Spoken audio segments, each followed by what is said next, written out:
Chapter 462. Bai Yinxin walked over and said helplessly, Tingxin, don't talk nonsense all day. Bai Tingxin was unconvinced. I'm not talking nonsense. Dad said that if you like someone you have to say it out loud.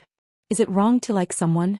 Li Mu was extremely suspicious of what his big brother, White Demon King, had taught his daughter. If she could use half of this thought on cultivation, she would not be at her current cultivation level. Since the hard method did not work, Li Mu could only use the soft method. He looked at Green Snake and said earnestly, Tingxin, when it comes to love, both parties have to love each other. It can't be forced. Bai Tingxin understood what he meant and asked, You don't like me? Li Mu nodded and said, I like you because you're my niece, but I hope you can understand that this kind of like isn't between a man and a woman. Bai Tingxin was unconvinced. Why don't you like me? Am I not beautiful enough? Li Mu looked at Xiao Bai. Bai Tingxin looked back and did not refute. Even if she was confident in her appearance, she could not go against her conscience and say that she was prettier than Xiao Bai. She took a deep breath and asked again, Am I not obedient enough? Li Mu looked at Wanwan. Bai Tingxin lowered her head again and was silent for a long time. She still did not give up and asked, Are my legs not long enough and not clingy enough? Don't you men like this? Li Mu looked at Bai Yinxin. Among the 4 people in the yard, she was not as beautiful as Su Bai, not as obedient as Wanwan, and not as long as her sisters. Little Green Snake finally fell silent and returned to her room without a word. Not long after, Bai Yinxin walked in and sat down beside her. She sighed softly and said, Don't mess around anymore. Bai Tingxin said, I'm not messing around. Bai Yinxin looked at her and asked, Do you really want to be your own aunt? Bai Tingxin did not care at all. What's wrong with that? If you like someone you have to say it out loud. This is what Dad taught me. Why don't I ask Dad to cut ties with him? Bai Yinxin was stunned for a moment before she asked, Is that okay? Bai Tingxin smiled and said, See sister, you think so too, don't you? Bai Yinxin immediately became serious. Of course not, Bai Tingxin said. Anyway, I want to. I'll tell Dad. She took out the spirit snail and looked at her sister, asking in confusion, Why didn't you stop me? Bai Yinxin snorted and said, You have grown up and have your own thoughts. I can't control you all the time. Do whatever you want. Li Mu's room. Ever since Yin Xian and Ting Xen came, Li Mu didn't let Xiao Bai and Wanwan sleep with him. In front of the younger generation he had to be more careful. He knew that he had always been soft-hearted, but being soft-hearted would only lead to deeper entanglements. So this time he hardened his heart and clearly told that little Green Snake that he had no such thoughts towards her, and told her to give up as soon as possible. Although it was somewhat cruel, he had to do it. In order to prevent her from taking advantage of him, Li Mu had to avoid her for the next 2 days. In the morning he didn't eat breakfast at home. He went to Changel Palace early to have breakfast with the Empress. He ate 3 meals a day with the Empress. At night he read memorials in Changel Palace and only returned home a moment before the palace gates closed. For the great Zhou he worked day and night, forgetting to eat and sleep. His diligence had already surpassed Emperor Wen. If he was the emperor, the future generations would definitely evaluate him as the master of the great Zhou's revival and the first wise ruler in the world. Unfortunately he wasn't. He worked so hard and his good reputation was all taken by the Empress. In any case, they were going to be neighbors in the future. As a family, Li Mu didn't care too much about these things. None of the vows he made to the Empress had been fulfilled. There was still a long way to go before he could retire. Although the tributes from the other countries temporarily intimidated them, it was only intimidating. It was impossible for them to directly bow down to the Great Zhou. The Ghost Realm and the Yao Kingdom were just as usual. As for capturing a dragon to be the Empress's mount, there was no sign of it. Li Mu sighed in his heart. This kind of thing couldn't be done one generation after another. The Empress wanted him to work for a lifetime. Today he stayed at Changel Palace until very late and had dinner with the Empress. Zhou Yi looked at Li Mu with surprise and asked, Why have you become so diligent these days? Li Mu said, The Great Zhou is currently plagued by internal and external troubles. The people's faith has stagnated. The Yao Kingdom and the Ghost Realm are eyeing us covetously. The southern countries are also waiting to laugh at us. This subject is deeply worried. Zhou Yi said indifferently, Tell the truth. As expected, he couldn't fool the Empress. Li Mu could tell the truth. The reason he stayed at Changle Palace for so long was that there was a snake at home that wanted to eat him. Li Mu sighed and said, "This big brother of mine has really spoiled his daughter." "How old is she?" "She says that love is free and shouldn't care about the prejudice of the world." "Does she know what love is?" Zhou Yi thought for a moment and said, "I think that what she said is quite reasonable." Li Mu didn't show anything on his face, but he was already mocking the Empress in his heart. She only had an arranged marriage in name. What the hell did she know about love? Zhou Yi's face darkened. "What did you say?" Li Mu looked up and said blankly, "This subject didn't say anything." Zhou Yi said, "You said it in your heart." Li Mu said firmly, "This subject didn't." No matter how powerful the Empress was, she couldn't read minds. Putting aside the fact that she was only at the 7th level, she couldn't even do that at the 9th level. As long as he refused to admit it, what could she do to him? Zhou Yi couldn't do anything to Li Mu since she didn't have anything to use against him. She asked, "Then tell me, what is love?" Li Mu thought for a moment and said, "There will never be an answer to this question. Everyone has their own answer. However, when a person wants to be with another person at all times, to be happy when together, to feel sad when apart, and to feel happy just by seeing her, this should be love." Zhou Yi was stunned. Then she asked, "Isn't this possessiveness?" Li Mu said slowly, "Possessiveness is human nature. Friends will also have it. However, possessiveness and possessiveness are not the same. Whether it is the possessiveness of love or some other kind of possessiveness, you have to ask your own heart." Under Li Si's influence, Li Mu felt that he also had the demeanor of a master of love. The Empress fell into deep thought after hearing his words. This was normal. For a woman who had never experienced love, love was indeed something difficult to understand. After thinking for a while, the Empress suddenly looked at Li Mu and asked, "So, you and Lu Hanyan, Li Qing Wanwan and Xiao Bai all have feelings for each other?" This question really stumped Li Mu. If he said that it was all love, it would be an insult to love. Love was loyal. Liang Shambua and Zhu Yingtai, White Snake and Zhou Xian, those who were truly unswerving and unswerving, were true love. Li Mu was at most a lecher. As expected, the person who understood him the most was still Hu Jiu. He sighed and said to the Empress, "This subject is just a lecher." Zhou Yi snorted softly and said, "Your understanding of yourself is quite accurate. It was important to know one's own limits." Li Mu admitted that he was a vulgar person who had not broken away from vulgar interests. Since he had admitted it himself, the Empress could not stand on the moral high ground and criticize him. Zhou Yi continued to mock, "If you switched places with me, I'm afraid that the harem would be full, right?" Li Mu waved his hand and said modestly, "It's not that bad, it's not that bad." In order to choose concubines, the former emperor had expanded the harem once. There were 72 concubines in 3 palaces and 6 courtyards. However, he only had children with the Empress and the noble consort. Although Li Mu was also a lecher, he would not only care about physical pleasure when there was no emotional foundation. Until now, his body only belonged to Lu Hanyan. Zhou Yi asked again, "Don't tell me you're interested in those 2 nieces again?"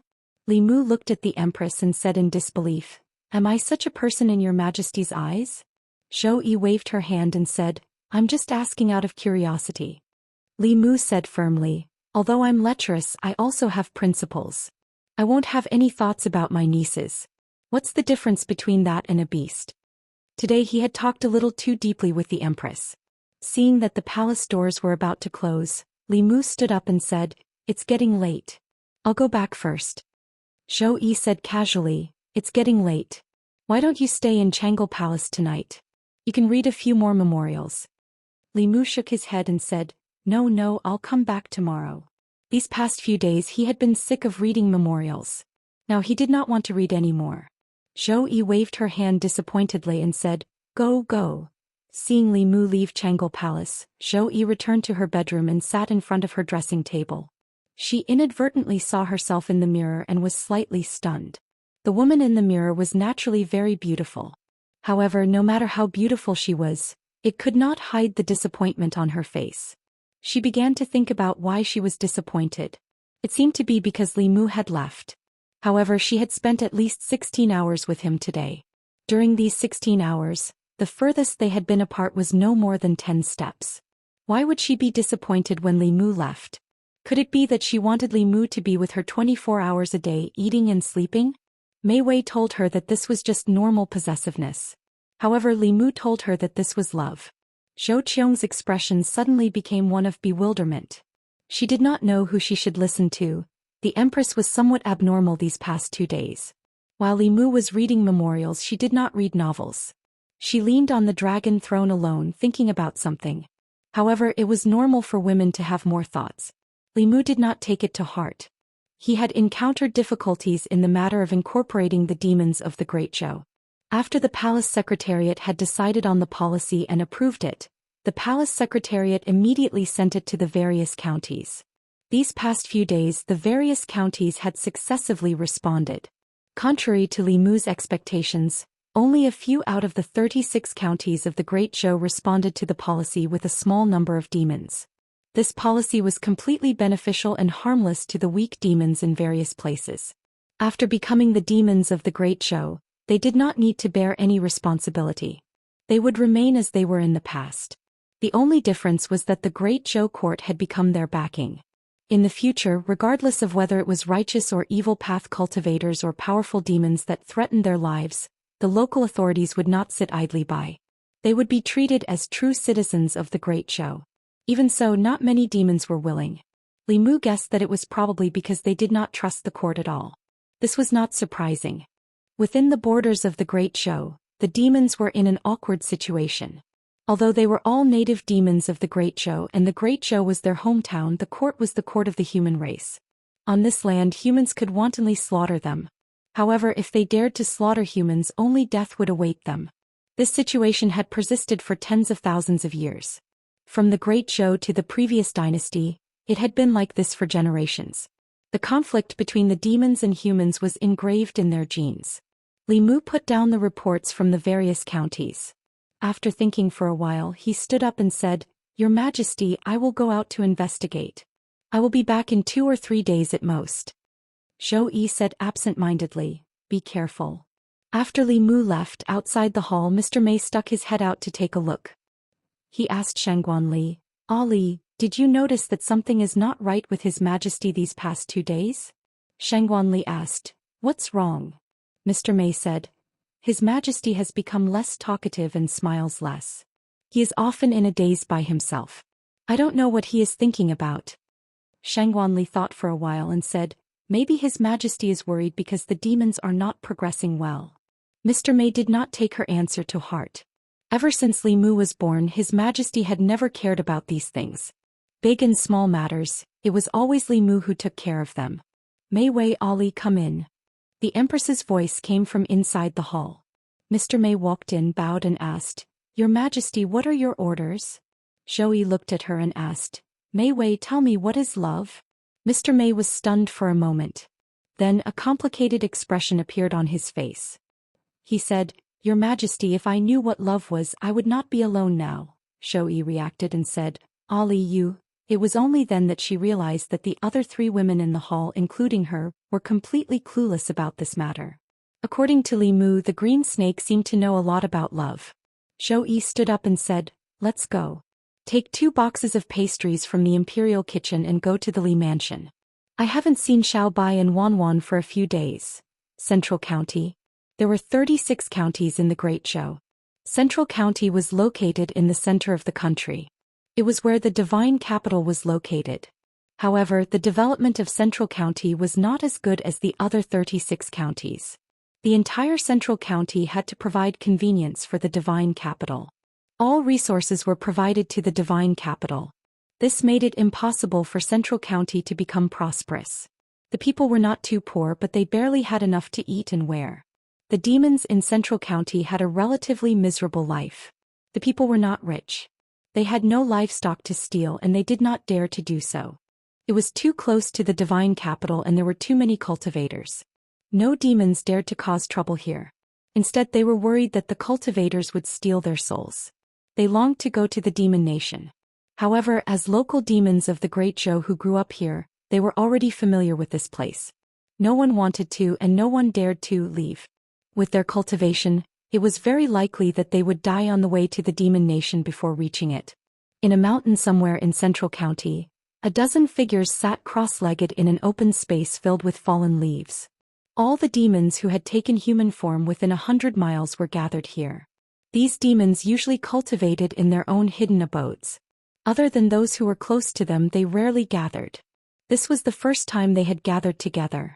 Not long ago, the Great Zhou court announced a piece of news. From today onwards, any demon who cultivated in the Great Zhou could apply to become a demon citizen of the Great Zhou. After reporting to the government and becoming a demon citizen, they could still cultivate in their original abodes. Furthermore, they did not have to worry about being devoured by stronger demons or being hunted down by human cultivators. As long as they became a demon citizen of the Great Zhou, the court would protect them as if they were ordinary citizens. As monsters, their greatest danger was their more powerful brethren and human cultivators. If their safety could be guaranteed, they could cultivate in peace. To them, this was a great thing. It was so good that they felt it was unreal. Among the demons, a tiger demon with 3 horizontal lines on its forehead said in a deep voice, "What do you all think about this?" A leopard demon said, "If this is true, then it's great. We don't have to worry about those human cultivators anymore. We don't have to hide anymore. We can cultivate openly in the mountains." Idiot. Another wolf demon's face darkened. He gritted his teeth and said, "This is a conspiracy of the humans. Humans are cruel and cunning. Why would they be so nice to demons for no reason? They must want to catch us all in one fell swoop. Have you forgotten how your parents died?" The leopard demon's face was filled with hatred. He gritted his teeth and said, "It's those damned human cultivators." Following that, the other demons also spoke. "Brother Wolf is right. Humans are the most cruel and cunning. This must be their conspiracy. They want to lure us out and kill us as easily as blowing off dust. The goal of the human court is too obvious. Who would be stupid enough to believe humans? Everyone ignore it. Whoever goes will be courting death." In the sky above the demons, Li Mu merged with the canopy. He sighed inwardly. Changing the demons' understanding of humans was not something that could be done overnight.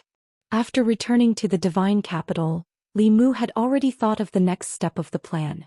To make these demons believe in the court, he had to show them the court's sincerity. Li Mu needed the cooperation of some demons to set an example for the other demons. There was no one more suitable than Brother White's subordinates. Li Mu walked into the Li residence and saw Bai Tingxin Wanwan and Xiao Bai chatting and laughing around the empress. He walked in front of Bai Yinxin and said, "Yinxin, can you help me contact your father? I have something important to talk to him about." Bai Yinxin took out a spirit snail and imbued it with magic power.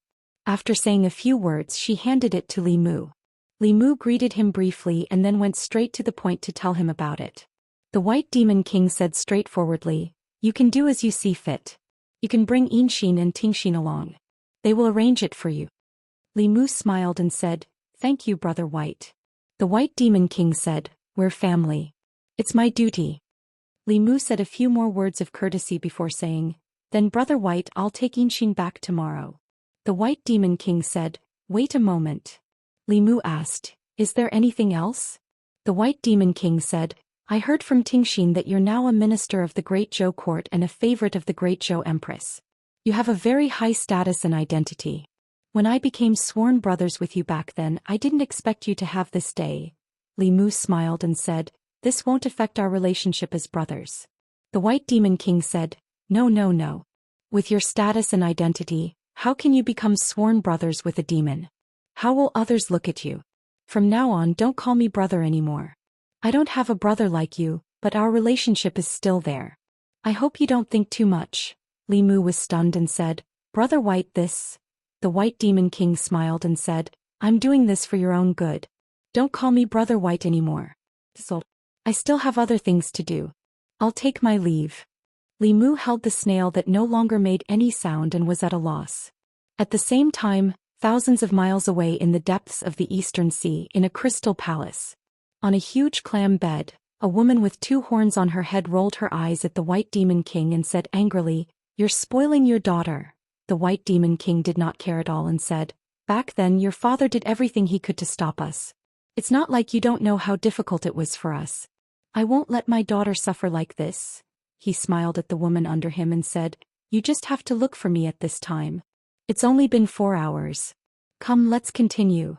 As soon as he finished speaking, the open clam shell slowly closed. Divine Capital Li Residence. Li Mu returned the spirit snail to Bai Yinxin and did not come back to his senses for a long time. Everything was fine. What was he trying to do now? Bai Tingxin skipped over and said happily, "Uncle, you're back." When she ran to Li Mu, she pretended to be enlightened. "I almost forgot. Last time my father said that he wanted to cut ties with you. I don't have to call you uncle anymore. What should I call you in the future? Benefactor, young master, or brother?" Chapter 463. Li Mu still could not understand the demonic beast's way of doing things. He had 2 nieces for no reason and then they were gone for no reason. The problem was that Li Mu could not ignore them. The only change in this matter was that there was no longer a seniority barrier between him and Yinxin and Tingxin. Li Mu was speechless for a long time. Was there a father like this? He ignored the smug Bai Tingxin and said to the Empress, "Your Majesty, I need to go back to the North County to arrange some things and gain the trust of the demonic beasts as soon as possible so that they will cooperate with the Imperial Court's policies." Zhou Xian nodded and said, "Come back early. I will try my best."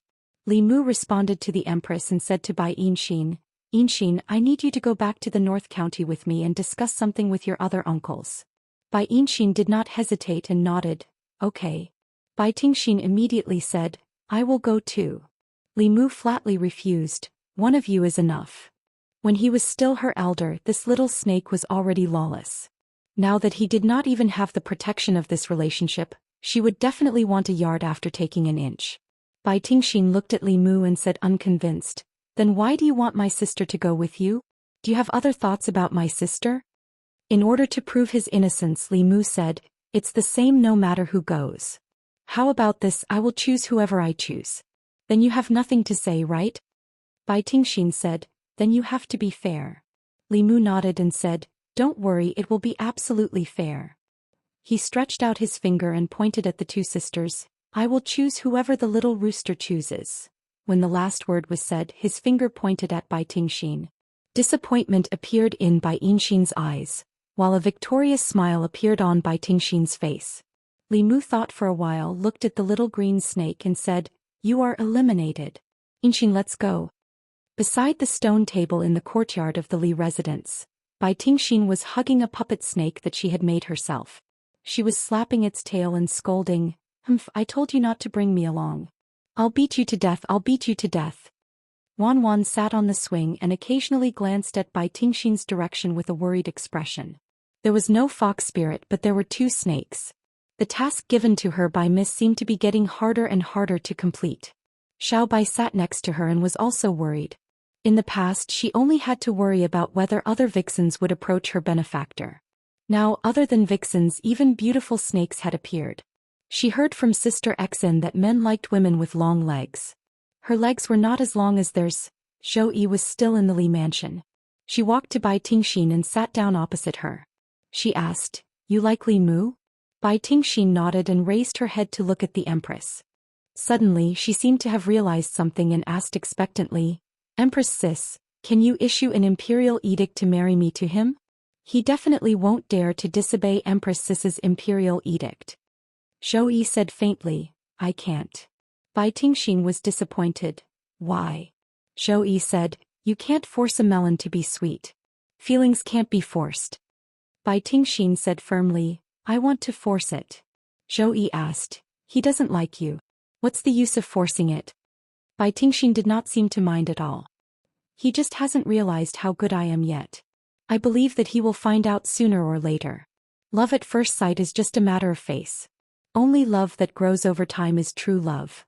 For some reason, Zhou Yi felt that the little green snake in front of her, although she was much younger than her and her words were very willful, made sense.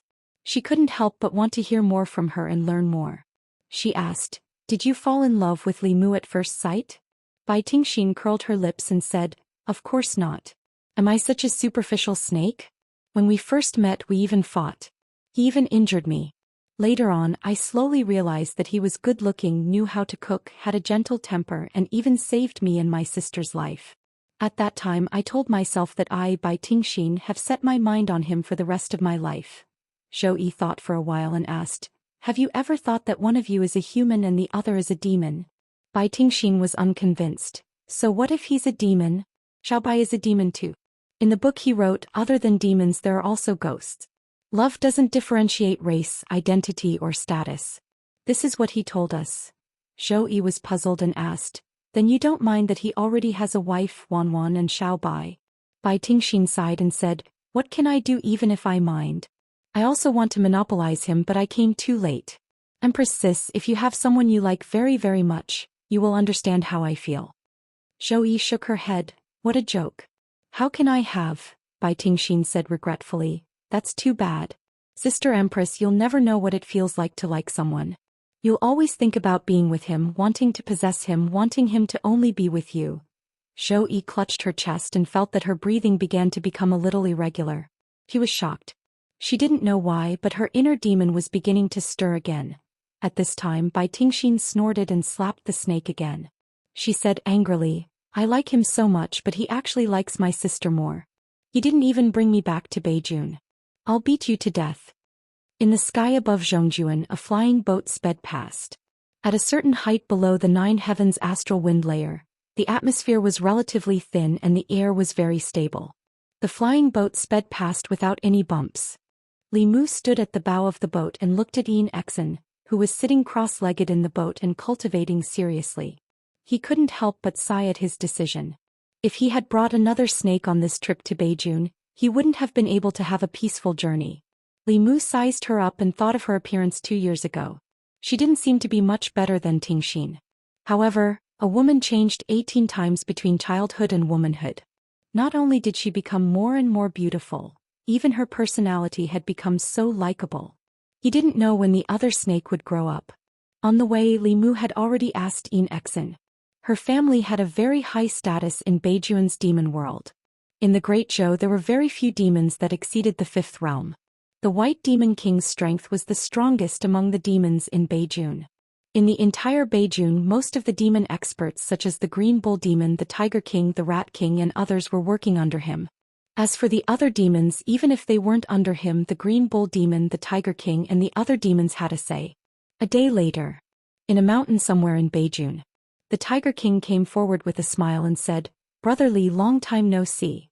I heard that you've become a high-ranking official in the imperial court. I haven't congratulated you yet. You must stay today. Let's drink a few jars of his. Bai Yinxing walked forward and said, Uncle Hu, there's no rush to drink. Call the other uncles over first. We came back this time because we have something important to discuss with you. The demons under the White Demon King were scattered in the 13 counties in Beijun. Other than the Rat King and the Green Bull Demon who were closer, the rest would only arrive tomorrow. However, these 3 demons were the strongest.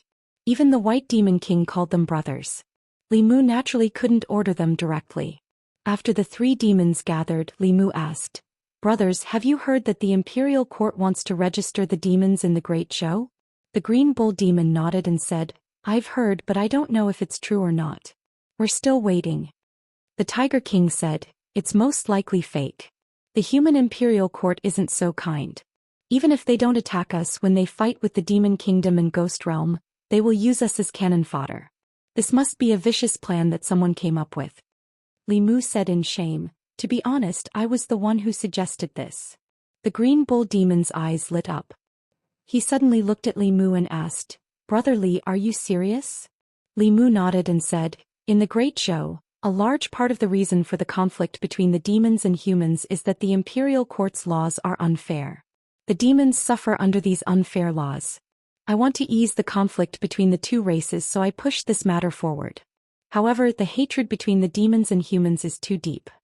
Very few demons are willing to trust the imperial court, so I asked for your help. The Green Bull Demon said, if the imperial court is sincere, then this is an unprecedented good for the demons. We believe in Brother Li, but we don't know if we can trust the imperial court. Li Mu thought for a moment and said, I can't promise the future, but I can promise you that as long as I'm in the imperial court, the demons of the Great Zhou will be protected by the imperial court. No matter who it is, whoever dares to hurt or kill the demons will be punished according to the laws of the Great Zhou. Li Mu could only guarantee this much. As long as he was in the imperial court, he could guarantee that the demons would enjoy the rightful rights. However, after he left the imperial court, he could not guarantee anything. However, this matter was beneficial to the imperial court in the first place, and they would not mess up this matter themselves. Even if the worst happened and the demonic folk rose up in revolt, and the great Zhou Empire fell into chaos once more, that would be the bitter fruit that they had planted themselves, and would have nothing to do with Li Mu and the Empress. At that time they still did not know where to grow vegetables and flowers. The green bull demon smiled and said, "Brother Li's words are enough. Don't worry. Let's not talk about other things. You can leave the matter of the North County demons to us." Li Mu and the demons talked until very late. Only then did they return to their room to rest. Bai Yinxin led him into a room and said, "This was originally Tingxin's room. She didn't come back. Brother Li can sleep here tonight." She looked around and found that the room was in a mess. The quilt on the bed was also rolled up into a ball. There was a snake-shaped pillow with its tail drooping on the ground. The room was so messy that even she felt a little embarrassed. She hurried forward and tidied up as she said, "It's a little messy here. Brother Li, you can go out first. You can come in after I tidy up." Li Mu said, "I'll help you tidy up." Outside the room, the Tiger King looked inside in surprise. He wondered, isn't Brother Li the Demon King's sworn brother? Why is Tingxin calling him brother? The seniority is messed up. Could it be that Brother Li has cut off all ties with him? The green bull demon patted him on the shoulder and said, "What does this have to do with you? Calling him brother is not as close as calling him uncle. Go. Don't stand here. Go do your own things." The Tiger King looked puzzled. He muttered, "How can brother be closer than uncle? Uncle is clearly closer." Lying on the bed made by Tingxin and sleeping under the quilt made by Tingxin, Li Mu quickly fell asleep. A few days ago he was tormented by the two sisters. His physical strength was not small. His overdrawn body had not fully recovered. Because he had to deal with memorials for a long time every day, his energy was greatly depleted. He slept until late in the morning. When he woke up, Li Mu's physical and mental exhaustion had been swept away. When his body and mind were completely relaxed, he even had a dream. It was an extremely erotic dream.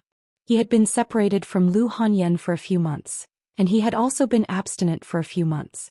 For a newlywed who had tasted the forbidden fruit for the first time, it was a very difficult few months.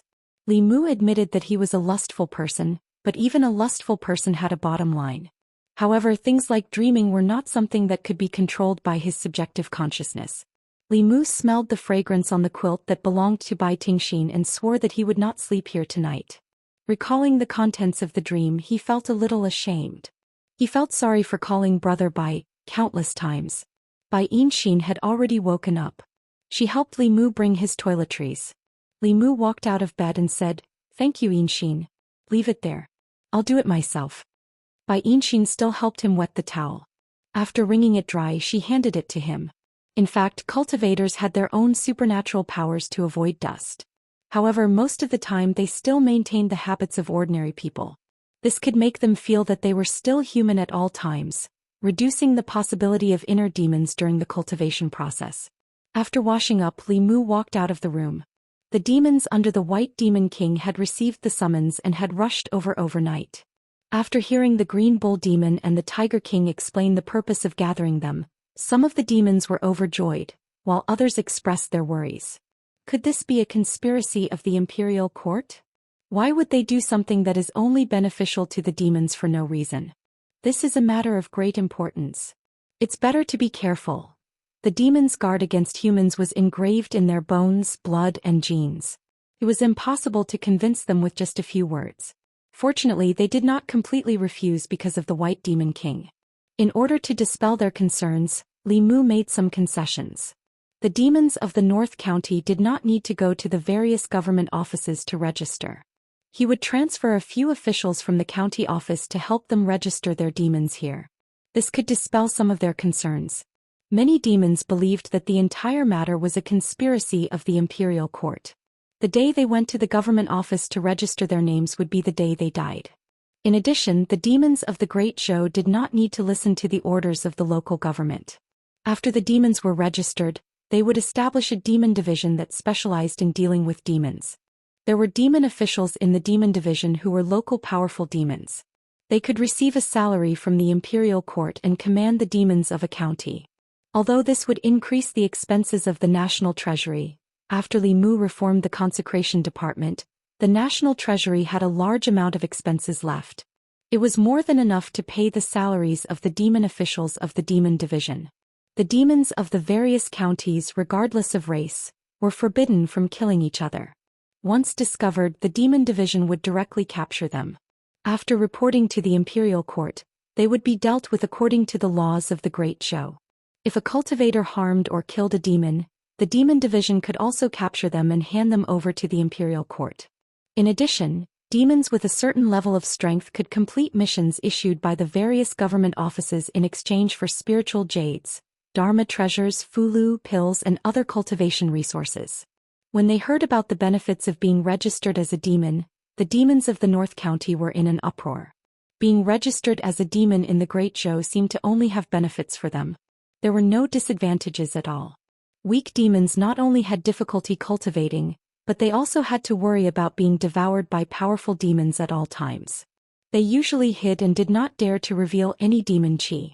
After being registered as a demon, the weak rabbit demons, fox demons, and so on could also appear openly in front of the tiger demons, wolf demons, bear demons, and other natural enemies.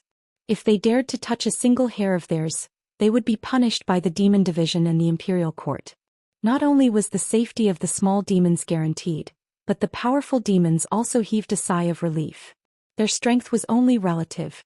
Compared to the sharpness of dharma treasures, the power of supernatural powers, and the mysterious cultivators of fulu, they were also absolute weaklings.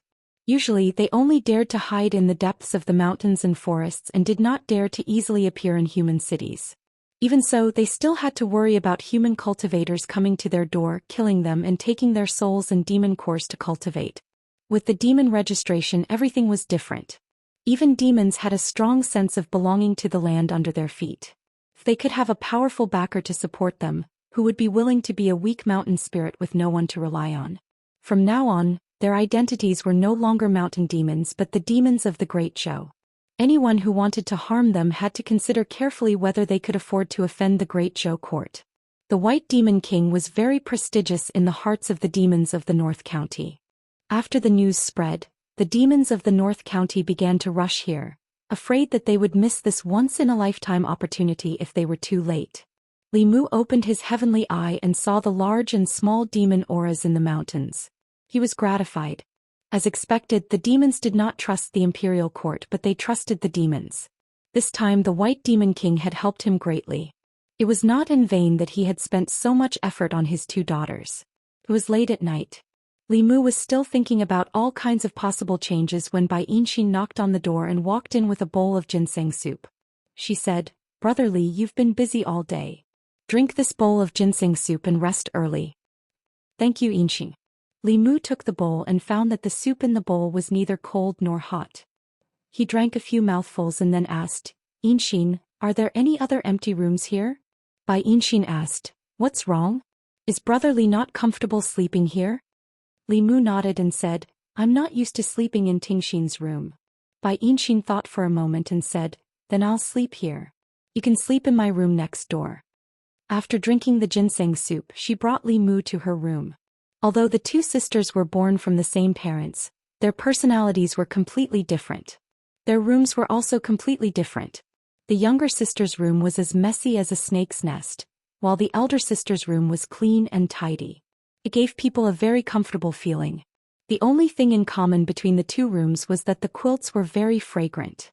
Li Mu lay on the bed and fell asleep amidst a faint fragrance. The next day he still didn't wake up until late in the morning. Li Mu sat on the bed and recalled the dream last night. After being stunned for a long time, he slapped himself and said angrily, "I'm not human." Chapter 464. Bai Yinxin came in with toiletries and saw Li Mu slap himself. She asked in surprise, "Brother Li, what's wrong?" Li Mu was ashamed and didn't dare to look at her. "It's nothing," he said. "I'm just trying to clear my head." He had this dream for 2 days in a row. One day he dreamed of Heixin and the next day he dreamed of Yinxin. This made Li Mu realize that he might have suppressed himself for too long and couldn't continue like this. Cultivators also had things they couldn't control. If this continued, Li Mu couldn't guarantee that he wouldn't dream of the Empress at night. If he got used to dreaming and was caught by the Empress in his dreams, he might as well die. He had already arranged everything for Xianxia. The Green Bull Demon and the others would complete the next task. After Li Mu finished washing up, he said to Xianxia, I'm going back to Mount Baiyin. I'll be back in 3 to 5 days at most. Wait for me here. When the time comes, we'll go back to Shendu together. Xianxia nodded and said, Okay, I'll be able to help you uncles here. Soon Li Mu bid farewell to Xianxia and the group of demons. He activated the flying boat and headed for Mount Baiyin. 2 hours later, on the main peak of Fulu School, Xianxia smiled and asked, Junior brother, you suddenly came back. Is there something important? Li Mu waved his hand and said, It's nothing important. Where are Hanyan and Qingqing? Xianxia said, They're still in seclusion. Li Mu was really depressed this time. He complained, Why are they in seclusion every day?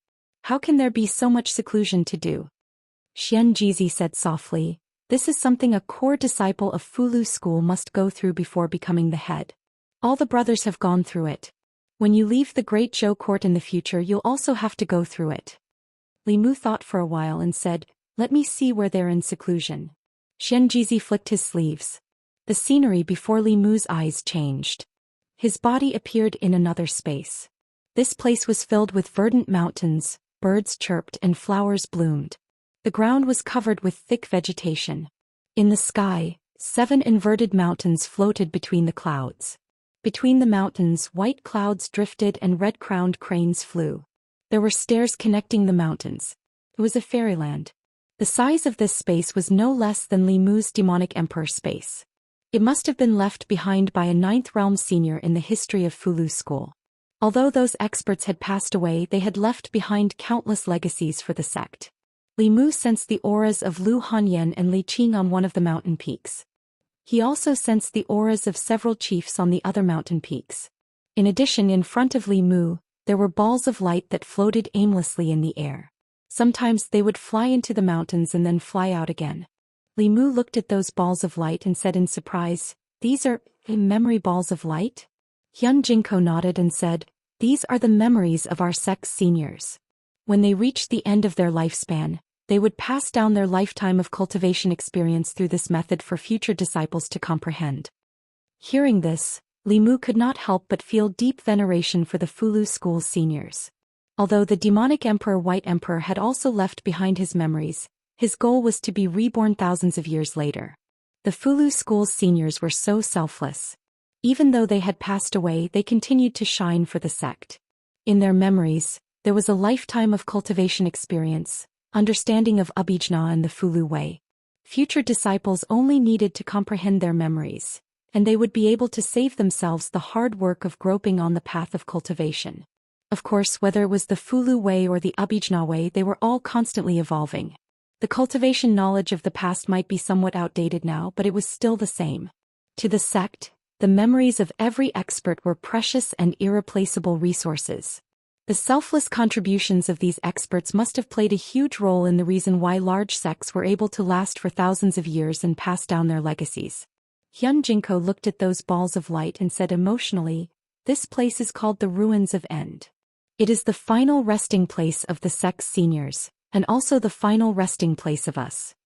Li Mu looked at those balls of light and understood that staying here would be of inestimable benefit to Lu Hanyan and Li Qing's cultivation.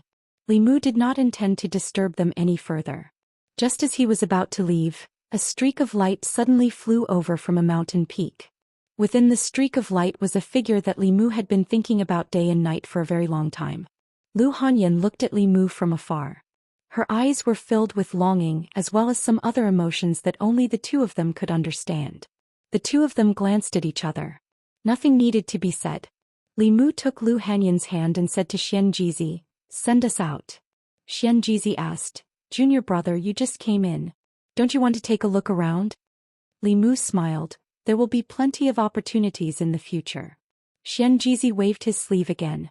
The three of them left the Ruins of End, and returned to the main peak's palace. In the next moment, Li Mu and Lu Hanyan entered the demon emperor's abode. Xianxia stood alone in the palace, stunned for a long time. The demon emperor's abode. In the clear lake, 2 fish pecked at each other patiently. In the peach blossom forest, a female bird nestled under the wings of a male bird. Below a small building, the flowers in the flower bed bloomed even more brilliantly. As the breeze blew, the stems swayed. North County. In the past few days, the lives of the people of the North County had not changed much. They worked at sunrise and rested at sunset. Day after day. However, the demon world of the North County was in an uproar. The mountain spirits and wild monsters of the past could now have their own identities. They did not have to worry about becoming food for the great demons, nor did they have to worry about being killed by human cultivators. Their demon lives would undergo unprecedented changes. Under the push of the demons under the White Demon King, the matter of the demons of the North County being registered began to unfold on a grand scale. Some demons were happy while others were worried. The disciples of the Fulu school were still fine. They were not allowed to casually kill demons and seize their souls to cultivate. This was the rule of the sect. However, for some human itinerant cultivators or cultivators from small sects, this was not a good thing. Resources were indispensable on the path of cultivation. They were not like the large sects or those powerful existences who could occupy treasured lands with abundant spirit chi to cultivate. They were also not like the cultivators who relied on the imperial court who could exchange contributions for spirit jades. However, they were not willing to cultivate slowly. If they wanted to speed up their cultivation, they could only take the souls of others and refine them to strengthen themselves. They usually did not dare to make a move on humans because the Great Zhou court would investigate. No matter how strong their cultivation was, they would not be able to escape punishment. Therefore, they only dared to make a move on the demons. But now they could not even touch the demons. What the hell is the imperial court doing? What does the life and death of the demons have to do with them? They don't even allow us to kill the demons. How are we going to cultivate? Hateful, really hateful. The demon world was grateful to the Great Zhou court, but the human cultivators were resentful of the imperial court because of this. Through various channels they spread their dissatisfaction. Divine capital, Imperial Palace. The local officials of the various prefectures had reported back the news as soon as possible. In the morning court, several officials looked worried. They bowed and said, "Your Majesty, isn't it a little inappropriate to offend the human race in order to win over the demons? Should we discuss this matter further?" Before the Empress could speak, a figure stepped out from the crowd. Xianxia stood in the middle of the hall and said in a deep voice, "My lords, you are wrong. Humans are born from their mothers and demons are born from their mothers. Humans and demons are all living creatures in the world. Human lives are lives and so are the lives of demons. As the most powerful country in the Celestial Empire, the Great Zhou must have a broader structure. We cannot just focus on one place. Besides, winning over the demons and giving them fair treatment will highlight the magnanimity of the great country of the Great Zhou. It will also highlight your Majesty's breadth of mind. Winning over the demons is beneficial to the peaceful coexistence of humans and demons, to the stability of the counties and to the cohesion of the people's faith. Those human cultivators who only want to kill and walk the crooked path have contributed nothing to the Great Zhou. Why should we spoil them? Are they worthy? If they dare to blabber and stir up the emotions of the people again, I'll catch a few of them and make an example out of them." The words of Li Mu's #1 henchman Zhang Chun caused the court to fall silent. This person's words were crude but reasonable. How much benefit would it bring to the court by incorporating the demons? After several rounds of discussion, everyone agreed that this was a win-win situation for both the demons and the Great Zhou. From a humanitarian point of view, this was also the embodiment of the magnanimity of a great country. It would definitely be praised by future generations. On the other hand, some human cultivators, ever since they embarked on the path of cultivation, had completely broken away from the control of the Great Zhou. They ignored the law and used martial arts to break the rules, often causing headaches for the local government. The court actually did not encourage too many people to cultivate. For this reason, the local government kept the registration of newborns a secret. For the sake of some people who disobeyed the rules of the court and often caused chaos, it was clearly the height of stupidity to affect this important matter that would benefit the future generations. Soon, the court officials' opinions were unified with Zhang Chun's. After the court, Zhou Yi returned to Changle Palace and asked Mr. Mei, "Are there any 6-sectioned residences in the North Court?" Mr. Mei said, "I'll go and check in a while." Zhou Yi nodded and said, "If there are any, give them to Zhang Chun." Mr. Mei sighed, "It's only been a year and he's moved several times." Zhou Yi said, "Give them to him. Otherwise, someone will come back and say that I've neglected his people." Speaking of someone, Zhou Yi remembered that she had not heard his voice for 3 days. In these 3 days she had activated the spirit snail, but there had been no response from the other side. A few months ago when he was undercover in Meizong, it was fine if he did not respond to him. But what was he doing in these 3 days? Zhou Yi activated the spirit snail again. This time a familiar voice finally came from the other side. Zhou Yi asked in a low voice, "What have you been doing in these 3 days? Why didn't you come back to me?" The other side of the spirit snail was silent for a moment. Li Mu's voice came again. I have been in the Demon King's cave residence for the past 3 days. I haven't received any news from your majesty." Zhou Yi asked, "Why would you stay in the Demon King's cave residence for 3 days for no reason?" Li Mu stammered, I took care of the cave residence with my wife. Your majesty, is there anything I can do for you?" Hearing the first few words, Zhou Yi already understood. She said coldly, "Nothing," and cut off the supernatural power. Then she sat in Changle Palace and fell into deep self-doubt. Was she angry just now? Why was she angry? Why was she angry? She had no right to be angry and there was no reason for her to be angry. Zhou Yi did not understand why she had such thoughts. She wanted to ask Shangguan Li and Mr. Mei, but she felt that it was useless to ask them. The 3 people in this palace together did not know as much as the little green snake. A moment later at the Li mansion, Bai Tingxing was eating the pastries Zhou Yi brought out from the palace and asked, "Sister Empress, what's the matter?" Zhou Yi thought for a moment and said, "I have a friend who has encountered some problems. I want to ask you on her behalf." Bai Tingxing stuffed a piece of pastry into her mouth and said, "Ask away."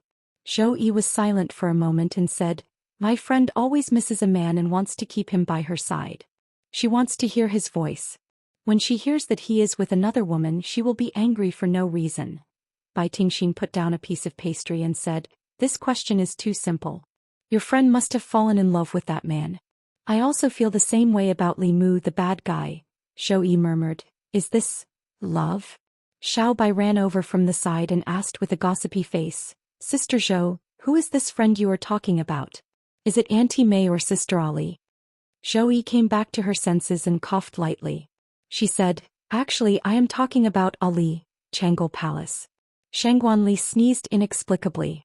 Mr. Mei, who was beside her, glanced at her and said, "You shouldn't have caught a cold. Is there someone missing you?" Shangguan Li said lightly, "Who would miss me?" Mr. Mei teased, "That's not necessarily true.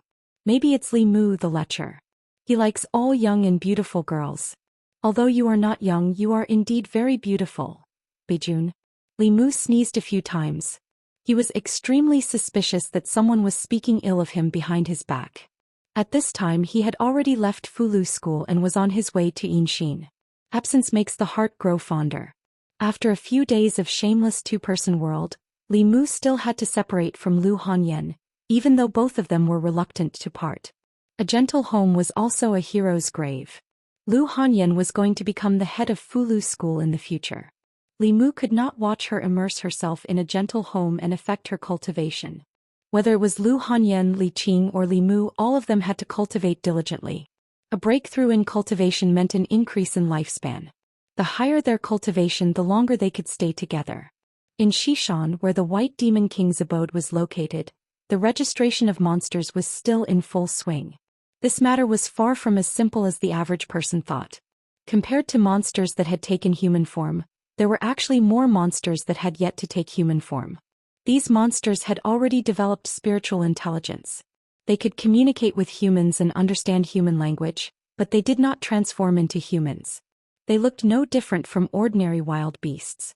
These monsters were the most numerous and difficult to manage.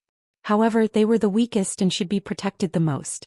However, they were scattered all over the place, causing a huge problem for the demon division's management and protection. Therefore, the Green Bull Demon and the Tiger Demon suggested to learn from the human government's methods and gather all the monsters in an area to live in groups and manage them together. This suggestion received Li Mu's approval. In this way they would be able to form a powerful force that would deter those with ulterior motives from invading. This was how the various powers of the demon country were gathered. The strength of the weak demons, the strength of the strong demons, and those who dared to open abodes all had strength that they were proud of. Monsters living in groups had both advantages and disadvantages. The advantage was that it was easy to manage and their strength was concentrated. The disadvantage was also very obvious. Monsters also needed to absorb spiritual energy to cultivate. It was naturally best for a monster to occupy a mountain. If all the monsters gathered together, it would not be long before the spiritual energy would be so thin that it would be impossible to cultivate. Li Mu also had a very simple solution to this. The problem of thin spiritual energy could be solved by a spirit gathering array. Whether it was the memories of the Thousand Illusions or the heavenly tomes of the Fulu school and the demon clan, there were records of the spirit gathering array. Using a few simple spiritual jades, array flags and other items, one could set up a spirit gathering array to continuously attract the spiritual energy nearby and solve the cultivation problem of these small demons. Li Mu asked Xianxia to gather the White Demon King's subordinates who had condensed their demon cores and personally taught them how to set up the spirit gathering array. Unfortunately, the Tao of array was mysterious. Li Mu teaching them about array formations was like teaching advanced mathematics to people who had not even gone to primary school. Among the few demons, other than the Green Bull demon who was still struggling to hold on, the other demons had long been scratching their ears and cheeks and could not sit still. The tiger demon had even fallen asleep. Its snoring was so loud that even Li Mu's voice could be heard. Li Mu finally could not hold it in. He pointed at the tiger demon and said angrily, "Throw him out." The Green Bull demon grabbed the Tiger King's tail and threw him out. The other demons looked in the direction where the Tiger King flew out enviously. They would rather be beaten up by Big Brother Green Bull than listen to these things here. Li Mu saw their desire and secretly laughed at his stupid decision. He waved his hand and said, "Get lost, get lost. If you don't want to learn, then forget it." All the demons cheered and rushed out. The Green Bull demon touched the back of his head and said, "Brotherly, it's not that we don't want to, but your words are too profound. We really don't understand." Li Mu had already realized that teaching them about array formations was like playing the lute to a cow. He sighed and said, "Forget it, you can go too." The Green Bull demon left in shame. Li Mu turned around and found Xianxia still sitting there. She held a small book in her hand and was seriously taking notes. Li Mu then asked, "Xianxia, did you understand what I just said?" Xianxia nodded and said, "There are a few parts that I don't understand." Li Mu was overjoyed. There were a few parts that she did not understand, but it was better than only understanding a few parts. He asked her a few probing questions and found that she actually answered all of them. Li Mu was very pleased. As expected of his niece. No, she was no longer his niece. No matter what it was, he was very happy right now. He could not do everything himself. If someone could help him share the burden, then he would be much more relaxed. Li Mu looked at her and said, "Then I'll only teach you one. When the time comes, I'll leave the array formation here to you." Xianxia smiled and nodded, saying, "Okay, I also want to learn array formations from Big Brother Li." Li Mu suddenly had an idea and said, "Why don't you just take me as your master? Other than array formations, I can also teach you Fulu, pills, demonic arts, painting. In short, I can teach you whatever you want to learn." Xianxia smiled at him and then refused, "I don't want to." Chapter 465. Li Mu had always felt that taking in a disciple was a very troublesome matter. It was not easy for him to have a sudden impulse to take in a disciple to play with, but he was mercilessly rejected by Xianxia. A forcefully picked melon was not sweet, and a forcefully taken-in disciple was not fragrant either. Since she was unwilling, Li Mu did not mention it again. However, even though he did not succeed in taking in a disciple, he still taught Xianxia everything he knew about formations. He did not know if it was because she had half of the dragon bloodline, but although she was also a demon, her comprehension was much stronger than those big demons.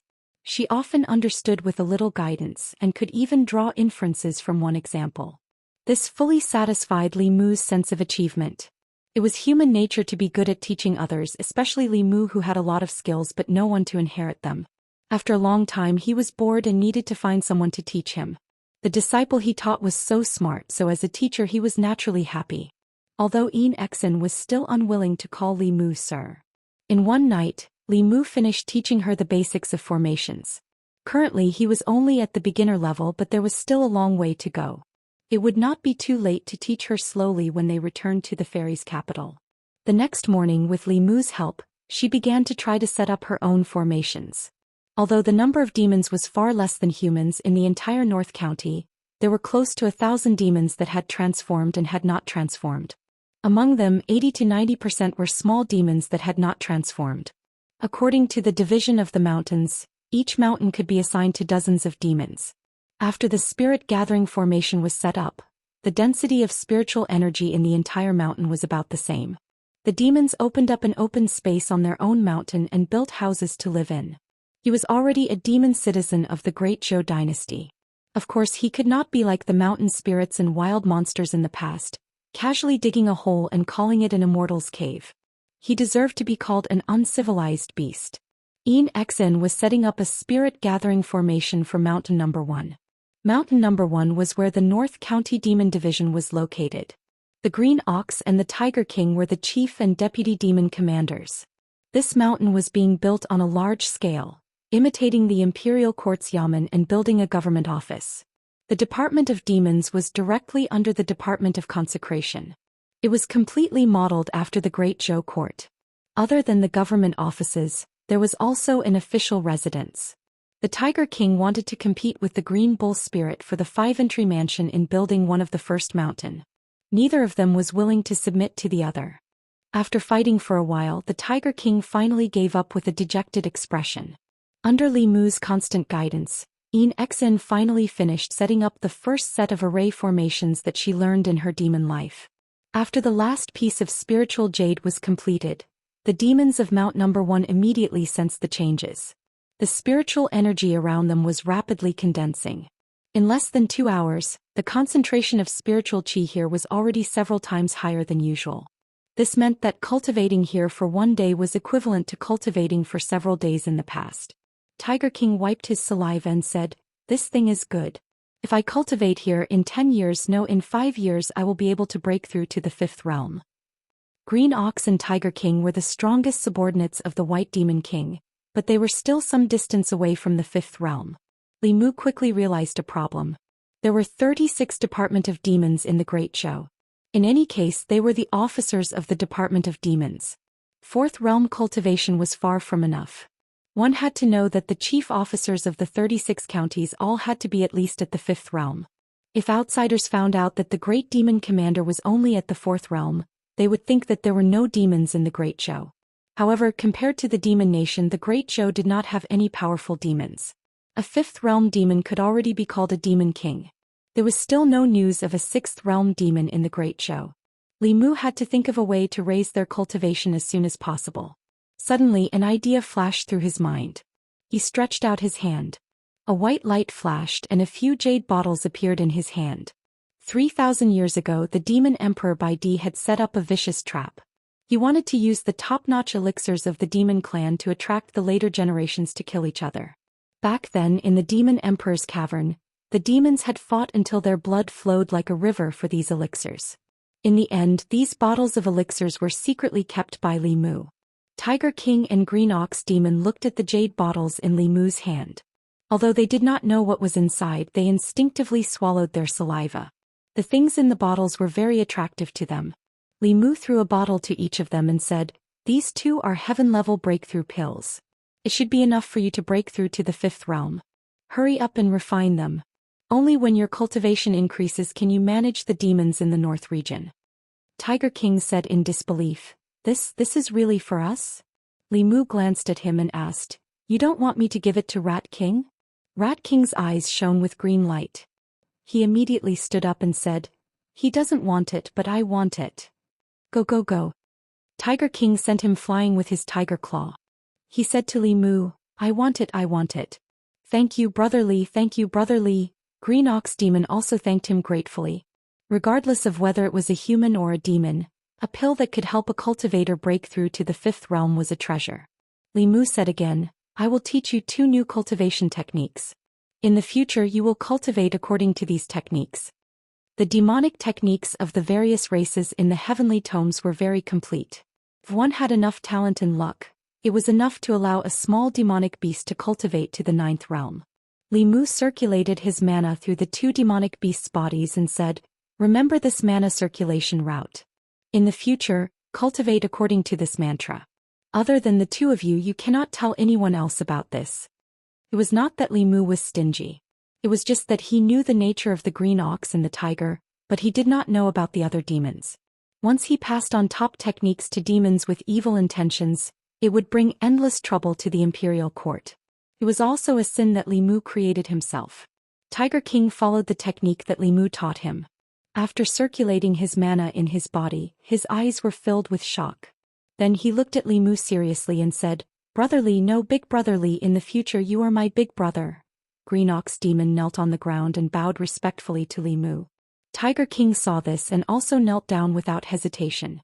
He bowed a few times to Li Mu. Li Mu not only gave them pills but also imparted knowledge to them. On the path of cultivation, demons had a much harder time than humans.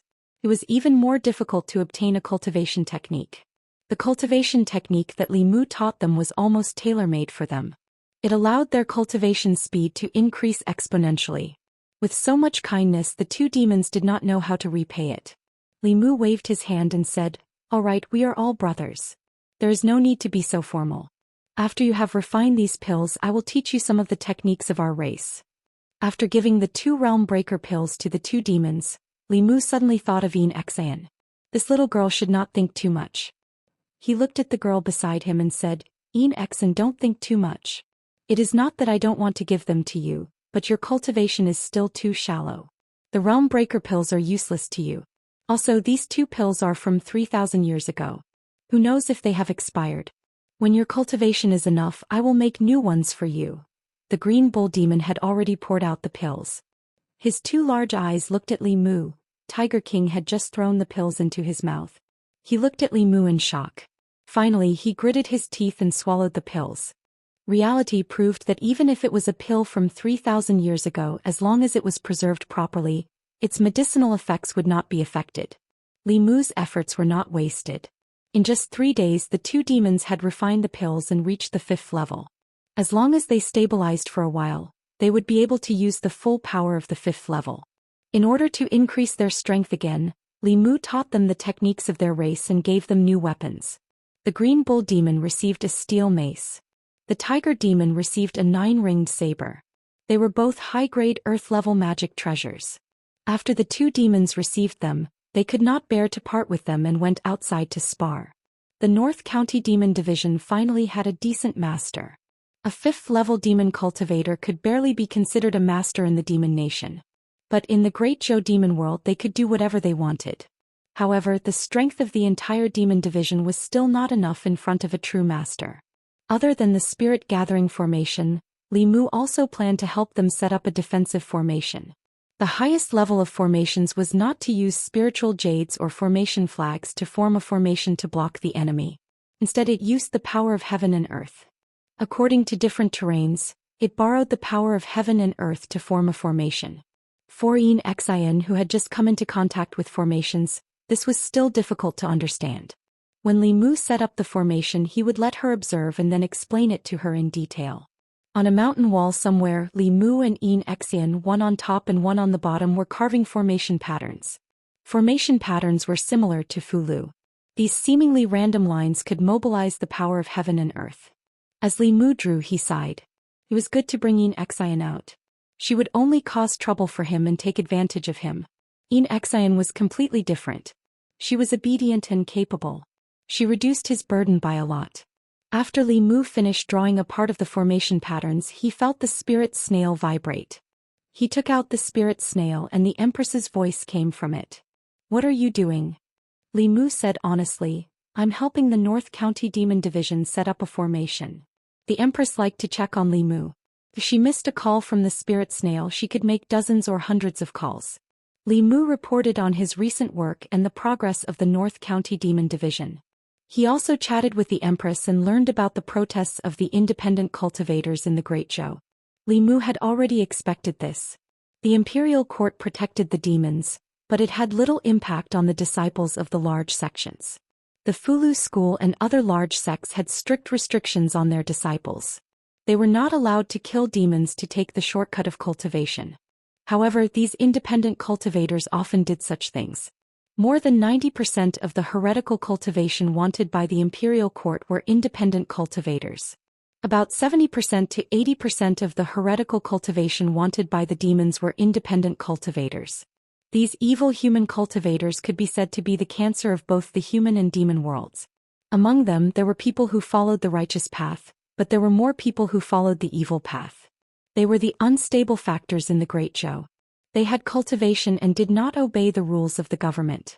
They did not contribute much to the Great Zhou. They also occupied some famous mountains and rivers and opened up cultivation caves. They did not allow others to get close to them.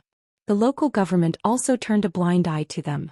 As long as they did not harm the local government was not willing to provoke them. However, it was different now. The demons who had submitted to the imperial court were also citizens of the Great Zhou. Attacking them was defying the imperial court. In order to take the shortcut of cultivation, they often killed demons to cultivate. Taking in the demons would inevitably arouse their dissatisfaction. As for these kinds of people, it was not advisable to completely fall out with them. Li Mu had already thought of a countermeasure. Rather than oppose them, it was better to pull them to his side. The office of worship was already understaffed. They were still busy with the affairs of the Shendu and the central commandery. A single office of worship was not enough to manage the 36 commanderies of the Great Zhou. It was better to set up another office of worship in each commandery and recruit some independent cultivators. They would assist the local government and pacify the commandery. Of course, the imperial court would have to pay a price. Taking in these people would inevitably increase the expenses of the national treasury. However, there were not many things in the world that could be done without risking anything. If you wanted to gain something, you had to lose something. Li Mu had already written the solution to this matter in the memorial. He asked the Empress, "Where is Her Majesty now?" Zhou Yi said, "In the Chang'e Palace." Li Mu said, "Her Majesty, look at the memorial on the table next to your hand. It's the third column from the left, the third from the last. I've already written in great detail about the independent cultivators." Zhou Yi found the memorial that Li Mu had mentioned and said, "I've found it." Li Mu sighed inwardly. That memorial was still in its original position. This meant that after he left, his beloved Her Majesty the Empress had not looked at the memorial. Li Mu said, "Then I'll take my leave." Below, Bai Yinxing raised her head and said, "Brother Li, come down. It's my turn." Li Mu put away the spirit conch and flew down. With Yinxing's cultivation, she could only draw simple formation veins. Thus, Li Mu dismantled the formation veins. She only drew the simple ones, leaving the complicated ones for Li Mu to draw himself. In the Chang'e Palace, Zhou Yi held the spirit conch in her hand. The last sentence she heard was still echoing in her ears. There was a woman beside Li Mu. From the sound of it, it should be the white snake. Did the white snake just say that Li Mu should come down and she should be on top? Why should she be on top? Although Zhou Yi did not have such experience, she had seen a certain scene in Li Mu's dream. Could it be that in the North County, Li Mu was drawing talismans when he felt the spirit conch vibrate again? His hand trembled and almost destroyed a formation vein. Fortunately, he was calm and steady. If it were anyone else, their efforts in this hour would have been wasted. Opposite the spirit conch, the Empress asked, "What are you doing?" Li Mu said helplessly, "Didn't I just say that I'm setting up a formation?" Zhou Yi said, "Is there someone else beside you?" Li Mu said, "Yes, Yinxing is helping me draw formation veins. She's drawing the simple ones on top and I'm drawing the complicated ones below." On the other side of the spirit conch there was suddenly no sound. "Your Majesty? Your Majesty, Your Majesty, are you still there?" Li Mu asked a few questions but did not hear a response. He helplessly put away the spirit conch and continued to work. The Empress did not know what was wrong with her. However, after counting the days, Li Mu did not find it strange. Women would always be strange for a few days. At this time in the Chang'e Palace, Zhou Yi's face was red. She put away the spirit conch in shame. She was the Empress of a country. How could she become like this? Must be a damn heart demon. It was the heart demon that always made her think nonsense. She summoned Shangguanli in and said, "I'm going to cultivate in seclusion for a few days. I won't attend the 2 morning court sessions." Chapter 466. Reality proved that it was easier to get things done with connections. Under the guidance of a few powerful demons, the North County demons quickly became demons and became citizens of the Great Zhou. However, other than the North County, Li Mu did not have such connections in other places. Of the 36 counties in the Great Zhou, only the North County responded to the imperial court's call. It was far from enough. Li Mu gathered the green bull demon, tiger demon, rat demon, and the other demons and asked, "Do you have any relatives or friends in other counties? It's best if you know them well and have good natures." The demons all shook their heads. They were all born and raised in the North County and did not know any foreign demons. The Tiger King thought for a while and suddenly said, "My aunt married to Yunzhong County decades ago. I have a cousin in Yunzhong County, but I haven't contacted him for a few years." Li Mu asked, "What's his cultivation level?" The Tiger King said, "He condensed a demon core 3 years ago. He should be in the 4th realm now." Li Mu clapped his hands. "He's the one then." Yunzhong County was not far from the North County. The Tiger King sent his subordinates to Yunzhong County to invite his cousin, whom he had not seen for many years, to celebrate with him. The two brothers had not seen each other for a few years and their relationship had faded a lot. However, when he heard that his cousin had advanced to the Demon King realm, Hu Chang still brought enough congratulatory gifts and came personally. In the Great Zhou, as long as a Demon King of the 5th realm did not act arrogantly near the divine capital, he could do whatever he wanted. He had a Demon King cousin in the North County. When the other demons in Yunzhong County saw him, they had to give him some face.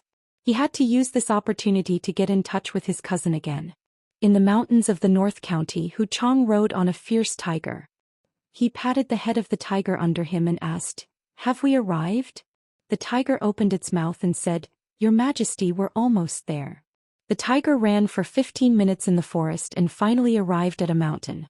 2 transformed demons stood at the intersection and stopped them. They asked, "Who are you? Tell me your name."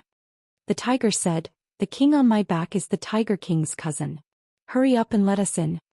After the 2 shape-shifting monsters checked the invitation, they immediately stepped aside. Hu Chang got off the tiger and walked into a tall gate. The gate had the words, "North County Demon Division" carved on it. The gate was 10 meters tall and had all sorts of mysterious runes carved on it. Hu Chang felt dizzy after looking at it for a while. He quickly looked away and did not dare to look anymore. Hu Chang stepped into the gatehouse and took another step forward. Then he stopped. The air here was filled with dense spirit qi, which was many times denser than the spirit qi in his cave abode in Yunzhong County. He took a deep breath and coughed due to the impact of the spiritual aura. Hu Chang's eyes lit up. If he could cultivate in such a place, wouldn't his cultivation soar? Bathing in such dense spiritual energy, he would be able to advance to the 5th realm in another 10 years. "Ha, cousin, long time no see." A hearty laugh came from the front. Hu Chang looked over and a smile appeared on his face. He quickly walked over and said, "Congratulations on advancing to the Archfiend realm, cousin." The Tiger King put his arm around his shoulder and said, "Let's go. Let's have a good drink today." Hu Chang followed the Tiger King for a few steps and saw a magnificent house in front of him. If he was not in the mountains, he would have thought that he was in a human town. As Hu Chang walked, he asked, "Cousin, what's going on?" The Tiger King laughed and said, "Your cousin is now the North County Demon Commander of the Great Zhou. I'm in charge of the demons in the North County. Of course, I can't live as casually as before." Hu Chang was shocked and asked, "Cousin, have you submitted to the imperial court?" The Tiger King said unhappily, "Submit? What do you mean submit? I'm in charge of the demons, protect them and work for them. How can that be considered submitting?" "Don't call me that." Hu Chang said a few words and asked expectantly, "Cousin, can I come here to cultivate in the future?" The Tiger King said, "You're doing well in Yunzhong County. What are you doing here?" Hu Chang said honestly, "The spiritual qi here is much more abundant than in my cave abode. It's faster to cultivate here." The Tiger King glanced at him and said, "Look at you. It's just a spirit gathering array. When the time comes, I'll get someone to set one up for you." Hu Chang quickly said, "No need, no need. I'll just cultivate with you." He was not stupid. Without strength, what was the use of a spirit gathering array? In the Great Zhou, the blessed grotto heavens with abundant spiritual qi were all occupied by humans. Some of the inferior cave abodes that human cultivators looked down on were also occupied by demon cultivators. He was just a small demon of the 4th realm. If he cultivated in such a place with abundant spiritual qi, it would not be long before a stronger human or demon took over his cave abode. They would use his tiger skin as a blanket and cut off his penis to make wine. To them, possessing treasures that did not match their strength was akin to wishing for an early death. The Tiger King led him into the house that he had just built and said, "Actually, I've asked you to come here for an important matter. You should know that the Imperial Court is planning to establish a demon division in each county to manage the demon race. There are no suitable candidates in Yunzhong County for the time being. Do you want to be the demon commander of the demon division in Yunzhong County?" Hu Chang was stunned for a moment and then shook his head repeatedly. It was common knowledge among the demon race that humans could not be trusted. If he became a lackey of the human Imperial Court, not only would he be in danger, he would also be ridiculed by all the demon race. Hu Li did not force him and said, "Since you're not willing, then forget it." He took out a flying sword and a few bottles of elixirs and placed them on the table. Hu Chang's tiger eyes sparkled. The flying sword had a strong spiritual qi. At first glance he could tell that it was not an ordinary magical weapon. It was much better than his own weapon. The spiritual qi on the surface of these bottles of elixirs made him restless. He looked at the Tiger King and was excited. Did his cousin give him all these?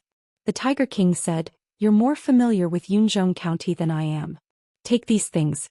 When you return to Yunzhong County, help me ask if there are any core condensation demons who are willing to be the demon commander of Yunzhong County.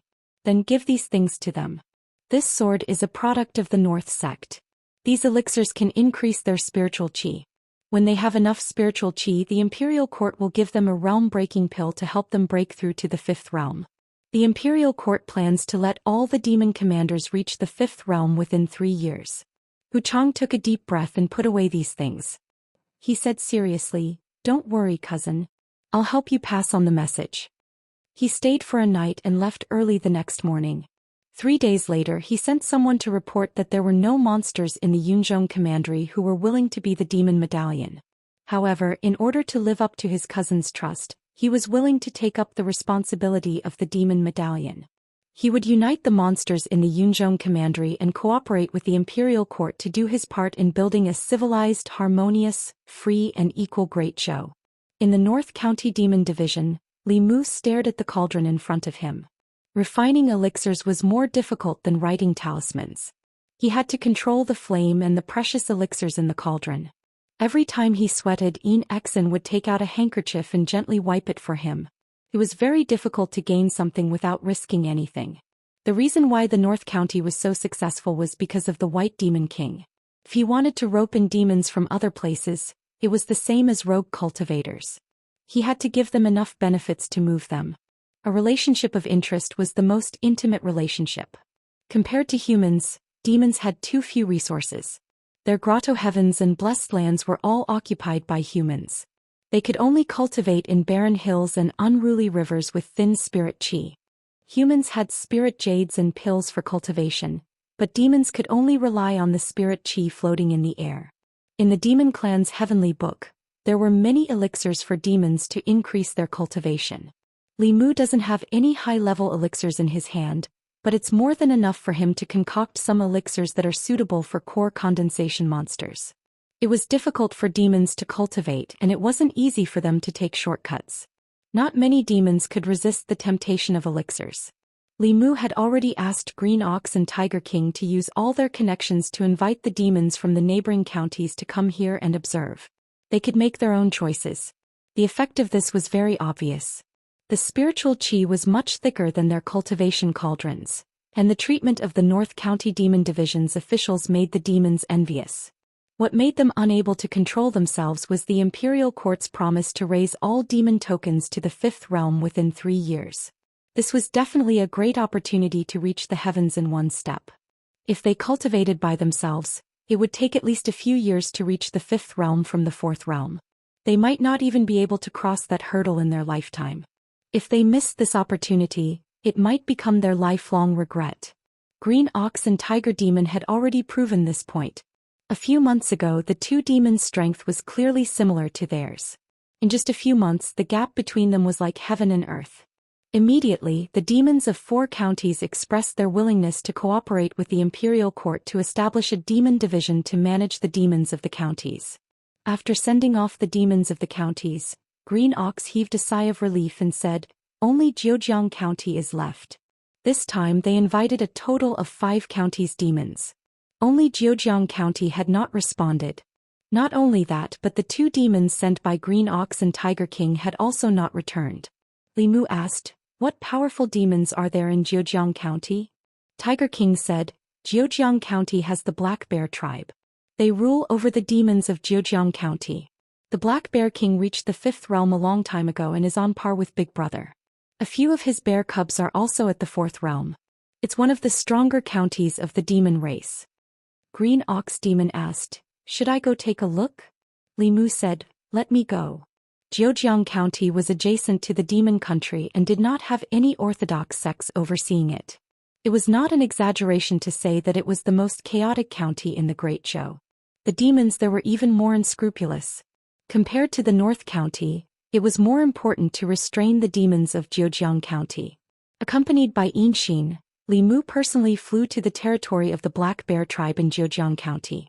On the flying boat, Bai Yinxin said doubtfully, "The demon kings of the nearby counties all know each other.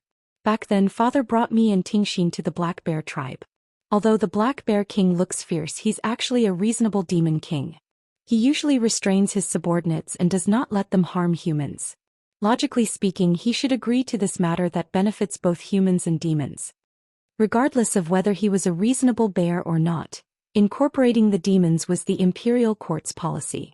It would not change for anyone. The demons of the counties could choose not to cooperate with the imperial court and not be registered as demons. However, if anyone dared to openly oppose the imperial court, they would not have a good ending. The 2 flew for more than 2 hours and entered the territory of Zhejiang County. Bai Yinxin pointed at a mountain in front and said, "It's there. That's the cave of the Black Bear tribe." Li Mu and she landed on a mountain. Bai Yinxin said doubtfully, "That's strange. There should be bear demons guarding this place. Where did they go?"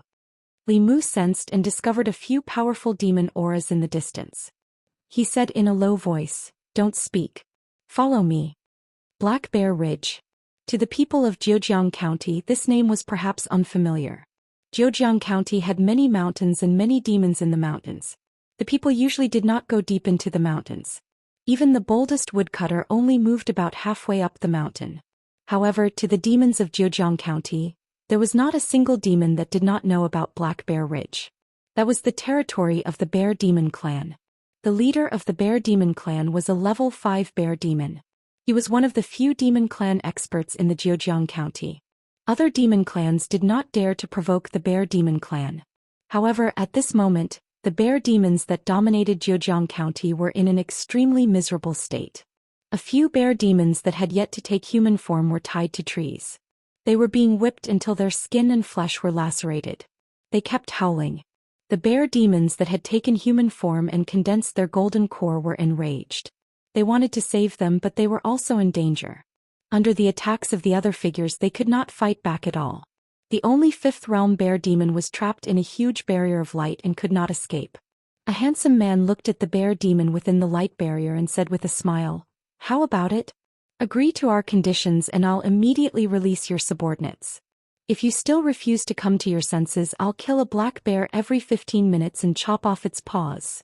The bear demon said angrily, "I have no intention of becoming your enemy, nor will I submit to the Great Zhou court. Why must you force me?" The handsome man shook his head. "In our eyes, if you're not a friend, you're an enemy. You've already wasted some time. Once we're done with their paws, it'll be your turn." The bear demon growled, "The Great Zhou court will not let you go." The handsome man looked at him with a hint of killing intent. He said calmly, "I hate it when people threaten me with the human court. It seems like you've already made your choice."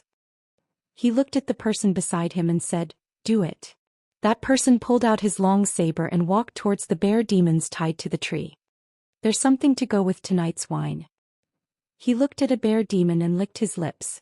The long saber in his hand chopped down without hesitation. Thud. Soon the sound of something heavy falling to the ground could be heard. The saber in that person's hand fell to the ground. He also fell head first, foaming at the mouth. A faint green color appeared on his face. Thud thud. People around them began to fall to the ground. In the blink of an eye, only 3 people were left standing. A barrier of light suddenly appeared around the handsome man, blocking a poisonous arrow that was aimed at his throat. The other two figures also blocked the poisonous arrow. They flew behind the handsome man and vigilantly observed their surroundings. The handsome man looked at his subordinates who had fallen to the ground.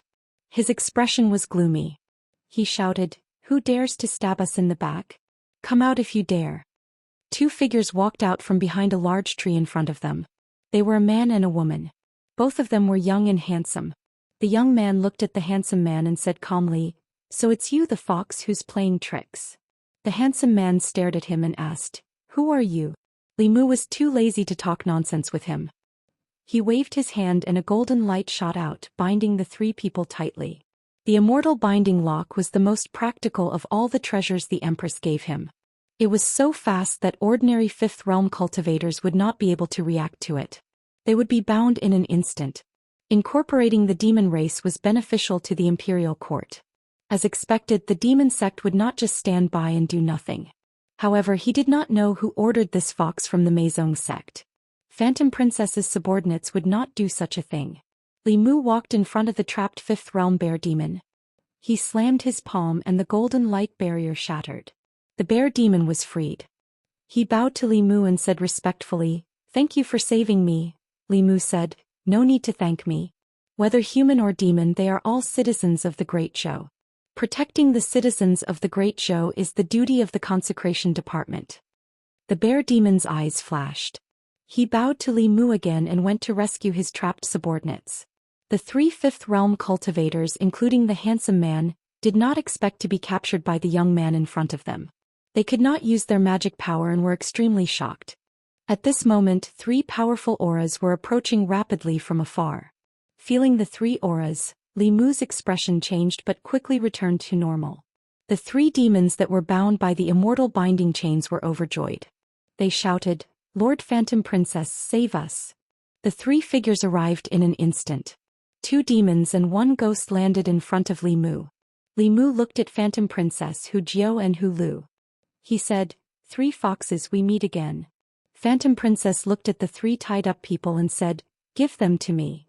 Li Mu asked, "Do you know what they did?" Phantom Princess said, "I did not give them such an order. I will bring them back and deal with them." Li Mu thought for a while and said, "The imperial court owes you a lot. I can give you face and give them to you. However, I will destroy their cultivation as punishment." The three demons said in fear, "Lord Phantom Princess, no." A trace of hesitation appeared in Phantom Princess's eyes. Seeing the tragic state of the bear demon, she finally nodded. Li Mu's fingers were like lightning. He pointed at each of the three demons. The auras of the three demons immediately withered. Most of the spiritual power in their bodies dissipated. They could only barely maintain their human forms. Li Mu took back the immortal binding chains. Phantom Princess waved her hand and the three demons were taken into the flask heaven space. She looked up at Li Mu again and said with a complicated expression, "I didn't expect you to really do it." Li Mu said, "I'm a real man, I'll keep my word." Phantom Princess thought for a moment and said, "If what you said is true, Meizong will not go against the Great Zhou court in the future." She did not say anything more. She looked back at Hu Lu and Hu Jiao and whispered, "Let's go." Hu Jiao looked at Yin Exen beside Li Mu and said, "I was right. You really like to play with snakes. Li Mu, you can reconsider what I said last time. We also have snake demons in Thousand Fox Country. They are twin sisters. I promise you they won't let you down." Chapter 467. Li Mu once again rejected Hu Jiao's temptation mercilessly. Huan Ji and the other two took the people of Meizong sect and flew towards Qianhu country. On the way, Hu Jiao was still confused. She murmured, "Who ordered these guys to do this?" Huan Ji was thinking. At a certain moment she suddenly stopped and her expression changed. She immediately said, "Let's go back." Li Mu gave the bear monster some healing pills. Just as he was about to ask if he was willing to be the demon commander of Zhejiang County, Huan Ji and the other two suddenly returned. Huan Ji stared at the sword in Yin Xian's hand and asked, "Where did you get your sword?" Hu Jiao finally realized something and exclaimed, "Little snake's sword." Li Mu glanced at Yin Xian. Although he looked calm, he was actually panicking. At this moment he was only one step away from true social death. Yin Xian's sword was given to her by him. And this sword was originally given to him by Huan Ji. It should have been destroyed by Little Snake's self-destruction. It shouldn't be in Xian's hands. Li Mu's mind raced as he quickly came up with an excuse. He said indifferently, I found this sword in the Zhejiang Commandery Prince's mansion. No matter who it belonged to before, it belongs to me now. Don't even think about taking it back. That night the Zhejiang County King was also there. After Little Snake died, it was reasonable for him to take the sword away. Li Mu rejoiced that he thought of this wonderful reason at the last minute. Huanji obviously didn't suspect too much. She said softly, this sword used to belong to one of my subordinates. Li Mu glanced at her and asked, do you plan to take it back? Huanji said lightly, no need. She glanced at the sword and left again. Hu Jiu followed her and asked hesitantly, Lord Huanji, that's Little Snake's relic. Do we really not want to take it back? Huanji took a deep breath and said, Little Snake is already dead. There's no point in taking back the sword. Hu Jiu sighed and said, that's right. I don't want to think of Little Snake every time I see the sword. At Black Bear Ridge, Bai Yinxing looked at the snake-shaped sword in her hand. She instinctively felt that there was some secret between Li Mu the fox demon and this sword. She tilted her head and asked Li Mu, Brother Li, who is Little Snake? Li Mu shook his head and said, I don't know, not familiar. Bai Yinxing looked meaningfully at the sword in her hand and didn't ask any more questions. Li Mu heaved a sigh of relief. At this moment the level 5 Black Bear spirit had already walked over. He clasped his fists and said, Thank you, Lord Li, for saving us. Thank you, Lord Li, for killing Zhejiang Commandery Prince Xiao Heng and returning peace to the demons of Zhejiang Commandery. Li Mu said, Bear King is too polite. Great Zhou is not a place for these evil cultivators to run amok. The Black Bear spirit took the initiative to ask, Sir, you came here to establish the Zhejiang County Demon Department, right? Li Mu nodded and said, the Demon Department of a commandery needs a demon king who can intimidate the demons. Is Bear King willing to take on this responsibility? The Black Bear spirit did not hesitate and said, I am willing. He knew very well that he had to choose between the demon sect and the imperial court. At this point, it was impossible for him to stay out of trouble and not offend both sides. He could choose to agree or remain neutral from the imperial court. However, if he did not follow the demon sect, he would definitely be killed by the demon sect. Rather than that, he would rather rely on the imperial court and obtain their protection. They were demons born and raised in the Great Zhou. They had a certain sense of belonging to the Great Zhou. However, humans had always adhered to the idea that those who were not of the same race must have different intentions. They had never accepted the demons. The demons of the Great Zhou had been waiting for this day for thousands of years. After establishing the Zhejiang County Demon Department, the northwestern commanderies had been settled. The remaining commanderies could be handed over to the Consecration Department. The two high consecrators would personally lead the charge to convince the demons through reason and slowly push forward. To prevent the same thing from happening again, Li Mu set up an offensive and defensive formation in the Bear Demon Cave in the Black Bear Ridge. With the Black Bear King's cultivation, unless a 6th realm cultivator attacked, it would be difficult for anyone below the 6th realm to break through. As for the Demon Nation and the Demon Sect, if cultivators above the 6th realm appeared openly in the Great Zhou and attacked the demons and civilians of the Great Zhou, it would be tantamount to declaring war on the Great Zhou. The last Nether Saint to do this was already gone. As long as a 6th realm cultivator did not appear, this formation could ensure the safety of the Bear Demon tribe. After returning from Zhejiang County, Li Mu prepared to return to the Immortal's capital. If he had to deal with every commanderies in the Great Zhou personally, then what was the point of having so many consecrators? The annual salary that the imperial court gave to the consecration department was better given to him alone. Li Mu brought Yinxin and was already on the flying boat back to the Immortal's capital. In the Thousand Fox Nation, Phantom Princess looked at Bai Xian and questioned, why did you make such a decision without the approval of the elders? Bai Xian glanced at her and said calmly, the Great Zhou court wants to establish the demon department in the commanderies and divide the demons. They have ulterior motives. How can we let them do as they wish? What's wrong with me asking them to destroy the Great Zhou court's plan? Phantom Princess's lips moved, but she was speechless for a moment. Bai Xian looked at her meaningfully and said, Junior sister, don't forget your identity and the responsibility of the Meizong sect. Don't think that I don't know. In Zhejiang County, you flirted with Li Mu in the Great Zhou and watched Li Mu destroy our people's cultivation. I won't report this to the sage sect for now. I hope you can take care of yourself. Hu Jiu said angrily, what do you mean watch? Do you know how strong Li Mu is? Even if we worked together we were no match for him. Only Lord Phantom Princess could bring them back and spare their lives. Otherwise their heads would have been chopped off by the great Zhou court. You wouldn't even be able to see them. Bai Xian's face darkened and he said coldly, is this the place for you to interrupt? Hu Jiu snorted and said, you? I wouldn't interrupt even if you asked me to. Disgusting, Phantom Princess said. Hu Jiu leave first. Although Hu Jiu looked angry she still left. Only Phantom Princess and Bai Xian were left. Bai Xian's face softened a little. He looked at Phantom Princess and said, Junior sister, you know how I feel about you. In these years, you disobeyed the sage sect's orders many times. I helped you hide it. Including this time I won't tell the sage sect. But I need you to give me a response. Phantom Princess sighed and shook her head. Sorry senior brother Bai. I don't have any romantic feelings for you. Bai Xian looked disappointed and said, I'm being sentimental. After he finished speaking his expression returned to normal and he turned around to leave. Bai Xian returned to the palace and saw a young man sitting in his seat. Behind the young man were 3 old men. The 3 old men gave Bai Xian the feeling that they were ordinary people. But the 3 black lotuses embroidered on their chests made Bai Xian's pupils shrink. In the sage sect, 3 black lotuses represented elders of the 7th realm. Chindu. The consecration department had already made steady progress in the demon division. The 36 demon divisions were directly under the consecration department and were not under the jurisdiction of the imperial court. The local government of each county had no right to mobilize the demon division. Even Li Mu didn't believe in the imperial court, let alone the demon clan.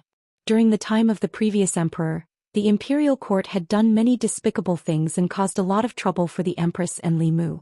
Li Mu didn't forget that the demon division was directly under the consecration department, and the consecration department was directly under the empress. This could avoid many problems. This way the Great Zhou had 2 imperial courts. They didn't affect each other and were both controlled by the empress.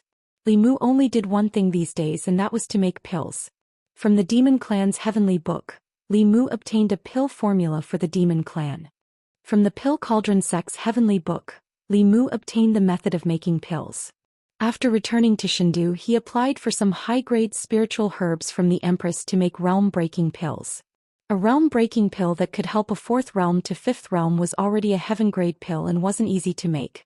As for a realm-breaking pill that could increase the chances of a 5th realm to 6th realm, it was even at the saint level. Currently Li Mu didn't consider it. In order to ensure that he wouldn't be disturbed, Li Mu's place of making pills was the secret underground room of Chang'e Palace. It was also the empress' place of seclusion. A cauldron of pills was about to be completed. Li Mu's forehead was already covered in sweat, but he couldn't reach out to wipe it away. At this moment he missed the time when Yinxin was by his side. Although she couldn't help him much, she could still wipe away his sweat.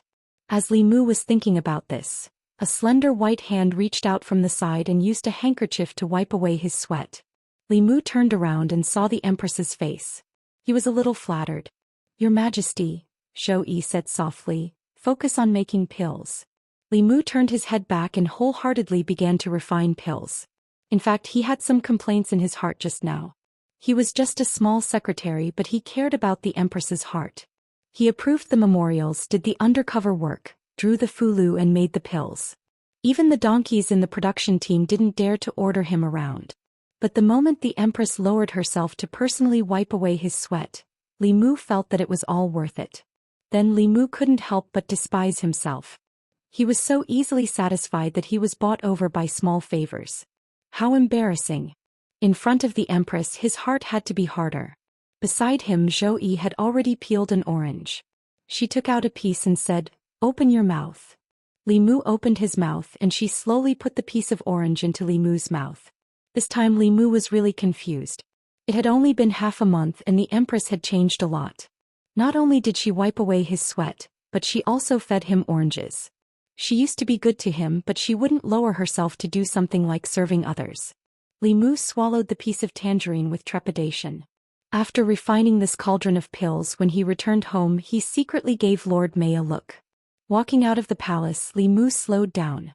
Mr. Mei came from behind and asked, "What's the matter?" Li Mu was confused. "Did Her Majesty do anything strange when I wasn't here?"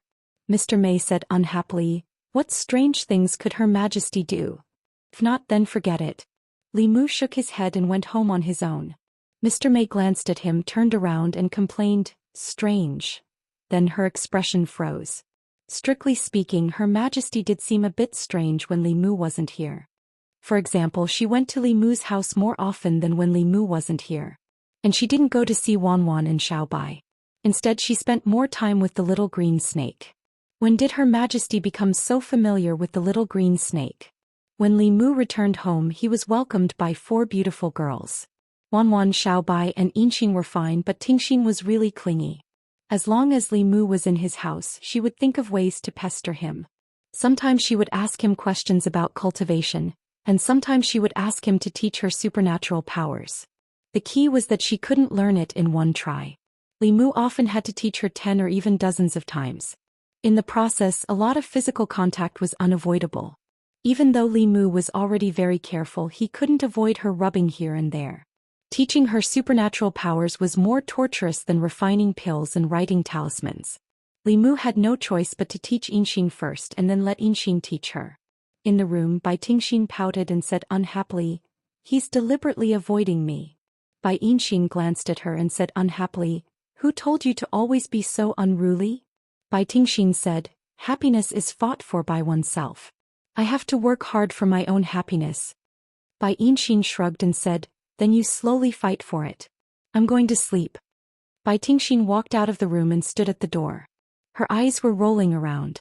Suddenly, a light flashed in her eyes and a plan came to her mind. In Li Mu's room, he was planning to rest.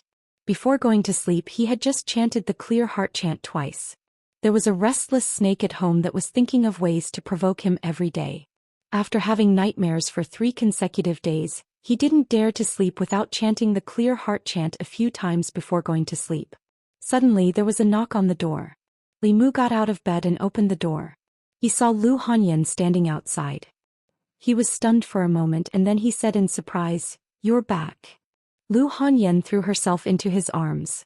Li Mu wanted to hug her, but he suddenly lowered his head and looked at her slender legs wrapped around his waist.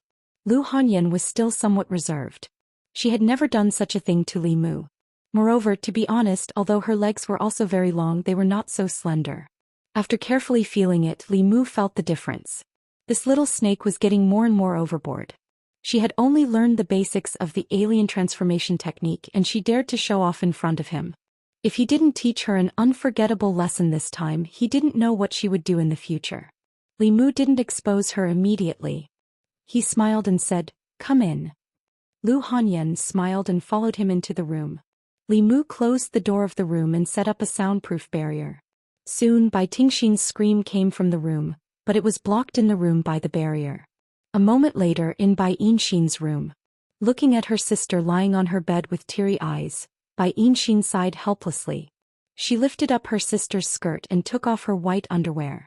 Then she ground the healing pill into powder and carefully applied it on her sister's wound.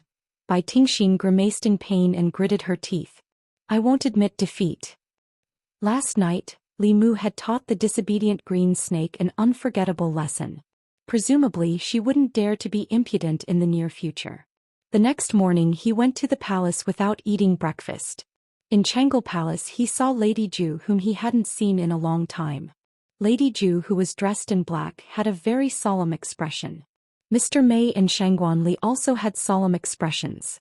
Li Mu looked at them and asked in puzzlement, "What happened?" Lady Zhu said in a deep voice, "The Yao nation has suddenly undergone a huge change. The Tianlang kingdom has announced that it has joined the demon sect and has annihilated and annexed several nearby Yao nations. The Thousand Fox Nation's Meizong sect is in internal strife and the Meizong sect is under the control of the Bai royal family. The great elder of the 6th realm has been imprisoned and the fate of the 7th realm's 10,000 illusions monarch is unknown." Chapter 468. Lady Zhu's words shocked Li Mu so much that he couldn't regain his senses for a long time. He had stayed in the Yao nation for a long time and knew the situation of the demon race. The celestial wolf race was the leader of the 4 major demon races in the demon nation. Their overall strength was stronger than the Thousand Fox Nation with the Heaven Lord of Illusions. They had always been the enemy of the Thousand Fox Nation and the Meizong sect. The Heaven Lord of Illusions was a 7th realm elder of the demon sect and had a pivotal position in the demon sect. Now the Celestial Wolf Kingdom had defected to the demon sect, the Meizong sect was in internal strife, the Grand Elder was imprisoned, and even the Heaven Lord of Illusions of the 7th realm was unknown. How could Li Mu believe this? The Empress was only at the 7th realm and wasn't much stronger than the Heaven Lord of Illusions. Li Mu couldn't imagine what kind of existence could almost kill a 7th realm cultivator. A battle between two 7th realm cultivators could destroy the entire Thousand Fox Nation. Li Mu's first reaction was disbelief. He asked in a low voice, "Is the news true?" Lady Zhu said solemnly, "It's true.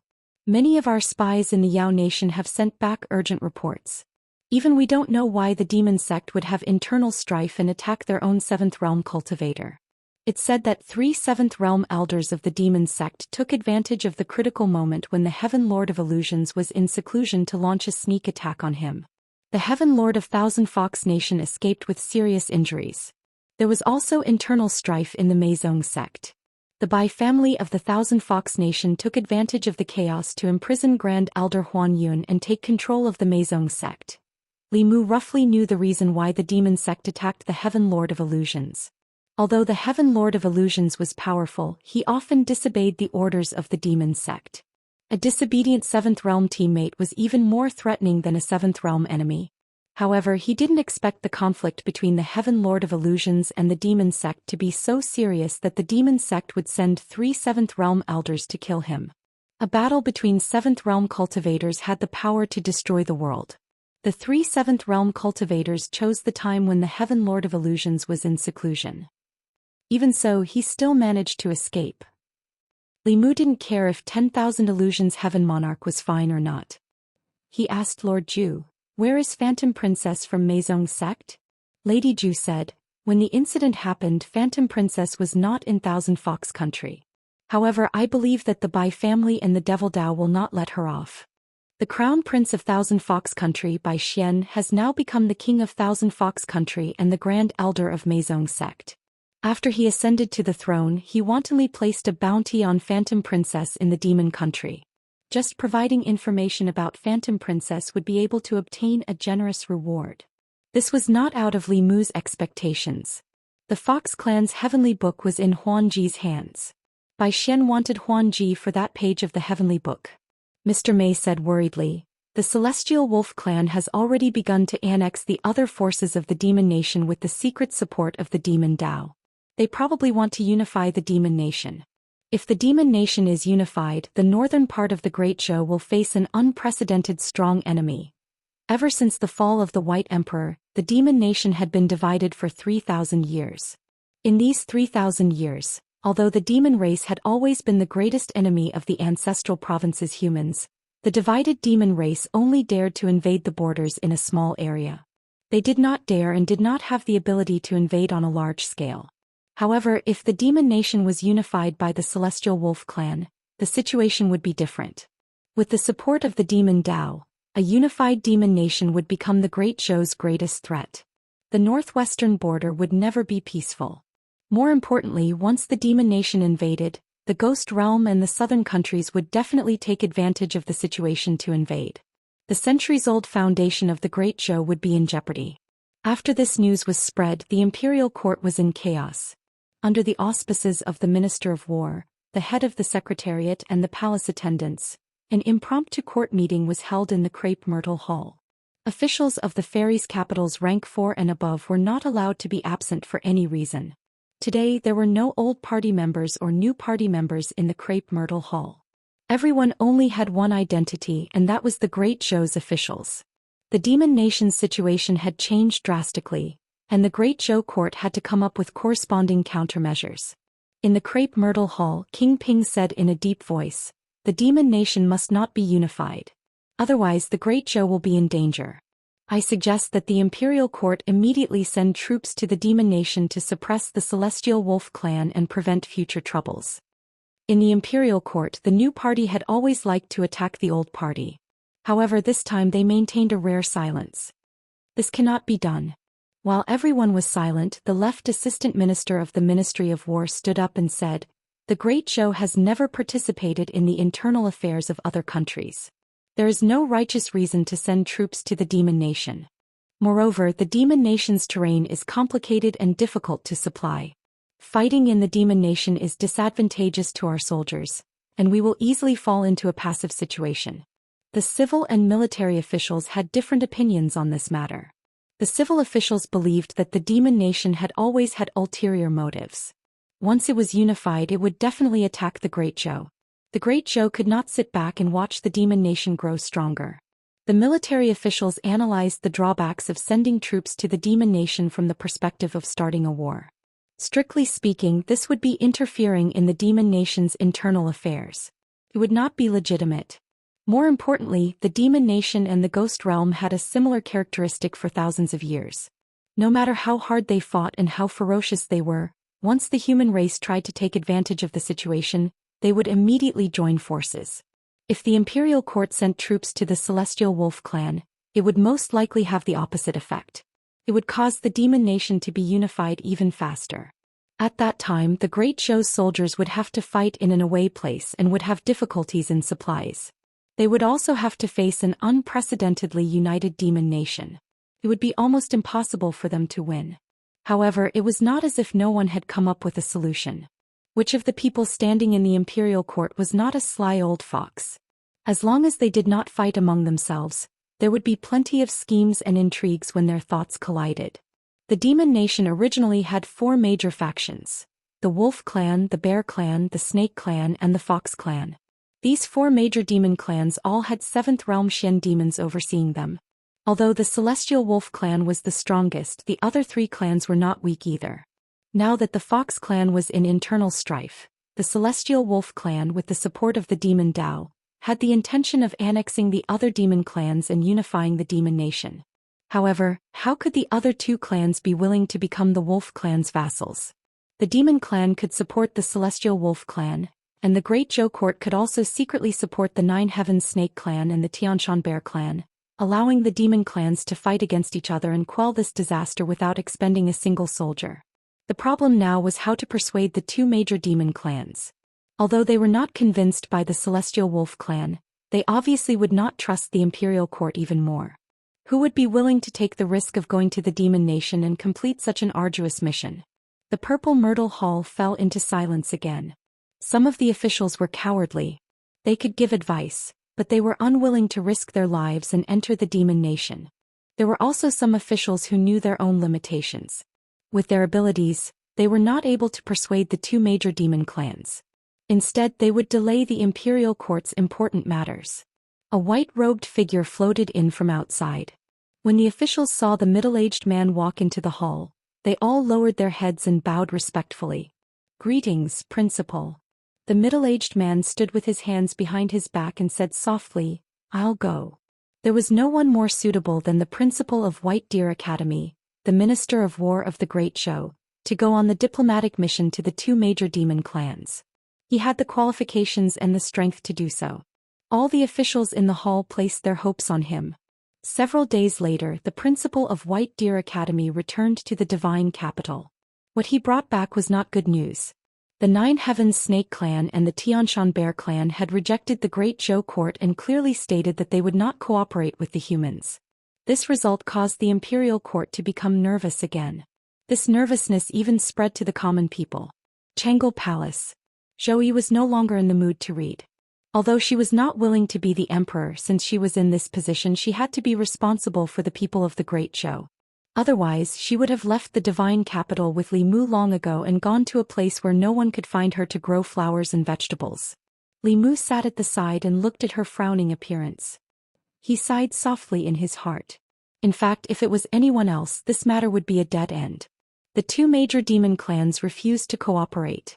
She could not send troops and she could not watch the demon nation be unified. She definitely did not know what to do. Li Mu thought for a moment and said, "Your Majesty, since I have nothing to do, why don't I go?" Zhou Yi rolled her eyes at him and said, "What's the use of you going when even Principal Lin can't do anything about it? Just stay by my side obediently. I can't let you take risks for everything." Li Mu said, Subduing the demon nation is what I promised your majesty.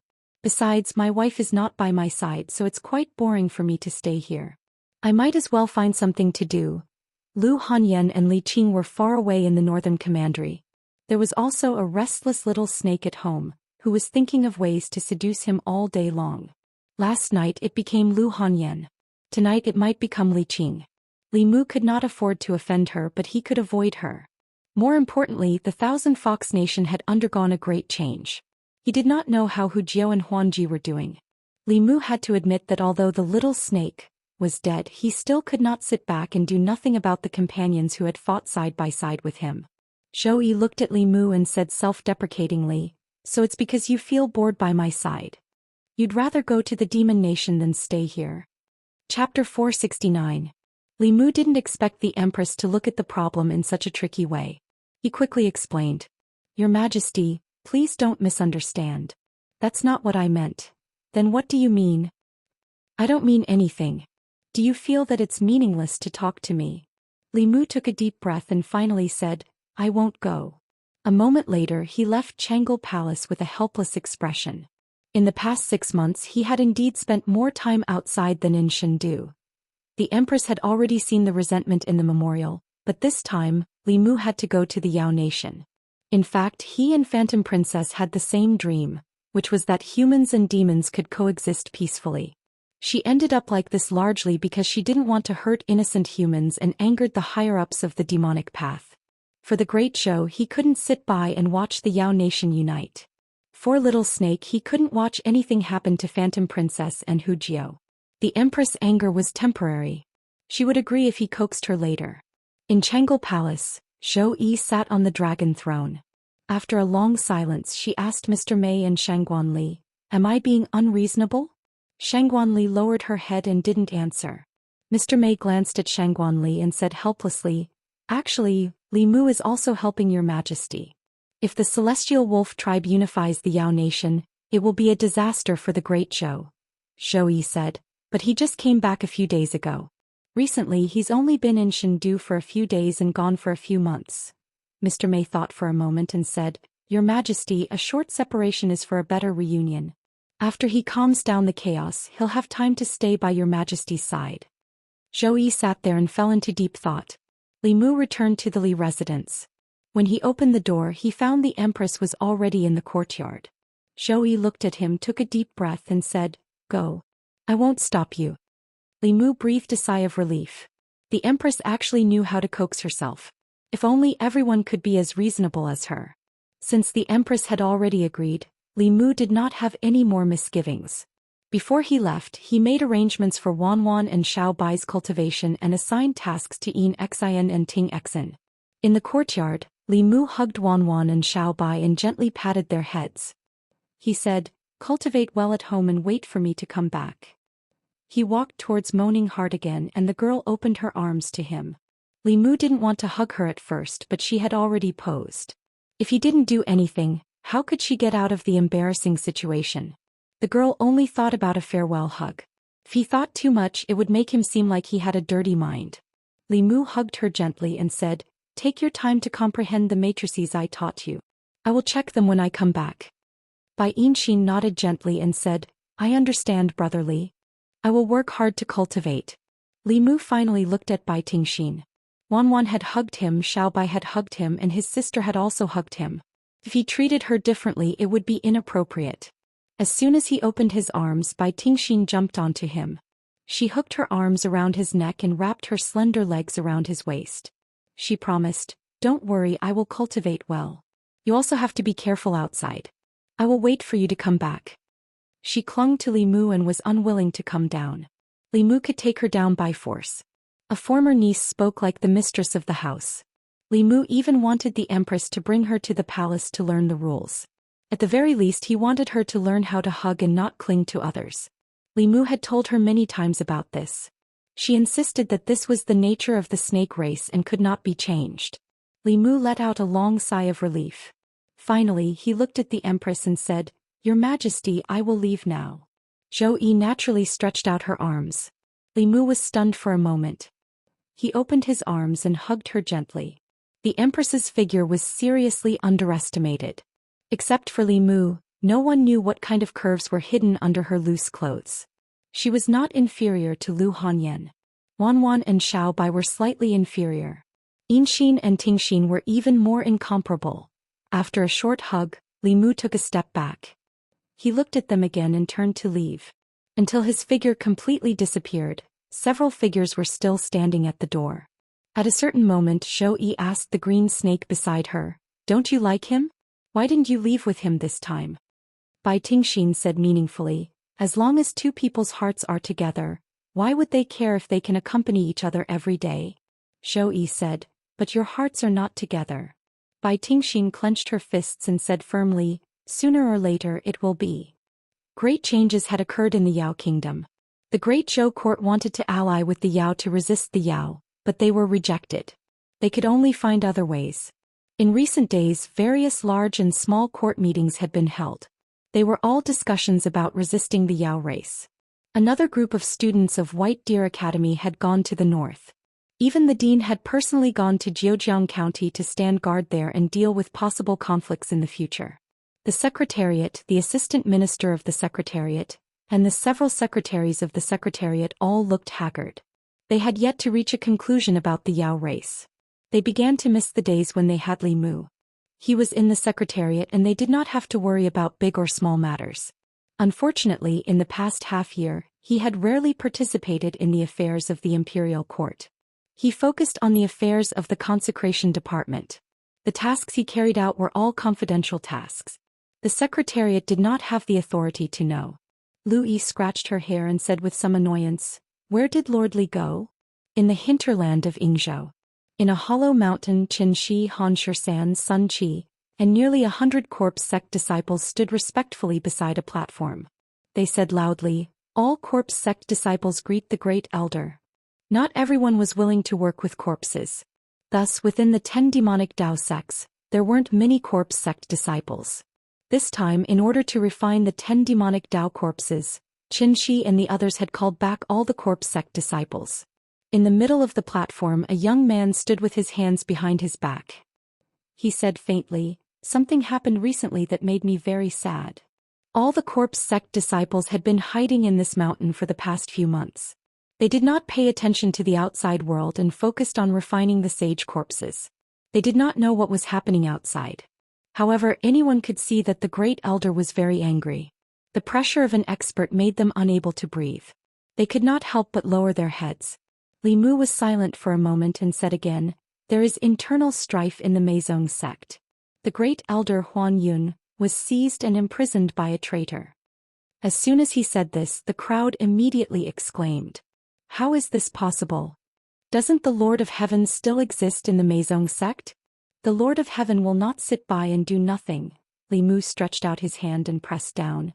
The crowd's voices stopped abruptly. The scene became so quiet that even a pin drop could be heard. Li Mu continued in a deep voice, "When the Lord of Heaven was in seclusion, he was attacked by 3 elders of the sage sect. He was seriously injured.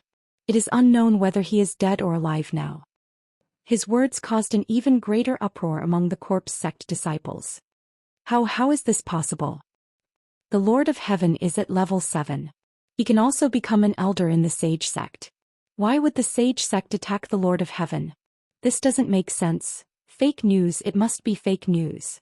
Li Mu stretched out his hand again and the crowd's noise immediately disappeared. He snorted and said, "The Meizong sect has made so many contributions to the sage sect. The Lord of Heaven is loyal to the sage sect, but he ended up like this. I can't take this lying down." Qin Shi looked hesitant and said slowly, "Great Elder, no matter why the sage sect attacked the Lord of Heaven, it has nothing to do with us. I think we should not provoke the sage sect. Otherwise, we may follow in the footsteps of the Lord of Heaven and the Meizong sect." "What nonsense are you talking about?" Li Mu looked gloomy and said, "I am close friends with the Lord of Heaven. How can I watch him be wronged? Since the sage sect is not benevolent, don't blame the corpse sect for being unjust. From now on, the corpse sect will no longer listen to the sage sect. If you don't accept my decision, you can leave now." Qin Shi's face changed and said immediately, "Great Elder." Li Mu waved his hand and said, "Say no more." I have made up my mind. If you want to leave, go ahead. The hundreds of corpse sect disciples fell into silence. The corpse sect was their home. They had everything here and they could even refine the corpses of the strongest. They were unwilling to leave, but the power of the sage sect was deeply rooted in their hearts. They did not want to offend them. Many people looked hesitant. In the end, a figure stood out. A man with a thin face said, I, Zhou Xian, will only be loyal to the sage sect. Since the great elder wants to leave the sage sect, I, Zhou Xian, will leave the corpse sect from today onwards. Please don't blame me. Li Mu asked indifferently, anyone else? After he said that, after a short silence, more than 10 figures stood out. The great elder has lost his mind. I choose to leave the corpse sect. I will also leave the corpse sect. Glory sect will not let this go. Think about it carefully. Very well. Li Mu nodded. He suddenly stretched out his finger and drew a few runes in the air. The runes lit up.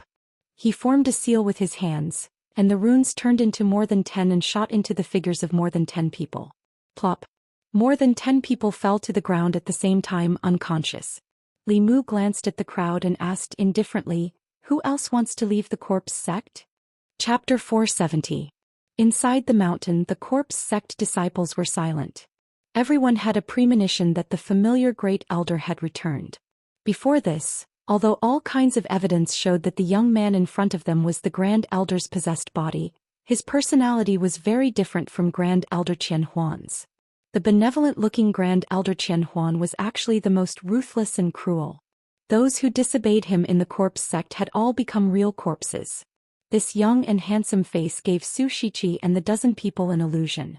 No matter how handsome and kind he was, his soul was still Grand Elder Qian Huan's soul. Zhou Xian and the others had forgotten an important thing. There was an unwritten rule in the corpse sect. Obey the Grand Elder and disobey the Grand Elder's corpse. The Grand Elder's skill just now had completely subdued all the corpse sect disciples inside the mountain. No one dared to have any objections. If they left the glory sect, they might be in trouble in the future. If they betrayed the Grand Elder, they had to die now. Who wouldn't want to live a little longer? The glory sect was just an illusion to them. Their lives were more important now. Qin Shichi gathered his courage and asked softly, Grand Elder, let's follow the old rules and refine these traitors? Li Mu waved his hand and said, no need to waste materials. Lock them up first. They might be useful in the future. Qin Shichi said respectfully, yes, Grand Elder. The dozen people were taken away. The remaining disciples stood even more respectfully at the side. Li Mu moved the corpse sect disciples emotionally and logically. He even gave them the right to choose. The corpse sect disciples were still determined to be loyal to him and stay in the corpse sect. Li Mu was very pleased. He dismissed most of the people and asked, how's the refining of the 10 demon corpses going? Speaking of this, Qin Shichi and the others showed pride on their faces. They said, Grand Elder, 8 of the demon corpses have all been successfully refined, and their cultivations have all reached the 6th realm. The 8 demon corpses were all 7th realm great demons when they were alive. The demon race's bodies were extremely strong. After death, their corpses could reach the 6th realm through a secret technique. If the White Emperor's corpse received the original memories, his own corpse would be able to reach the 8th realm in a short period of time. He would also have 2 7th realm and 8 6th realm subordinates under him. His strength would even surpass the various Dao sections. No one knew where the White Emperor demonic corpse had run off to. Ever since it escaped from the demonic emperor space, there had been no news of it. If he could capture it and bring it back, Li Mu would refine it even if he had to sell everything he had. It was the corpse of a 9th tier elite when it was alive, so it had the potential to become an 8th tier demonic corpse. Li Mu asked again, what about the 2 level 8 demonic corpses? This was what he was most concerned about. They were too powerful when they were alive. If there were no problems during the refinement process, then in principle after the refinement their cultivation could reach the 7th level. Speaking of the 2 Yao corpses, Qin Shi said regretfully, reporting to First Elder, refining these 8 Yao corpses has already exhausted all of the corpse sect's accumulated resources. We no longer have the materials to refine these 2 corpses. Li Mu had high hopes for the 2 demon corpses. With 2 7th tier bodyguards behind him, who would dare to speak loudly to him in the future. Li Mu looked at Qin Shi and said, what other materials do you lack? I will give them to you. Xianxia counted with his fingers and said, at least 10,000 pieces of spiritual jade, diamond jade, bone-growing grass and various other body-refining materials 49 by 7. Li Mu thought of the less than 1,000 pieces of spiritual jade he had left and waved his hand. If you can't gather them all, then slowly gather them. There's no rush. Li Mu stayed in the corpse sect for 2 days, intending to study these 8 Yao corpses properly. He could not count on the 2 Yao corpses for the time being. Although these 8 corpses had all barely reached the 6th tier and would not be a match for a real 6th tier elite in a one-on-one fight, there was strength in numbers. The 8 corpses formed the 8 Desolation Corpse Refining Formation, and even a 7th tier elite would have to avoid it. Only now did Li Mu have some confidence in protecting himself in front of a 7th tier elite. Qian Huanzhen was a genius. He had studied corpses to the extreme in his entire life, and also had high attainments in formations. Li Mu had benefited from his memories until now. Just as Li Mu was studying formations in seclusion, Xianxia came to report that the Sage sect had sent envoys. Although the corpse sect had become a traitor, they would not be so stupid as to directly fall out with the Sage sect. Xianxia carefully came to report to Li Mu. Li Mu thought for a while and said, go receive them and see what they want. Xianxia returned to the belly of the mountain and bowed to a man with a black lotus embroidered on his chest. He asked carefully, may I know the reason for your visit? The man waved his sleeve, and a corpse appeared on the stone platform in the belly of the mountain. He looked at Xianxia and the others and said calmly, I want you to refine this corpse into a Yao corpse. This Yao was a 7th tier elite when it was alive. How long will it take for you to refine it into a 6th tier Yao corpse? If it was a year ago, Xianxia would have been very excited to see the corpse of such an elite. But now he had seen bigger scenes. This kind of small scene could no longer cause any ripples in his heart. He pretended to think carefully for a while and said, at least a year, and it will require a lot of spiritual jades and refining materials. The corpse sect cannot gather them all at once. By the time they do, it will probably be 8 to 10 years later. After all, they had already betrayed the demon sect under the leadership of the Grand Elder. He might as well take the opportunity to extort them. The Sage sect envoy frowned and said, 8 to 10 years is too long. What materials do you need? I will bring them to you next time. Xianxia thought for a long time and said slowly, 20,000 spiritual jades, diamond jade, bone-growing grass and other body-refining materials. After hearing him, the Sage sect envoy's lips trembled and he said angrily, do you think I am stupid? Isn't it just refining a corpse? It needs 20,000 spiritual jades and 81 precious materials. Xianxia shrugged and said, if you are not willing to pay these, we can also refine it. However, the strength of the spirit corpse refined this way may only be at the 5th tier. The more spiritual jades and the more materials, the stronger the spirit corpse refined will be. If we can gather these materials, the spirit corpse refined will be at most at the middle stage of the 6th tier, infinitely close to the late stage. The anger on the Sage sect envoy's face gradually dissipated. Thinking carefully, what this person said made sense. How could the quality of something refined without using materials be the same as something refined with a large amount of precious materials? To him, the stronger the spirit corpse, the better. Although these things were not easy to get, he could go back and apply for them. Since he wanted to refine a corpse, he wanted to refine the best one. He quickly made a decision and said, I will send these things to you within a month. Xianxia added, I will write a list for you in a moment. Remember to make 2 copies of the materials. If 1 copy fails, you have to prepare again and waste time. 2 copies is safer. Li Mu stood in a stone room in the mountainside. After a while, Xianxia came in with a long list in his hand. He asked, First Elder, is there anything else you need? Write it down. Anyway, there is only 1 chance. It would be a waste if you don't write it down. Li Mu felt that what he said made sense. He did not collect the elixirs needed to refine the breakthrough elixir. Those elixirs did not exist on the Zhou continent. Some were in Xian continent, some were in Yuan continent, some were in Changzhou, and some were in Juku continent and Fenglin continent. If he wanted to collect them, he would have to go to all 10 continents. He picked up the pen and was about to write when he thought about his handwriting. He handed the pen to Xianxia and said, I will say. You write. Since he had worked undercover for Phantom Princess for a few months, he had developed a good habit of paying attention to details. Not long after, on the mountainside platform, The messenger of the sage sect looked at the list that was long enough to drag on the ground. He said in disbelief, "These are all?" Xianxia nodded seriously and said, "All of them." The messenger of the sage sect pointed to the bottom part and said, "The rest is fine. These elixirs have nothing to do with refining corpses. What do you want them for?" Xianxia shook his head and said, "Do you know as much about refining corpses as we do? These elixirs seem to have nothing to do with refining corpses, but their medicinal properties can complement each other and increase the success rate of refining corpses." Xianxia talked for almost an hour and finally convinced the messenger of the sage sect. He left the demon corpse and flew away with a painful face. Xianxia watched him go and then let out a long sigh of relief. He said with lingering fear, "If he had not left, I would not have been able to make it up anymore." On the mountainside platform, Li Mu looked at the middle-aged man's corpse on the platform. It looked similar to Phantom Princess. His expression was a little complicated. Chapter 471. Li Mu couldn't be more familiar with the middle-aged man lying on the platform. There was a statue of him in Thousand Fox City. Although Li Mu saw the corpse of the Heavenly Lord of Illusions, it didn't mean that he was dead. Hu Jiu could still be alive without a body, and Qian Huan had died countless times. Even if he was surrounded by 3 cultivators of the same level, the chances of a 7th-level cultivator dying were too small.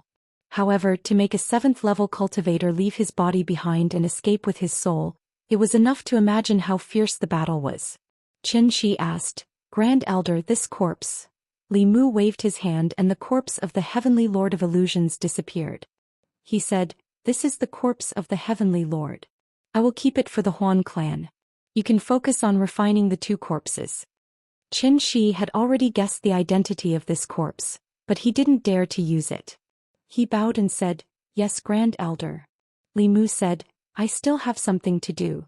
You will be in charge of the corpse sect when I'm not here."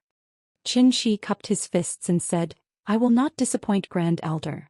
Li Mu rewarded him with some Fulu treasures and left the corpse sect. Xianxia accepted the first elder's reward happily. However, he was a little worried. He could hide it for a while, but he couldn't hide it forever. After a year, if he couldn't hand over the refined corpse of the Lord of Heaven, the sage sect would definitely find out. By then they would have to face more than just a 5th realm Black Lotus emissary. However, even if he died, he had to refine the 2 corpses. If he could use the corpses of 8th-level cultivators to refine corpses, he would have no regrets even if he died. Xianxia took a deep breath and began to look forward to the return of the sage sect envoy. 100,000 Great Mountains, 1,000 Demon Country. Ever since the fall of the Demon Emperor, the once unified demon clan had fallen apart. The situation of the major forces ruling over a region had lasted for 3,000 years. Now the entire demon country was going through a change that hadn't happened in the past 3,000 years. In these 3,000 years, the demon country's forces had never stopped changing. Small demon races rose, large demon races fell, and the various forces swallowed each other up. This happened every few years, but the demon country was always able to maintain a balance. Now this balance had been broken. Under the secret instigation of the demon path, the once hostile Thousand Fox Nation and Tianlang Nation actually joined hands and began to annex the surrounding large and small monster race forces. The balance of power in the monster nation was broken. Some of the smaller monster races were in constant fear, while some of the larger monster races chose to surrender. There were also some that were unwilling to submit to the demon path and chose to stubbornly resist to the end. The eastern part of the Yao Nation had completely fallen into the territory of the Thousand Fox Nation. In the past, Thousand Fox Nation's sphere of influence was limited to Thousand Fox Nation and its surroundings. They didn't care about the demon clans outside their sphere of influence. Now, under the orders of the new monarch of Thousand Fox Country and the Grand Elder of Meizong Sect, Bai Xian, all the experts of Thousand Fox Country and Meizong Sect were out to sweep the mountains in the eastern part of the demon nation and take in the various demon clans. Those who were willing to submit were sent to Thousand Fox Country to accept orders. Those who were unwilling to submit were exterminated and their demon cores and souls were taken. In recent days, some of the smaller demon clans in the demon nation were exterminated.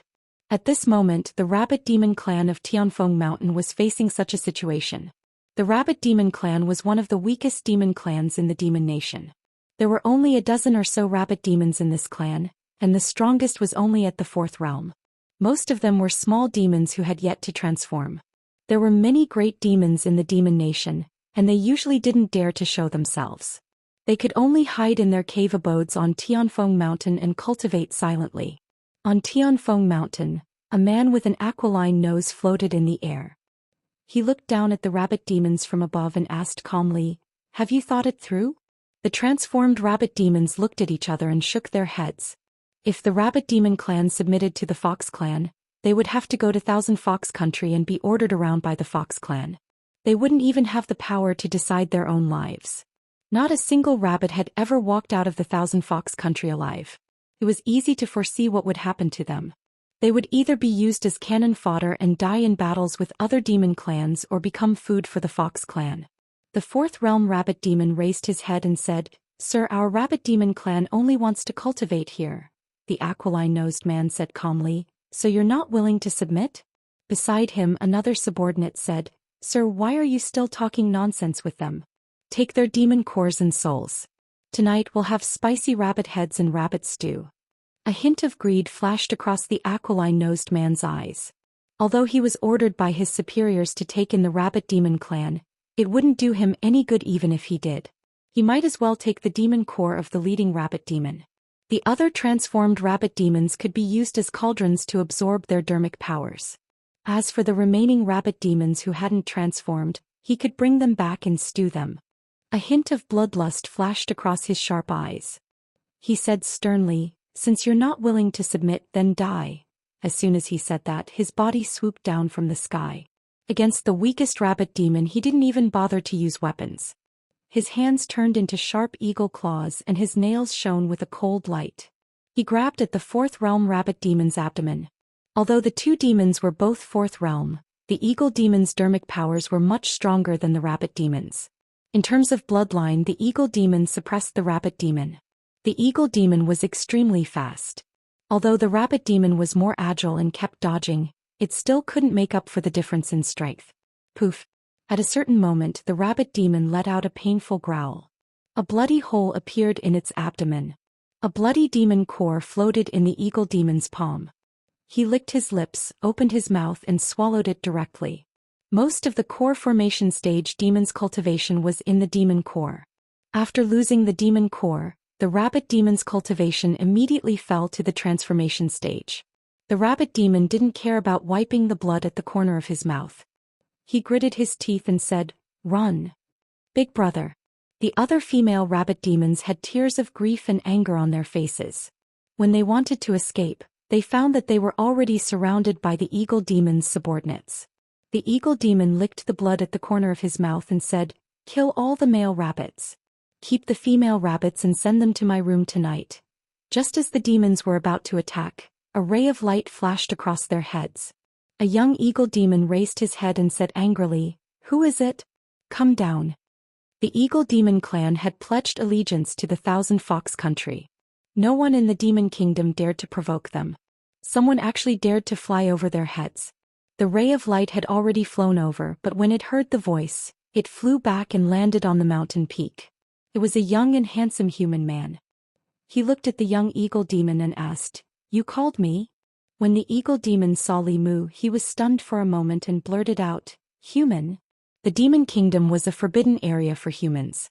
Who would have the guts to swagger in the air here? His cultivation shouldn't be high.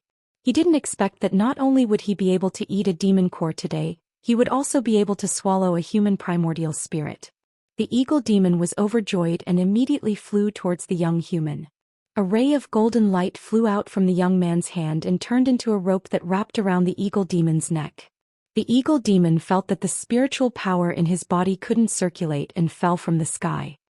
He was shocked and knew that this person was not to be trifled with.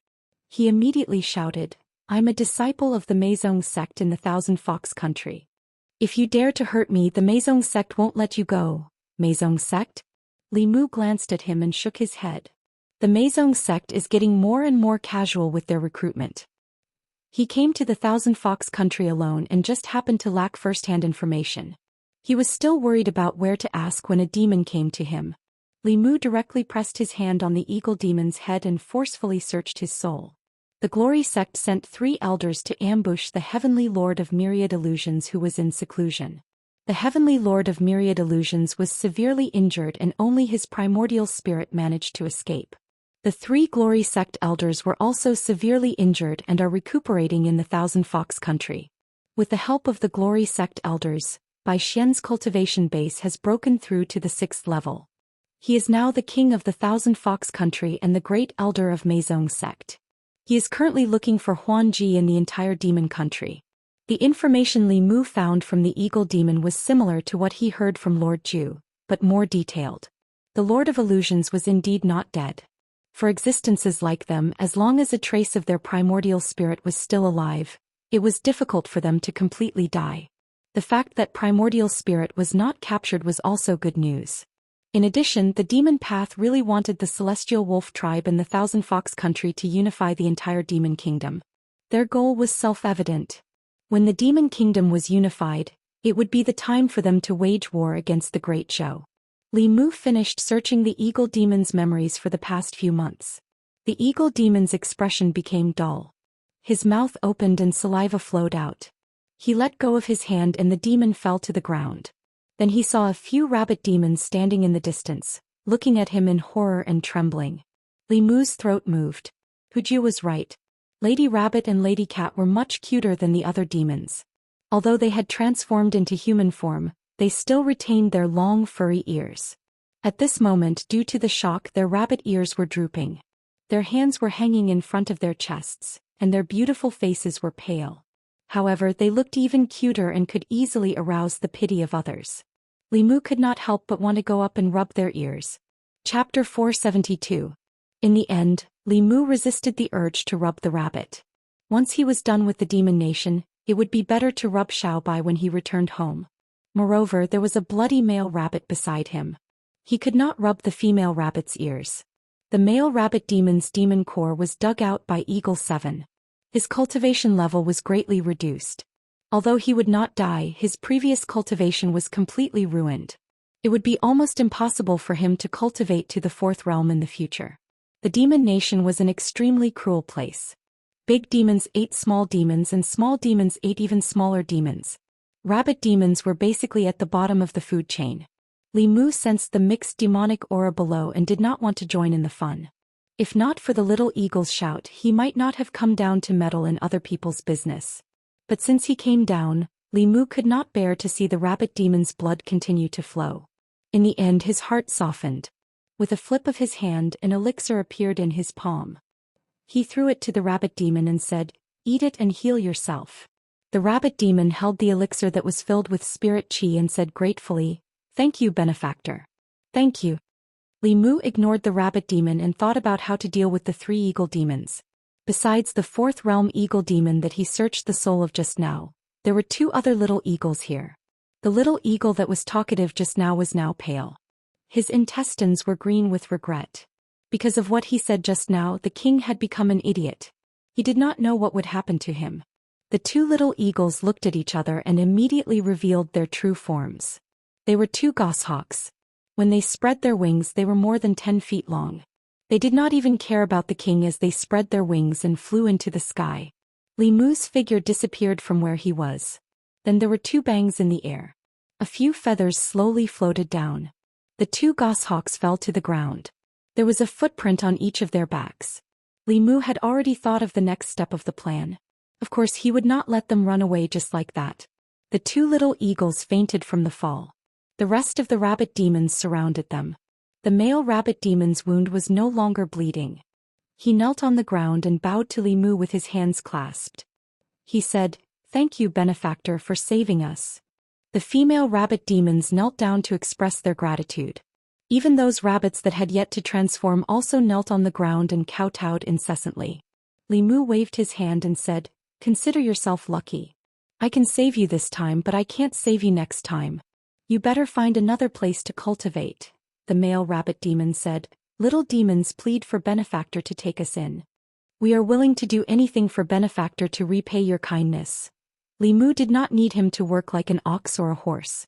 Making spicy rabbit heads was more like it. However, as the saying went, save the rabbit to the end and send the Buddha to the west. The situation in the Yao nation had changed. If Li Mu abandoned them, they would still be on the same path. That would mean that he had saved them for nothing. He thought for a moment and said, "The Yao nation is no longer safe. You can go to the Great Zhou's North County or Jiujiang County and seek refuge with the demon minister of these two counties. After becoming a demon citizen of the Great Zhou, as long as you abide by the law, no one can bully you. If you're willing to go, help me bring these 3 eagles over. Tell the demon order to let the 3 of them reform through labor." After hearing Li Mu describe the treatment of the demon citizens of the Great Zhou, the rabbit demons looked expectant. Li Mu handed the eagle demon to them and turned into the eagle demon's appearance. This scene made the rabbit demons widen their eyes. After the male rabbit demon came back to his senses, he asked carefully, "Benefactor, are you going to the Thousand Fox Nation?" Li Mu did not answer. The rabbit demon thought for a moment and said, "Benefactor, if you're going to the Thousand Fox Nation, it's best to bring us along. That way it'll be easier to gain their trust." Li Mu thought carefully. The rabbit demon's words made sense. If he returned to the Thousand Fox Nation empty-handed as an eagle, it meant that his mission had failed. The Meizong sect would definitely send someone else. If he brought this nest of rabbits with him, the rabbit demon's matter would end here. That makes sense. I'll pick a few people to go to the Thousand Fox Nation with me. Li Mu thought for a moment and pointed at the male rabbit demon. The male rabbit demon's face lit up. Li Mu said, "Take the rabbits who haven't transformed and these 3 eagles to the Great Zhou. The rest of you follow me to the Thousand Fox Nation." The male rabbit demon looked at his 4 sisters. Other than him and the rabbit demon who hadn't transformed, they were the others. The Thousand Fox Nation. Li Mu stood at the city gate with 4 rabbit demons behind him. Other than the male rabbit demon and the rabbit who hadn't transformed, there were only 4 female rabbit demons left in the Little Rabbit clan. The 4 rabbit demons looked exactly the same. They were sisters from the same nest. Li Mu sighed in his heart. Things were the same, but the people had changed. At the gate of the Thousand Fox City, a leopard demon looked envious. He said, "Eagle 7, you're so lucky. You caught 4 rabbit demons and they look exactly the same. Give me 2, even 1. Li Mu waved his hand and said, "Get lost. If I give you 1, the 4 sisters will become 3 sisters. What's the point of that?" The leopard demon spat in his heart. This perverted eagle's luck was really good to the extreme. Rabbits always gave birth to litters and there were many sisters. However, it was rare to see all 4 sisters cultivate into a human form. Why didn't such a good thing fall on his head? Li Mu led the 4 rabbit demons into the city and came to a courtyard in the city. As a 4th realm demon, Eagle 7's strength wasn't top-notch, but he wasn't weak either. He had a small house in the city where only 1 eagle lived. Now he had 4 more rabbits. Everyone knew that Eagle 7 was a LSP. Every month he was given spiritual jades not to cultivate, but to rescue female demons who had lost their footing. In the Thousand Fox country, it was very common for female demons to exchange their bodies for cultivation resources. Now that he caught 4 rabbits from outside, no one doubted him. Everyone was only envious. In Eagle 7's house, Li Mu sat on a chair. 2 rabbit demons were massaging his shoulders and 2 other rabbit demons were massaging his legs. The rabbit demon's surname was Bai. The 4 sisters were called Jingjing, Yingying, Xiaoxiao and Rongrong. They were cute and obedient. Li Mu even wondered if he should keep them in the future and let them serve Lu Hanyan and Li Qing. Wan Wan was already half the master of the house. It wasn't appropriate for her to be a maid. Li Mu didn't stay in the house for long before a bell rang from the direction of the imperial palace. When the bell rang, all the disciples of the Meizong sect in the city had to rush to the gathering place within 15 minutes. Li Mu ordered the 4 sisters to wait in the house. He flew in the direction of the imperial palace. This gathering should be to assign new tasks. After the internal strife of the Meizong sect, a large number of experts were lost. Later, when Bai Xian took power, there was no one under his command. He lowered the standards and recruited many people. The ugly Eagle 7 was summoned at that time. He had greatly lowered the appearance of the Meizong sect. Li Mu arrived at the gathering place.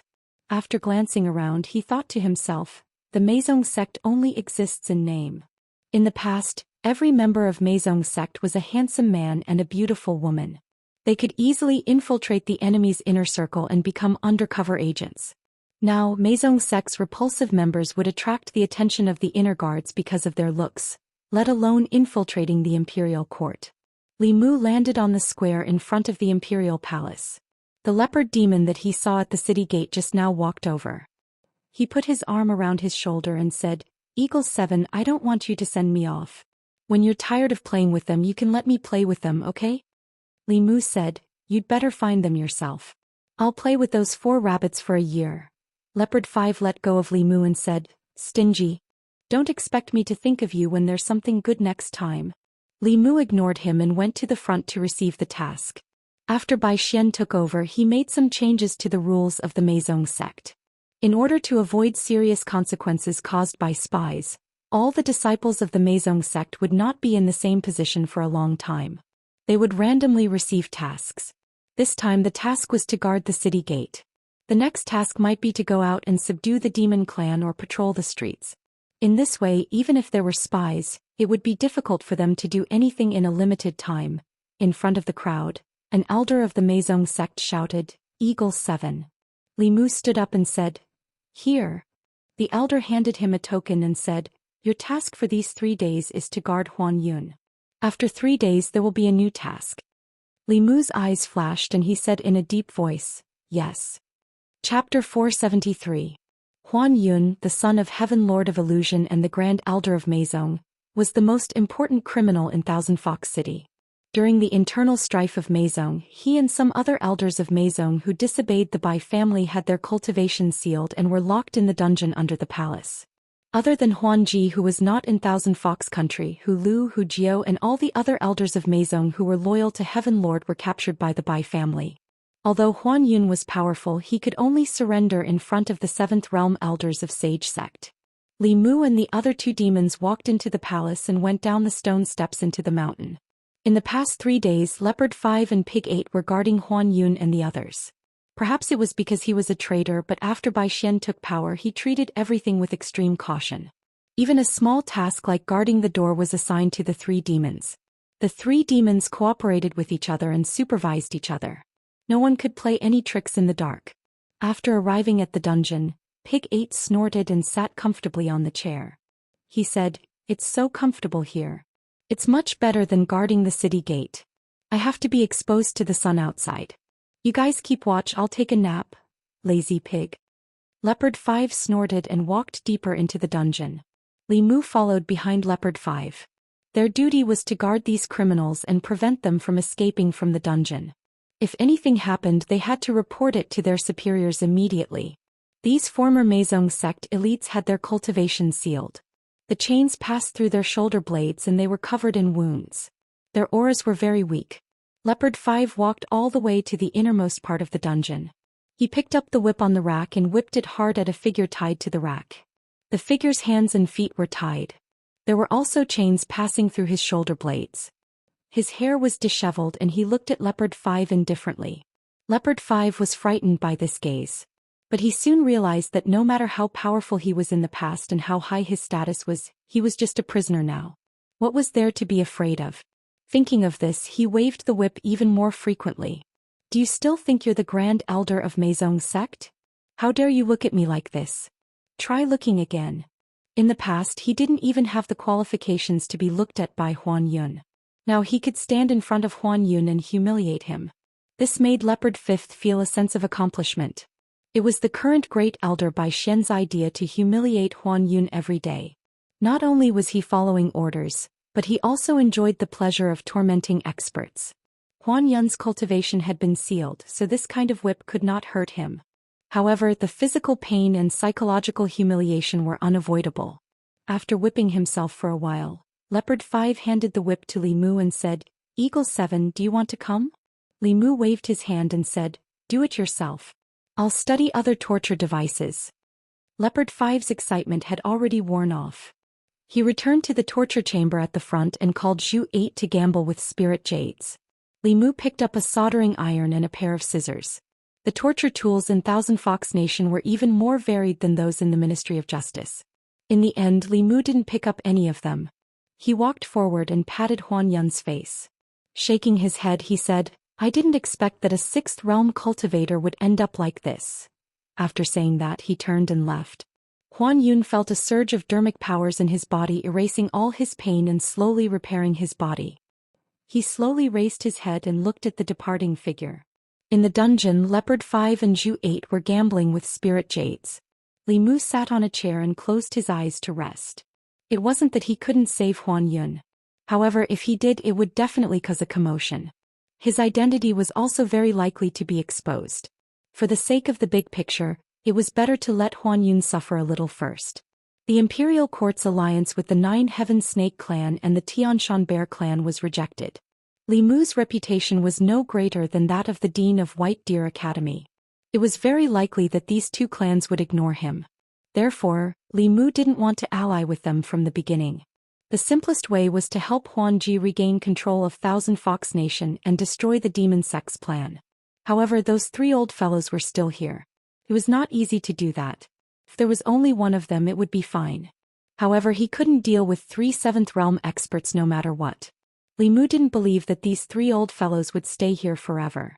Although the Demon Sect's foundation was deep, there wouldn't be many Seventh Realm experts.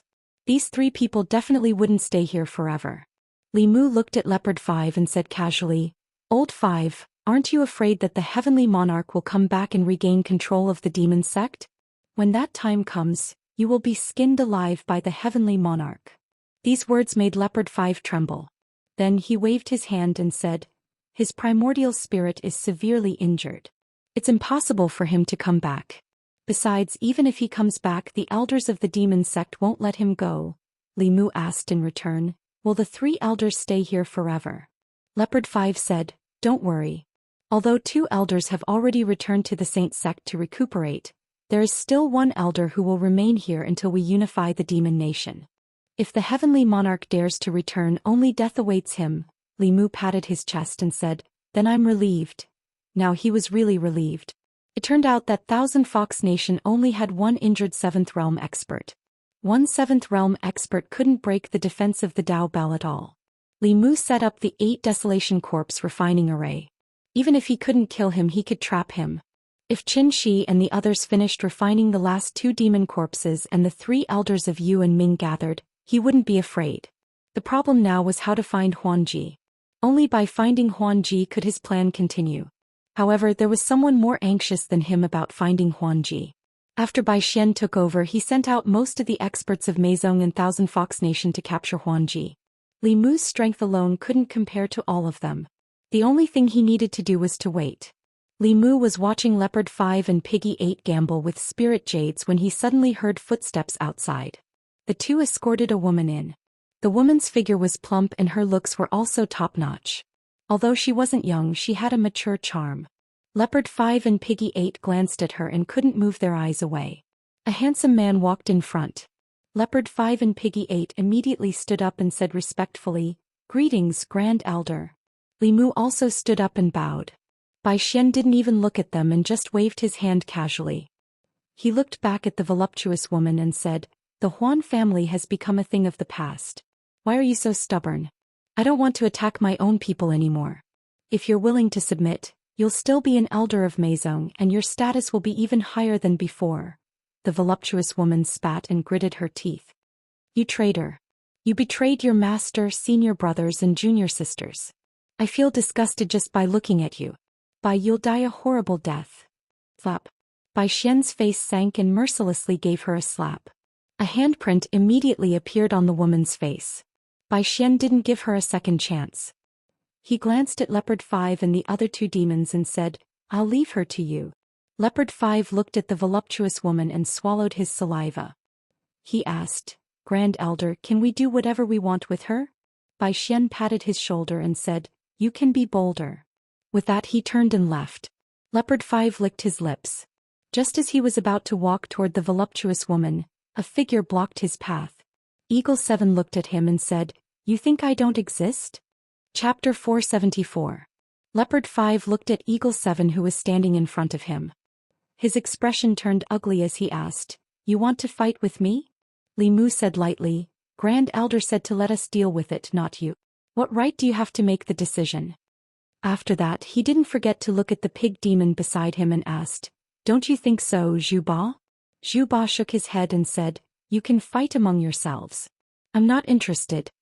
Leopard 5 looked at Li Mu and said angrily, don't you already have those 4 rabbits?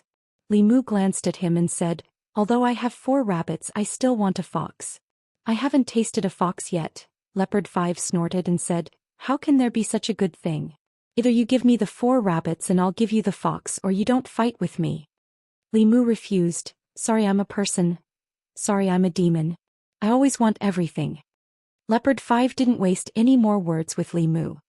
He gritted his teeth and asked, you mean you want to fight with me? Li Mu said, same old rules. Whoever wins gets the fox. The demon race respected strength and also worshipped the strong. Under such circumstances, it was common to determine the winner through battle. Only the winner had the right to speak. Leopard 5 snorted and said, don't forget you lost to me 3 times. I won't show mercy later. Li Mu grinned and said, coincidentally I just ate a rabbit demon's inner core. My magic power increased greatly and I was just about to take revenge on you. This wasn't the place to fight. The two walked out of the dungeon and saw Zhou Xian standing outside with his arms crossed. He was looking at them with interest. Leopard 5 wasn't confident and asked, Grand Elder Zhou Xian waved his hand and said, it's okay. You guys fight. Don't worry about me. Although he had not caught Huanji, he had caught Hu Lu. He was in a good mood today. When he heard the conversation between the eagle and the demon, he had the urge to watch the show. In an open space outside the entrance of the dungeon, both of them had thrown away their weapons. For the demon race, their bodies were their most powerful magical weapons. Under normal circumstances, they would also choose this kind of primitive and violent method to fight. Leopard 5 had been enduring Eagle 7 for a long time. Not only because he had obtained quadruplet rabbit demons but also because of his greed. He faced the sky and let out a roar. Black fur grew on the outside of his body. His eyes turned red and his arms turned into leopard claws. His sharp nails shone with a cold light. He bared his fangs and said, Mixed hair bird, I'm going to pluck all your feathers today. As soon as he finished speaking, he who had already turned into a half-demon, shot towards Li Mu. His speed was extremely fast, so fast that several afterimages appeared in the void. Speed was the Leopard clan's racial talent. Although Leopard 5 was only at the 4th realm, if he unleashed his full speed, a typical 5th realm demon would be able to catch up to him in no time. Behind Zhou Xian, the demons watched with trepidation. This leopard demon relied on speed. It would be hard to find a match for him in the same realm. Then they looked at the eagle demon opposite them. Although this demon did not reveal his true form, his hands had already turned into claws. His hands looked white and slender, but it was definitely not a problem for him to split gold and stone. The leopard demon was the fastest on the ground. The sky was the eagle demon's territory. If they were to compete in speed, the eagle demon would definitely win against the leopard demon of the same realm. However, the leopard demon still had the advantage in a physical fight on the ground. It could be seen from this battle. The eagle demon was at a disadvantage almost from the beginning. The reason he did not lose was because his fighting style was too ruthless. He was almost sacrificing himself to injure the eagle demon. The leopard demon did not want to exchange injuries with him. He went from being proactive in the beginning to being passive in defense. At the edge of the open space, Zhou Xian looked at the eagle demon with admiration. He did not lack powerful warriors, but he lacked such fearless warriors. The snake under Huanji's command was like this. Zhou Xian used to envy Huanji for having such a subordinate. Now he had one too. Whoosh. Leopard 5's sharp claws cut through the air and left a few bloody grooves on Eagle 7's arm. However, Eagle 7's claws also landed on his abdomen. If Leopard 5 did not dodge quickly, this claw would have dug out his demon core. Even so, a wound was left on his abdomen. Leopard 5's face was pale and his eyes were filled with fear. He was scared. He was really scared. He only wanted a female fox, but Eagle 7 wanted his life. Wasn't it just a woman? He could just give it to him. This perverted eagle, it was not enough that he had 4 female rabbits at home. He would not even let a female fox go. Sooner or later, all his fur would fall off from excessive indulgence. Thinking of this, Leopard 5 retreated as fast as he could and shouted, I won't fight with you. I won't fight with you, okay? You lunatic. At this moment there were a few wounds on his body that were still bleeding. However, Eagle 7 was even more miserable. There were more than a dozen wounds on his body and he was covered in blood. Although his cultivation was not high, the aura he emitted made even Realm 5 demons tremble in fear. He was like an Azura that walked out of a mountain of corpses and a sea of blood. Bai Xian walked out slowly and looked at him. He asked, "What's your name?" Li Mu wiped the blood on his face and said, "Your subordinate is Eagle 7. Bai Xian said, "You can tell me your real name." When the demons around him heard this, they were all surprised. Leopard 5 was about to go crazy with jealousy. Most of the demons in Thousand Fox Country did not have names. For example, Leopard 5, Pig 8 and Eagle 7. Only the strong had the right to give human names. For example, the Fox Country royal family and the former Grand Elder Huan Yun and Elder Huan Ji. The fact that the Grand Elder allowed Eagle 7 to have a name meant that he admired Eagle 7 a lot. The demons that were given names by him were all powerful elders of Meizong. Li Mu thought for a moment and said, "My surname is Peng. Because my mother likes to eat fish and my father likes to eat geese, they call me Peng Yuyan." Bai Xian asked, "Peng Yuyan, are you willing to become my personal guard?" Li Mu cupped his fists and bowed. He said loudly, "Your subordinate is willing." Bai Xian stretched out his hand. With a flash of white light, a pill appeared in his palm. He threw the pill to Li Mu and said, "After you're healed, report to the palace."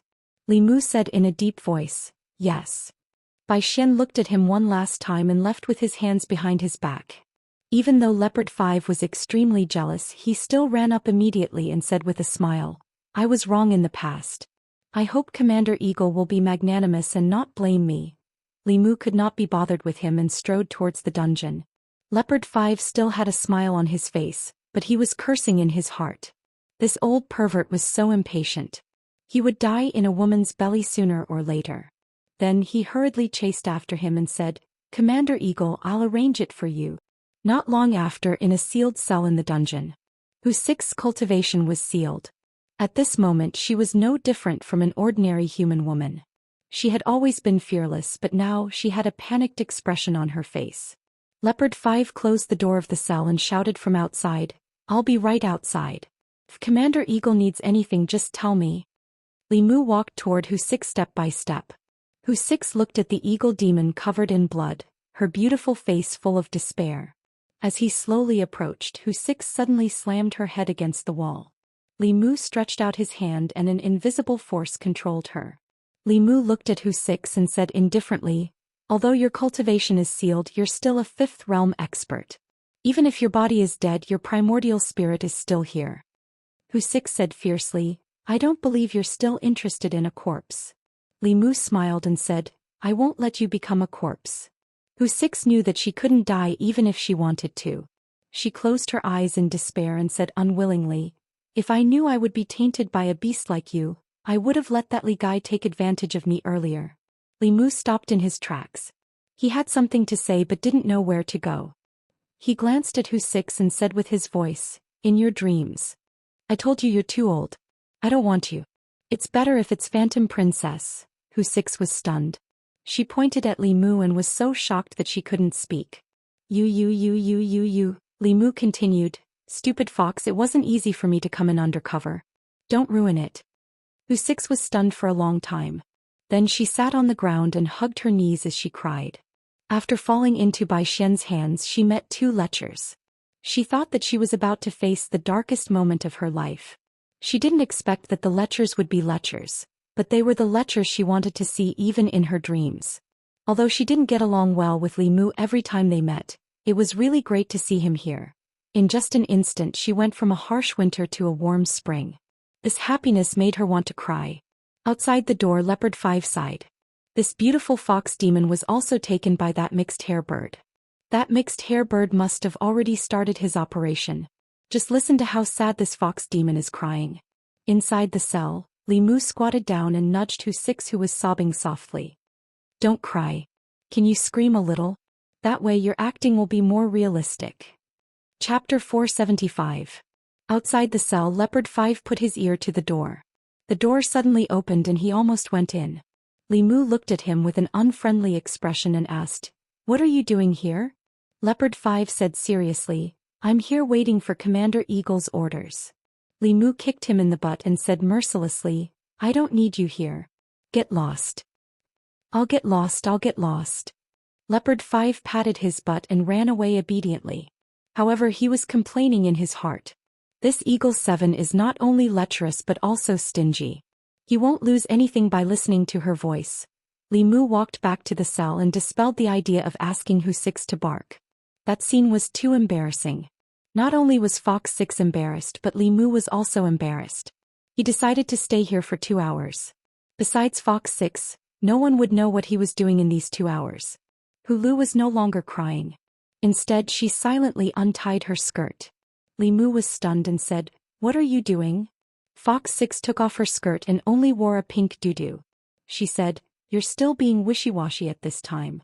Are you waiting for me to help you take it off?" Li Mu waved his hand and she put her skirt back on.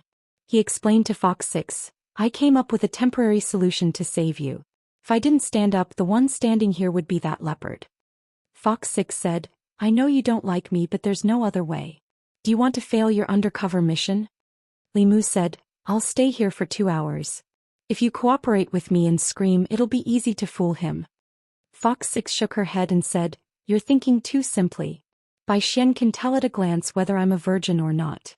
The next time he sees me, it'll be the time your identity will be exposed." Li Mu stood there in a daze. It wasn't until now that he realized he had made a fatal mistake. The Fox clan had a special talent. Whether the other party was a human or a demon, they could tell whether the other party was a virgin or not. Xiao Bai had displayed this talent in front of him more than once. In other words, as long as the experts of the Fox clan looked at Hulu, they would know that Li Mu hadn't done anything to her this time. Then they would suspect him. At that time, all of Li Mu's previous efforts would be wasted. Li Mu glanced at Fox 6 and couldn't help but complain, "You're not young anymore. Why haven't you found a partner yet?"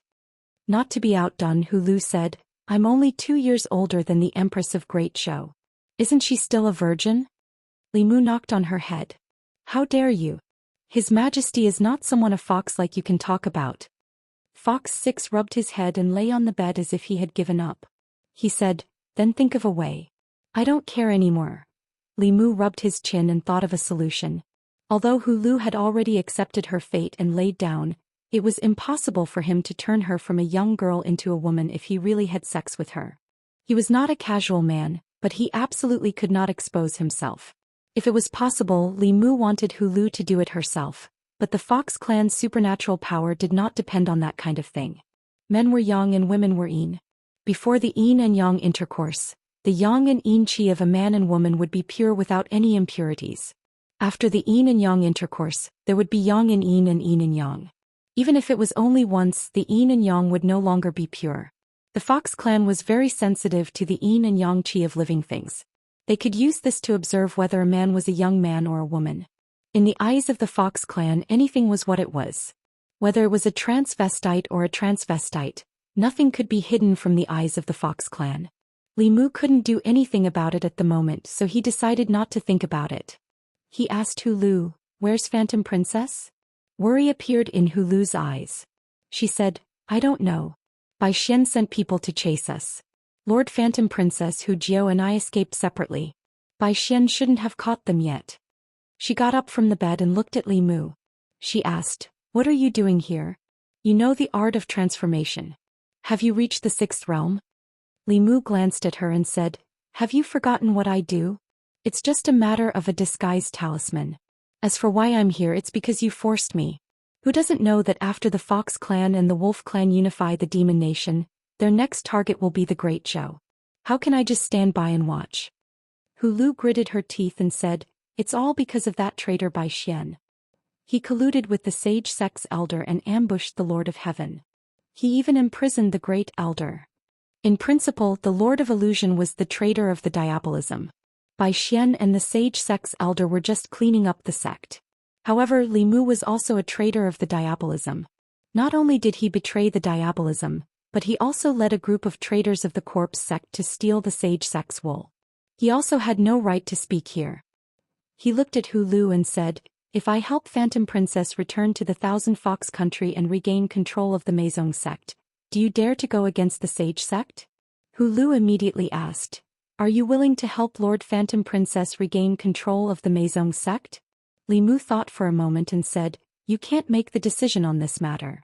Let's talk about it after seeing Phantom Princess."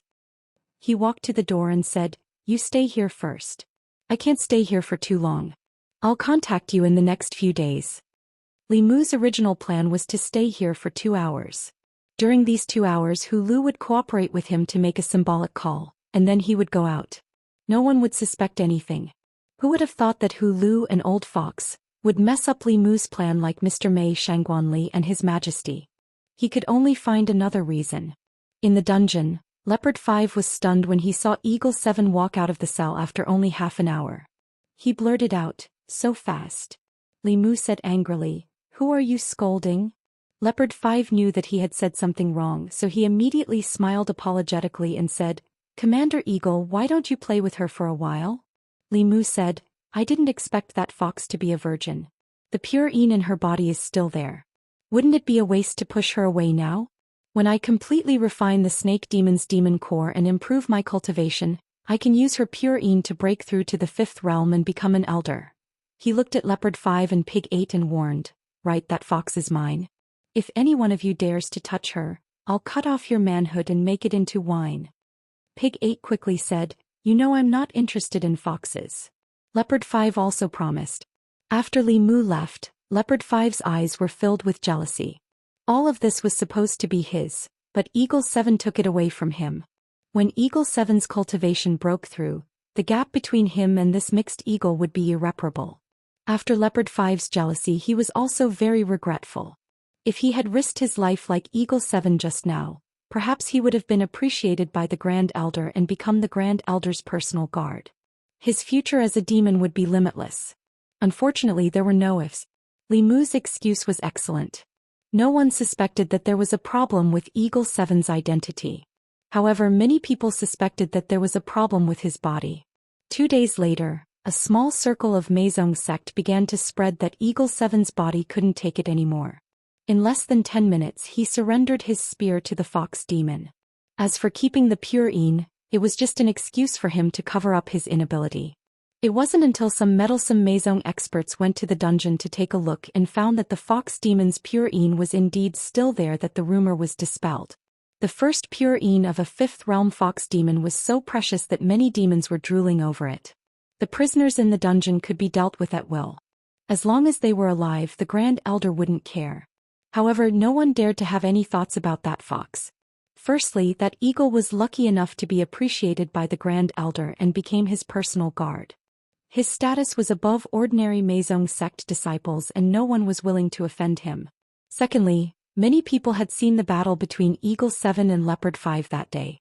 That kind of fearless and suicidal fighting style had left a deep psychological shadow in many people's hearts. After that battle, everyone in Thousand Fox Country knew that Eagle 7 was a hungry pervert. He was willing to give up his life for a woman who dared to touch the fox he fancied. Chapter 476. Although Li Mu guarded the prison for 3 days, Fox 6 didn't suffer any torture after he left. However, his reputation was damaged because of this. Everyone in Meizong of Qianhu knew that Eagle 7 was a pervert who cared more about sex than his life. However, he didn't care. They were talking about Eagle 7 behind his back. What did it have to do with Li Mu? After resting at home for 3 days, Li Mu became Bai Xian's personal guard and entered the imperial palace for duty. The biggest benefit of being his personal guard was that he didn't have to run around tirelessly. What he was involved in were all confidential matters of Meizong and Qianhu. Li Mu had 2 things to do now. First, he had to find Phantom Princess. She was a legitimate demon and was very popular in Qianhu. Only she could replace Bai Xian and become the ruler of Qianhu. Second, he had to find out where one of Glory Sect's Yuming elders, the elder who was recuperating in Qianhu, was in seclusion. He had to take his life while he was sick. Li Mu didn't forget that there was another level 7 old man in Tianlang. If he waited until Glory Sect's elder finished recuperating, Li Mu would have to die here alone even if he had 8 demon corpses. Only by getting rid of one of them and interfering in Qianhu's affairs would he have some confidence. That Glory Sect elder was seriously injured and wouldn't be able to recover in a short time. Even if Li Mu couldn't get rid of him, he had to make him even more injured and eliminate the threat of a level 7 expert. However, he hadn't gained Bai Xian's trust yet and definitely wouldn't have access to such core secrets. Although he had become Bai Xian's personal guard, Bai Xian only let him guard the door. He had to do something to gain Bai Xian's trust first. Li Mu planned in his heart as he stood at the palace gate and basked in the sun. A group of people walked in from afar. After those people walked in, another white Xian guard beside him said hatefully, "Those wolf cubs are here again." Li Mu asked, "What are they doing here?"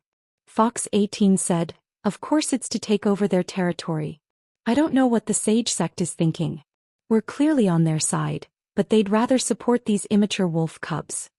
Ushiba had a deep grudge against the celestial wolf clan. In fact, he wasn't the only one. Most of the demons in the Thousand Fox Nation didn't like them. It wasn't just because the two clans used to be enemies. As one of the 4 great demon clans, the conflict between the wolf clan and the fox clan was the deepest. For hundreds and thousands of years, this kind of conflict had long been engraved in their bones. Although the two races had become allies from enemies, the enmity engraved in their bones could not be resolved. What's more, even if they were allies, the two races still had conflicts of interest. Under the instructions of Glory Sect, the fox race and wolf race began to swallow up the other forces of the demon kingdom. Both clans wanted to strengthen themselves. When fighting for territory, they naturally would not give in. However, the super expert of the Fox clan, Heaven Lord Wan Huan, was no longer around. After the internal strife in the Meizong sect, their vitality was greatly damaged. Their overall strength was far inferior to the Wolf clan. In the beginning, the territory that they snatched was quickly snatched back by the Wolf clan. Later, Bai Xian protested to the Glory Sect elder. After the Glory Sect elder stepped in, the Wolf clan calmed down a little. Moreover, the Glory Sect elder also ordered that the two clans were forbidden to engage in large-scale fights for disputed territories. They would be settled by the most traditional method of the Demon clan. The most traditional method of the Demon clan to resolve disputes was the same as when Li Mu and Leopard 5 fought over Fox 6. The bigger fist was the law. Everything depended on strength. If the Wolf clan and the Fox clan had a dispute, each clan would send out a person to compete. The winner would have the only right to speak, and the loser could only blame themselves for not being as strong as the other. In order to avoid too much damage, the strength of the competing demons was limited to the 5th realm and below. This was obviously to take care of the Fox clan. After a wave of internal strife, there weren't many experts left in the Fox clan. If the restriction was lifted, the Wolf clan would simply crush the Fox clan. Even with the addition of this restriction, the Thousand Fox Nation had never won even once. As a result, many of the territories that the Fox clan had set their eyes on had already fallen into the hands of the Sky Wolf clan. The better territories were all swallowed up by the Sky Wolf clan. The Fox clan could only pick up the scraps and bully the Rabbit clan and other small demon clans that the Wolf clan looked down on. After winning a large number of territories through multiple competitions, the Wolf clan had taken a liking to this method. Sometimes, they would even deliberately provoke conflicts and then rightfully take over the territories that the Fox clan had set their eyes on. Thousand Fox Nation in front of the palace. Bam, bam, bam, bam, bam. Two figures exuded a primal bestial aura as they fought in the square in front of the palace. They did not use any Dharma treasures or external objects. They fought purely with their demon bodies and demonic techniques. The Fox clan sent out Leopard 5. While the Wolf clan sent out a Tiger Demon. The Tiger Demon clan belonged to the Demon sect and was also one of the top forces in the Demon Nation. Ever since the Sky Wolf clan joined the Demon sect, they ruled over the Demon sect. Naturally, the Tiger Demon clan also became a subordinate of the Sky Wolf clan. Leopard 5 was fast, but compared to the Tiger Demon, he was at an absolute disadvantage in terms of strength. In the beginning, he could still use his unparalleled speed to gain a slight advantage. However, as his stamina gradually depleted, it was obvious that he was going to lose. In a moment of carelessness, he was hit in the chest by the Tiger Demon. Like a kite with a broken string, he spat out blood and flew out of the arena. A 6th realm wolf demon looked at Bai Xian and said with a smile, "Brother Bai, I'm so sorry. Seems that we have to take over Blackwind Mountain." The Fox clan had sent people to take over Blackwind Mountain first, but the Wolf clan who arrived later took advantage of it. Here the Fox clan lost again and completely lost control of Blackwind Mountain. Bai Xian's face was gloomy and he was extremely unwilling to accept this. However, he could not disobey the rules set by the sage sect elder before he went into seclusion. Bai Xian looked coldly at the wolf demon and asked loudly, "Who's willing to fight next?" No one answered behind him. The Fox clan had lost too many times. Everyone knew that if they could save face for the Grand Elder and Meizong sect, they would be rewarded handsomely. However, the demons sent by the Tianlang dynasty to fight for territory with the Fox clan were all powerhouses who were half a step into the fifth realm. They could break through at any time, but they forcefully kept their strength at the fourth realm. These demons were strong and ruthless. If their cultivation foundation was destroyed by them, perhaps they would have no hope of advancing in this lifetime. In the past few days, who knew how many people who were eager to gain merit entered the competition vertically or horizontally? There were even a few who were beaten until only their demon souls remained. With such a precedent, who would dare to step forward? In the square, Bai Xian's face was as black as the bottom of a pot. Not only did they lose, but no one dared to fight. It was a complete disgrace to him.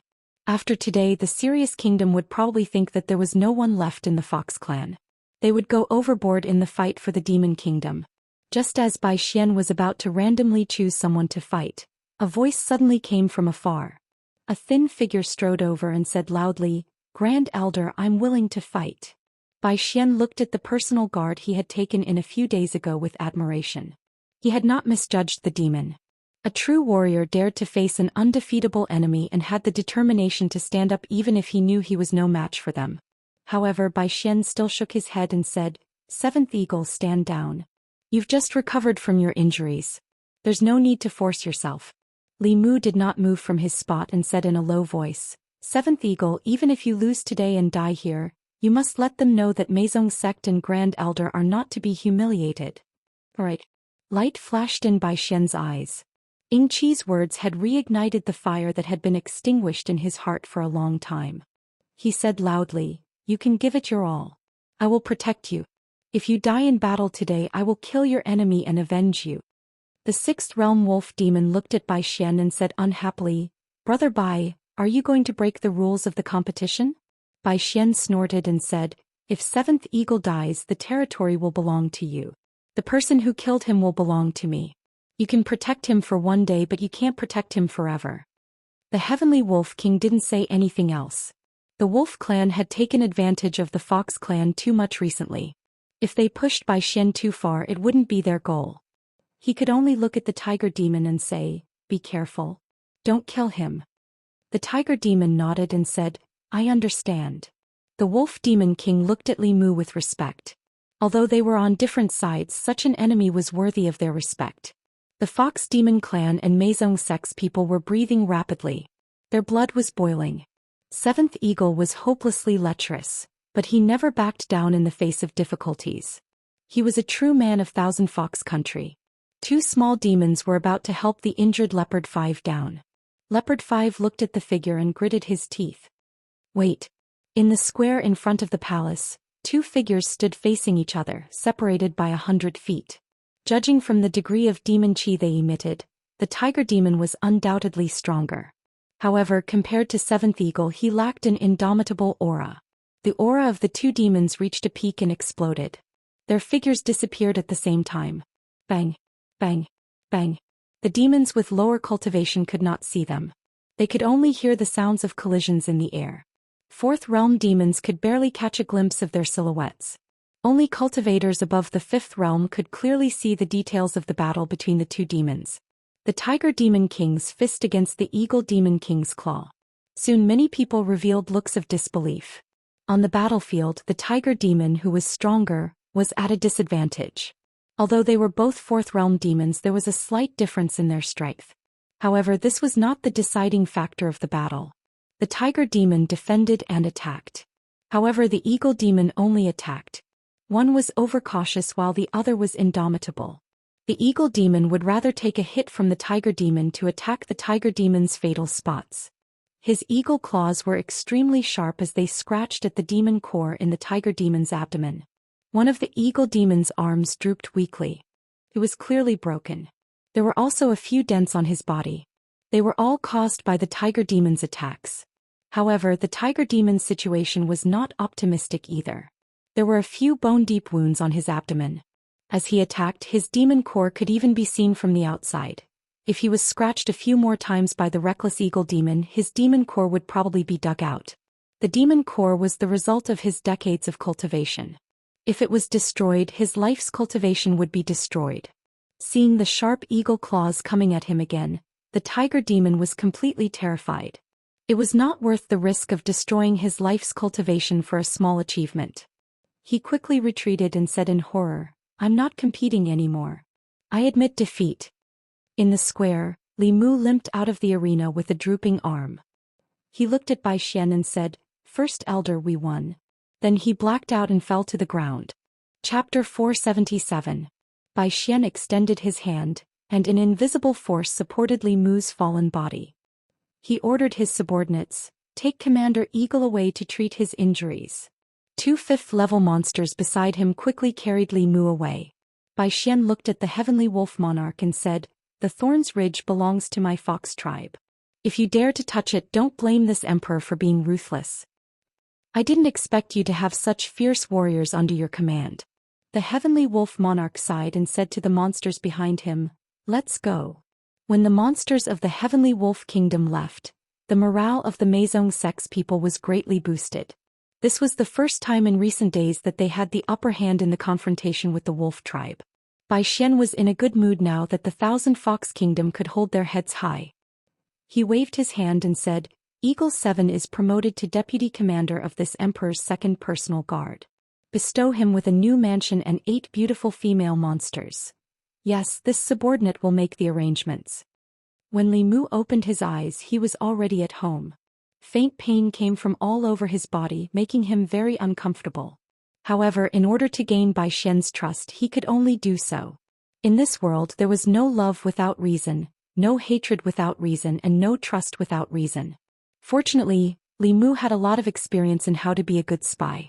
Moreover, the last time he was a spy was in the Thousand Fox Kingdom. This time he was even more familiar with it. His superb acting skills had also gained Bai Xian's approval. The demon race was not good at alchemy, so Bai Xian gave Li Mu a lot of spirit herbs. Other than that, he also promoted him to the position of deputy commander of the second personal guards and rewarded him with a large mansion and 8 beautiful female demons of different races. If these 8 female monsters were rewarded by the Empress, Li Mu would definitely refuse without hesitation. However, he could only accept Bai Xian's reward. Everyone in the Thousand Fox Kingdom knew about Eagle 7's lecherousness. No lecherous man could refuse 8 beautiful female monsters, unless his lecherousness was faked. Fortunately, Li Mu was injured, so he had a reason to restrain himself. However, this reason could only be concealed for a while, not forever. Li Mu wanted to find Huan Ji as soon as possible, rescue Huan Yun and the imprisoned elders of the Meizong sect, overthrow the Bai family's rule over the Thousand Fox Nation, and begin to guard against the Wolf clan with all his might, reversing the situation in the Demon Nation. With his Buddhist cultivation and strong body, such a small injury could be healed in a moment. However, Li Mu still had to slowly recover. If he recovered too quickly, Bai Xian would suspect him. Perhaps Bai Xian's spies were among these demonesses. Li Mu was recuperating in his new home. In the palace, Bai Xian was listening to a report. A fox demon said, "They sent news that Eagle 7 has been recuperating at home. He touched them a lot, but he didn't do anything." Bai Xian rubbed his chin and said, "With that body of his, what can he do? But he's an eagle, why is he even more lustful than the dragons and snakes? He's already injured to this extent, yet he's still naughty," the fox demon said. "When the forest is big, there are all kinds of birds. It's not strange for a lustful bird to appear occasionally." Many people in the Thousand Fox City knew that Eagle 7 was a lustful bird. However, other than that, what left a deep impression on the demons was his courage to defend the Meizong sect to the death. The Demon Nation was in chaos. The Fox clan and the Wolf clan had a lot of friction because they were fighting for territory. This led to a few battles between the two clans almost every few days. The name of Meizong sect's Eagle 7 was completely established in these battles. While he was still recuperating, he ignored the advice of the demons and insisted on fighting. Every time he fought, he would go all out and fight with his life. After a battle, his old injuries would be added to his body. Almost every time he would be carried off the stage. However, Eagle 7 had never lost. Even if his opponents were stronger than him, they would still be hesitant when faced with his reckless fighting style. Seventh Eagle wanted to trade his life for theirs, but they didn't want to do the same. This caused them to hesitate a lot during the fight, which led to them losing. The people of the Wolf clan were waiting for the day Eagle 7 fell. However, in the Meizong sect in the Thousand Fox country, the name Eagle 7 was equivalent to a god of war. After seeing Eagle 7's bravery, Bai Xian felt like he had obtained a treasure. All kinds of healing pills and spiritual medicines were thrown down in piles. Li Mu did not stand on ceremony with him. Because he didn't have the time to train, his physical body didn't improve for a long time. Under this method of torturing his body while using the medicinal power to strengthen his body, the strength of his physical body actually increased by a lot. It could be considered an unexpected surprise. After another battle, Li Mu was supported by 2 fox girls. Bai Xian stood beside him and asked Li Mu casually, "How are the maids I gave you?" Li Mu said truthfully, in reply to First Elder, "There have been many battles these days. This subordinate has to conserve energy and has no extra energy to spend on them.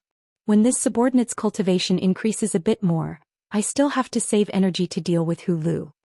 Bai Xian nodded. That's true, Hu Lu's bloodline isn't weak either. If you obtain her primordial yin, you'll be able to reach the 5th level very quickly. However, you don't need to be in such a rush. When the time comes, I'll find you a few more demonesses with primordial yin to help you. If Eagle 7 advanced to the 5th realm, he would not be able to find another person to replace him in the battle. The effect of him not advancing was much greater than advancing. Li Mu nodded. It's all up to you, First Elder. After having Eagle 7, he slowly recovered the grievances he suffered from the Wolf clan. However, there was still one thing that had always been a thorn in Bai Xian's heart. He breathed a sigh of relief and whispered, Junior sister, where are you? I've been looking for you for a long time." Li Mu hugged the 2 fox girls and sighed in his heart. He said quietly, "Phantom Princess, where are you?" In a valley in the north of the Demon Kingdom. The situation in the Demon Kingdom had changed greatly. The Celestial Wolf clan and the Celestial Fox clan were rapidly annexing the surrounding demon clans. Within the Demon Kingdom, the flames of war were unceasing, but it had not yet spread here. The Mountain Cat clan lived here. In a cave hidden by a simple formation, Phantom Princess sat cross-legged. The heavenly book in her hand was emitting a faint light. Soon she slowly opened her eyes and put away the heavenly book. She asked, "Can the Mountain Cat clan be trusted?" Hu Jiu nodded. "Yes. I once saved the lives of their entire clan." Phantom Princess did not ask any more. She fell silent again. She seemed to have thought of something and her face showed sadness. Hu Jiu was also affected by her sadness. She said sadly, "If it weren't for saving us, 6th sister would not have exposed herself. Bai Xian, that traitor, must have had the intention to betray us. Perhaps the death of the little snake was also because of him. I was too useless. I could only watch the little snake explode and 6th sister get caught." He raised his head and looked outside. He murmured, "I don't know how they will torture 6th sister." In the dungeon under the Imperial Palace in Qianhu country, Hu Lu held a drumstick in each hand and ate with her mouth full of oil. She did not forget to ask Li Mu, "Next time bring me some spicy rabbit heads. The wine shop on West Street has good sweet wine. Remember to bring me a bottle." Li Mu glanced at her and said, "That's enough." Because his status here was constantly rising, and Hu Lu was his exclusive property on the surface, no one dared to have any objections when Li Mu helped to improve her meals. Li Mu and Hu Lu stayed for a while. A bell rang outside. The Meizong sect summoned again. Li Mu left the dungeon and came to the Imperial Palace. Bai Xian's personal guard commander stood in front. He pointed at a few people and said, "Little Eagle Leopard 5. Guys, come in." Li Mu, Leopard 5 and the others walked into the hall. They saw Bai Xian's happy face. There was a demon standing behind him. Its cultivation was not high, only at the 4th realm. Its body was a mountain cat. Bai Xian looked at the mountain cat and asked, "I'll ask you again. Is this true?" The mountain cat demon nodded solemnly. "I don't dare to lie. They are hiding in my clan." Chapter 478. Bai Xian couldn't suppress the joy in his heart when he heard the news about Huan Ji. If he cultivated with Huan Ji and benefited from her pure heavenly fox bloodline, he could completely stabilize his cultivation that had been forcefully raised. There was even a possibility for him to go further. Li Mu looked calm on the surface, but he was more excited than Bai Xian in his heart. After finding Huanji, he only needed to find out where the elder of the sage sect was in seclusion to completely reverse the situation of Qianhu country and take the first step to pacifying the demon country. Bai Xian looked at the lynx demon and asked, "Why are they hiding in your clan?" The lynx demon grinned and said proudly, "Hu Jiu once saved our clan, so he doesn't suspect us at all." Li Mu sighed in his heart. Hu Jiu had never been right about people. He didn't know when he would learn to be more careful. Leopard 5 and the other demons showed a look of disdain. Betraying his savior was not a shame but an honor. Even if he was a demon, they looked down on such a shameless person. Bai Xian said with satisfaction, "You can leave now. I will reward you well." "Thank you, my king." The lynx demon left with gratitude. Bai Xian murmured, "What should I reward him?" "Eagle 7, why don't you let him be your subordinate for the time being?" Li Mu was already the commander of Bai Xian's second guard. He thought for a while and said in a deep voice, "First Elder, I think we can't keep this demon." Bai Xian looked at him and asked, "Why?" Li Mu said, "First Elder, Hu Jiu is the savior of their clan. They betrayed their savior so easily.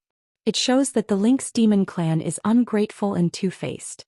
This kind of demon is the easiest to buy. If they can betray Hu Jiu today, they can betray me and First Elder tomorrow. I really don't dare to keep him by my side."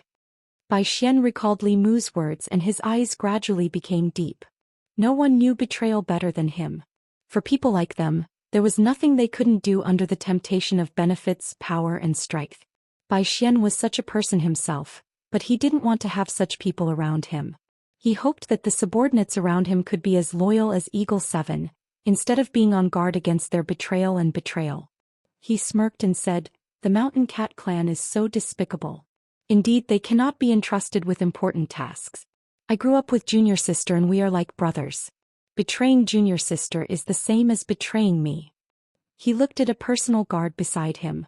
That personal guard had followed Bai Xian for more than 10 years and understood the meaning behind his gaze. He nodded lightly at him. Bai Xian then said, "Hu de ing qi." Li Mu and a fifth realm fox demon stepped forward and said in unison, "Here." Bai Xian said in a deep voice, "I order you to lead your men to the Mountain Cat tribe and bring Junior Sister Huanji back." The two of them replied again, "Understood." After being promoted twice by Bai Xian, Li Mu was now the leader of the second personal guard team. As for Huda, he was Bai Xian's confidant. His cultivation had reached the peak of 5th realm. Before he left, Bai Xian seemed to have given him a powerful talisman. This operation was led by Huda. Li Mu's cultivation wasn't high, but he was deeply trusted by Bai Xian. He was able to participate because he followed behind Huda to take credit. Outside Thousand Fox Country on a flying ship, Huda let out a long sigh and said, "I hope the Mountain Cat clan can keep them." Li Mu also hoped, "May the heavens protect them. Please don't leave, Mountain Cat clan." Inside the cave, Hu Jiu looked at Huanji in confusion and asked, "Lord Huanji, we're safe here. Why do we have to leave?" Huanji explained, "I've recovered a little. If I continue to stay here, I might bring disaster to the Mountain Cat clan. Bai Xian sent so many people to find us. It's best not to stay in one place for too long." Hu Jiu nodded and said, "All right then." He walked out of the cave and said to the two Mountain Cat demons, "Sorry to disturb you these days." One of the Mountain Cat demons smiled and said, "Not at all. Lord Jiu once saved our clan. This is a chance for us to repay you." Hu Jiu said, "I'm here to tell you that we're leaving. That traitor is looking for us everywhere. If we continue to stay here, you'll be implicated." A trace of panic appeared in the Mountain Cat demon's eyes, but he quickly said firmly, "Lord Jiu, don't worry. No one knows you're here. You can stay here without worry. Otherwise, we don't know when we'll be able to repay you." The small Mountain Cat clan was actually so loyal. Hu Jiu was touched but still refused. "Remember, you've never seen us. No matter who asks, you have to say this." The Mountain Cat demon nodded and said, "I'll go inform the elder. Lord Jiu, you must tell the elder about this." Hu Jiu walked back into the cave and waited for the elder of the Mountain Cat clan to come. However, he didn't see the elder of the Mountain Cat clan. Instead, he felt the fluctuations of a formation outside the cave. Hu Jiu and Phantom Princess strode to the entrance of the cave and found that the cave was already covered by a formation. The Mountain Cat clan was standing outside the formation. Hu Jiu looked at them and asked, "What are you doing?" Phantom Princess took a deep breath and said, "Can't you see? They don't want us to leave." The elder of the Mountain Cat clan stood outside and looked at Phantom Princess and Hu Jiu. He smiled and said, "Lords, your injuries haven't healed yet. Why are you in such a hurry to leave?" Hu Jiu of course understood the meaning of the Mountain Cat elder's words. She was stunned and couldn't accept it. She said, "I once saved your clan. You actually betrayed me." The smile on the Mountain Cat elder's face gradually turned into mockery. He said lightly, "Lord Jiu, you're too naive. Don't forget that this is the Demon Kingdom. We don't follow the rules of humans. Elder Bai is looking for you everywhere. As long as we hand you over, our Mountain Cat clan won't have to hide in this remote mountain. We can get rich rewards and move to the Thousand Fox City with abundant spiritual qi. How can I let you leave like this?" Hu Jiu stared at him and said, "You can't be so shameless as a demon." The Mountain Cat elder replied, "Lord Jiu, don't be so naive in your next life." Hu Jiu didn't talk to him anymore. She began to attack the formation with all her might. After more than a month of pursuit and several life and death battles, she could only use less than 10% of her strength. She barely had the cultivation of the fourth realm. Phantom Princess was better than Hu Jiu, but she was also seriously injured. She didn't have time to heal and her magic treasures were all used up. He couldn't even deal with a fifth realm opponent now. The formation set up by the Mountain Cat clan wasn't strong. Whether it was Phantom Princess or Hu Jiu, they could easily break it at their peak. But now they were helpless against this formation. After Hu Jiu realized that it was hopeless to break the formation, she gave up attacking and walked to Phantom Princess. After a moment of silence she said, "Lord Phantom Princess, I'll explode my demon soul later and break this formation. You can take the chance to escape. With our strength, we can't avenge the Lord of Heaven, Little Snake and Sixth Sister. Don't die for nothing. Leave the Demon Kingdom and find a safe place to cultivate slowly. Or go to the Great Zhou's divine capital and find that lecher Li Mu. He's had his eyes on you for a long time. He'll take care of you." Phantom Princess said lightly, "This isn't the first day you know me." Hu Jiu gritted her teeth and said, "Lord Phantom Princess, staying alive is the most important thing." She had lost her father, brother and all her followers. Moreover, she had no hope of revenge. In this boundless darkness, Phantom Princess calmed down. She stayed in the cave and didn't break the formation. She just waited quietly. Hu Jiu couldn't persuade her, so she stood quietly beside her and didn't say a word. It was obvious that she was prepared to face everything with her. Outside the cave, the faces of the entire Mountain Cat tribe were filled with excitement. "I didn't expect that such a great merit would fall on our heads. This time our Mountain Cat tribe can also turn the tables. Maybe this is our luck." The Mountain Cat elder looked at the excited tribesmen and said in a deep voice, "Be careful. Watch them carefully. If you let them escape, what awaits you won't be the Grand Elder's reward. Instead you'll be blamed." A Mountain Cat looked at the entrance of the cave and said, "Elder, don't worry. They have already given up." The cat demons looked in the direction of the cave entrance. Indeed, they realized that the people inside the cave were no longer attacking. Although they were very powerful in the past, they were like foxes that had fallen from grace. Any Tom, Dick or Harry could bully them. The Fey nation where strength reigned supreme, was that cruel? As the Mountain Cat tribe waited anxiously, a stream of light finally shot over from afar and landed in the valley. Dozens of figures jumped down from the flying boat. The Mountain Cat tribe quickly came forward. The Mountain Cat elder bowed and said, "Greetings, lords." The rest of the Mountain Cat tribe also bowed. Huda went straight to the point and asked, "Are they still here?"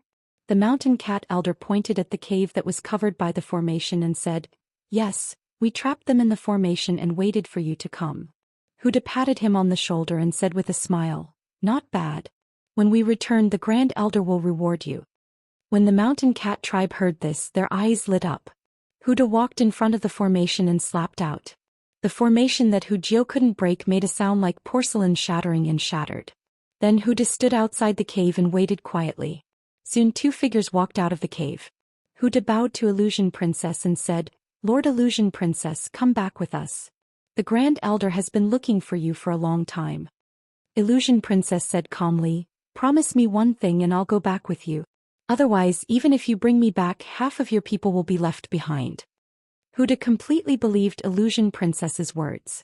Although she was seriously injured, if she wanted to resist, at least half of the people he brought this time would die. He might even have the risk of dying. If Illusion Princess was willing to cooperate, that would be great. Huda said without hesitation, "Lord Illusion Princess, please say it." Illusion Princess glanced at the Mountain Cat tribe and said calmly, "Cripple the Mountain Cat tribe's cultivation and erase their consciousness. Beat them back to their original forms." The Mountain Cat elder's expression changed drastically. He immediately said, "Lord, don't listen to her." Huda didn't even think and said, "Okay." The Mountain Cat elder panicked and said hurriedly, "Lord, you can't do this. We provided her information. We've done a great service for the Thousand Fox Nation." Huda said calmly, "Do it."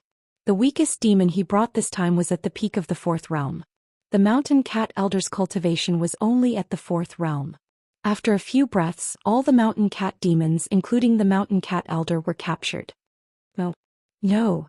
After a dozen screams, all the Mountain Cat tribe's cultivation was sucked away. Their cultivation foundation was crippled. Even their consciousness was erased. Meow, meow, meow. A dozen mountain cats with spots on their bodies ran away from the grass. The entire Mountain Cat tribe was beaten back to their original forms. They could no longer cultivate. Huda bowed to Illusion Princess again and said, "Lord Illusion Princess, let's go." Hujio watched coldly as an old mountain cat disappeared into the grass. She looked at Illusion Princess. As long as Illusion Princess gave the order, he would give her a chance to escape even if he had to self-destruct his demon soul. Illusion Princess didn't say anything. She walked silently to the flying ship. Huda heaved a sigh of relief and said to his subordinates, "Return to the Thousand Fox Nation." The operation was unexpectedly smooth this time. Huda's subordinates were relieved. It seemed that Lord Illusion Princess knew that even if they fought to the death, they wouldn't be able to escape. That was why she gave up resisting. This was what they wanted. If they really fought her head-on, every one of them would be at risk of dying. The huge flying ship flew across the sky at high speed and headed toward the Thousand Fox City. It was extremely quiet on the flying ship. Illusion Princess stood at the bow of the ship and looked into the distance. She didn't say anything. Hujio stood behind her. Her mood was extremely gloomy. At a certain moment he suddenly felt something strange. Behind him, there was a gaze that swept over him many times. Hujio turned around and met another pair of eyes. It was a young man with an aquiline nose. His eyes were as sharp as an eagle's. His cultivation wasn't very high. He was only at the 4th realm. However, he stood side by side with Huda, who was at the 5th realm. Several 5th realm demons stood behind him. This meant that he had a high status beside Bai Xian. Hujio didn't like Bai Xian's people at all. She asked coldly, "What are you looking at?" Li Mu was looking at Illusion Princess. He didn't answer Hujio and looked away. With his understanding of Illusion Princess, she wouldn't surrender so easily. This time she didn't resist at all. She must have other intentions. Could it be that she had no hope of revenge and wanted to assassinate Bai Xian before she died? She probably didn't know that Bai Xian's cultivation had been forcibly raised to the 6th realm by the elders of the Sage sect.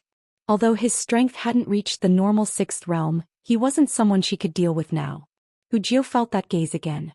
She turned around and looked at the aquiline-nosed man. She found that the aquiline demon opposite her had an ordinary appearance. However, she inexplicably had a good impression of him.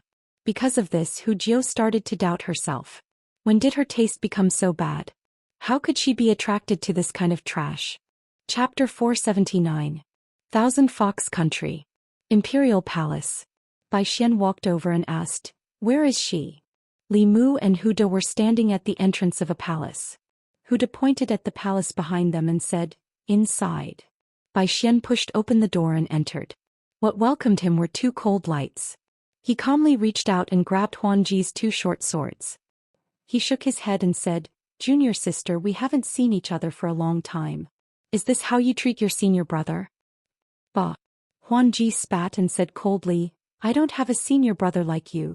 Bai Xian used a bit of strength and took the two short swords from Huanji. Huanji looked at him and said in shock, "You're already at the 6th level." Bai Xian smiled and said, "I've said it before. If you follow the Sage sect, you'll get endless benefits." He walked into the room and sat on a chair. He said, You can't blame me for Master's current situation. You've disobeyed the orders of the Sage Sect many times. The Sage Sect has long wanted to kill Master. Even without me, the Sage Sect would still get rid of him. Huanji looked at him coldly and said, You don't need to find excuses for yourself.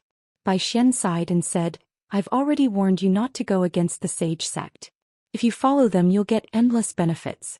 If you disobey them, you won't have a good ending. Unfortunately, you've never listened to me, Huanji said coldly. This is why you betrayed your master. Bai Xian sighed and said, This was the decision of the Sage Sect elders. I had no other choice. If I didn't cooperate with them, they would have gotten rid of me as well. He looked at Huanji and said without hesitation, Junior sister, the reason why the Huan family is like this is all because of you. It's your kindness that harmed Master, harmed senior brother, and harmed yourself. You're a monster, but you're kind to humans. You even disobeyed the Sage Sect's orders. It's all because of you.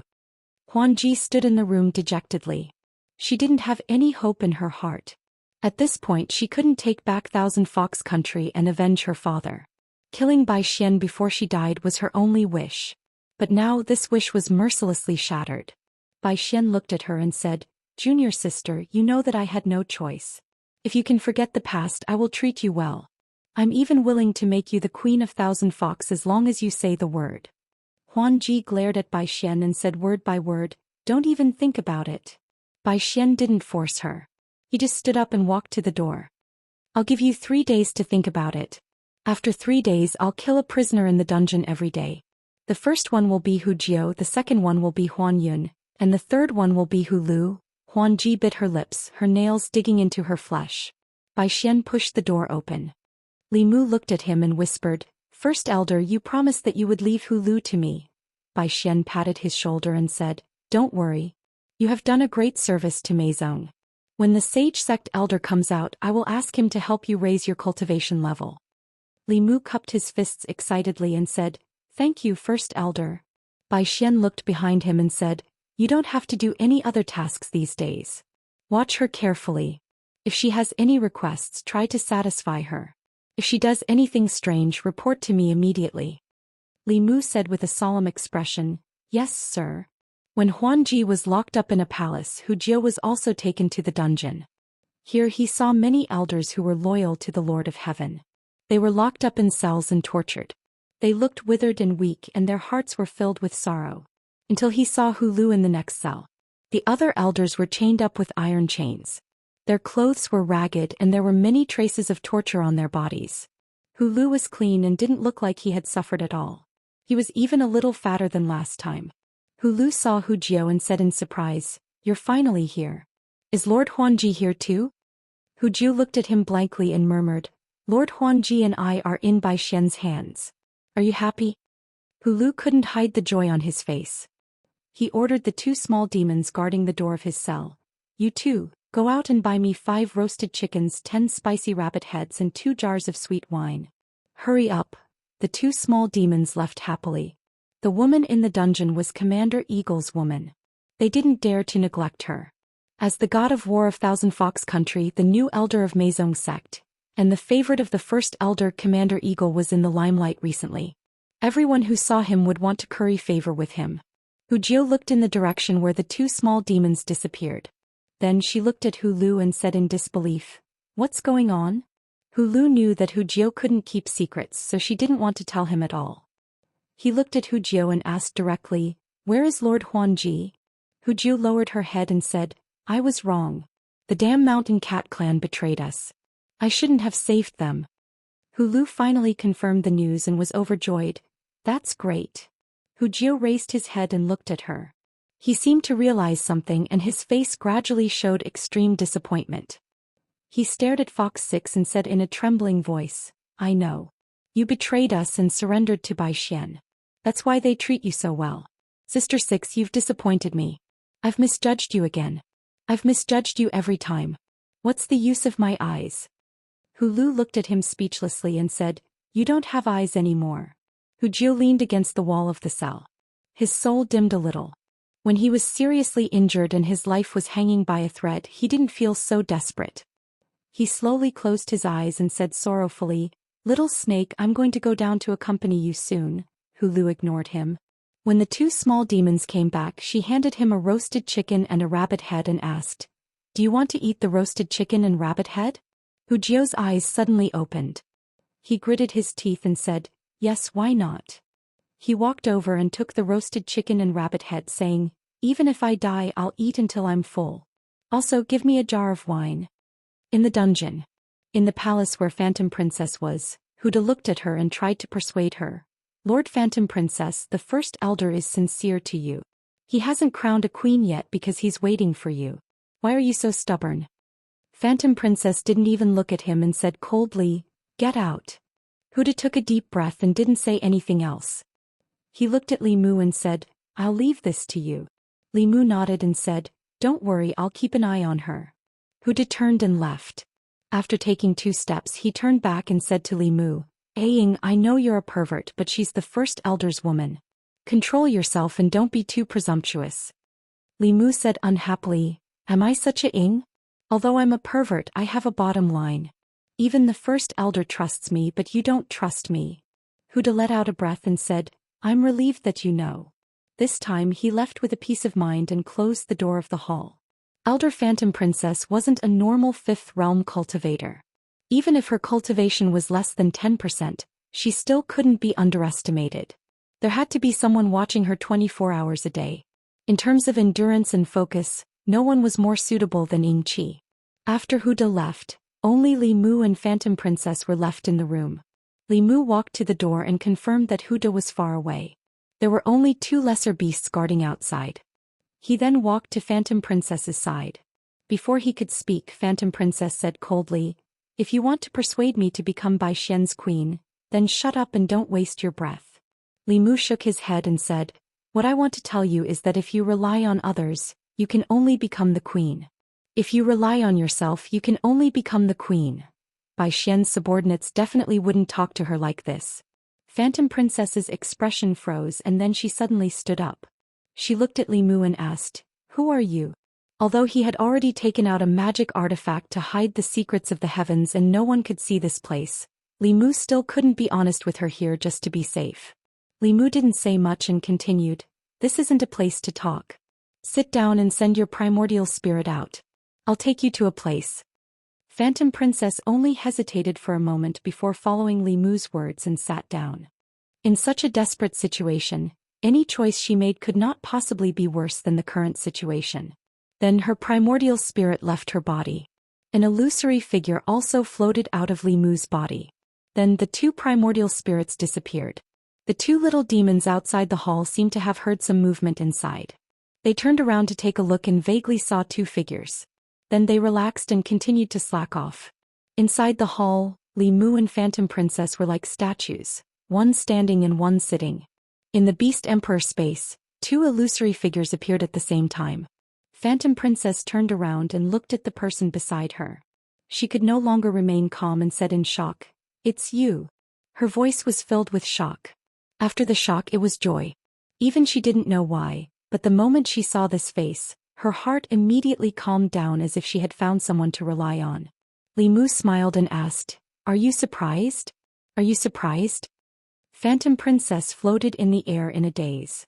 What Li Mu gave her was more than just surprise and joy. This was simply coming back from the jaws of death. When she was lost in the endless desert and was about to die of thirst, she met an oasis. When she sank into the endless darkness, a ray of hope appeared in her eyes. Her lips moved as if she wanted to say something, but she suddenly looked down. On the lake below there were ripples.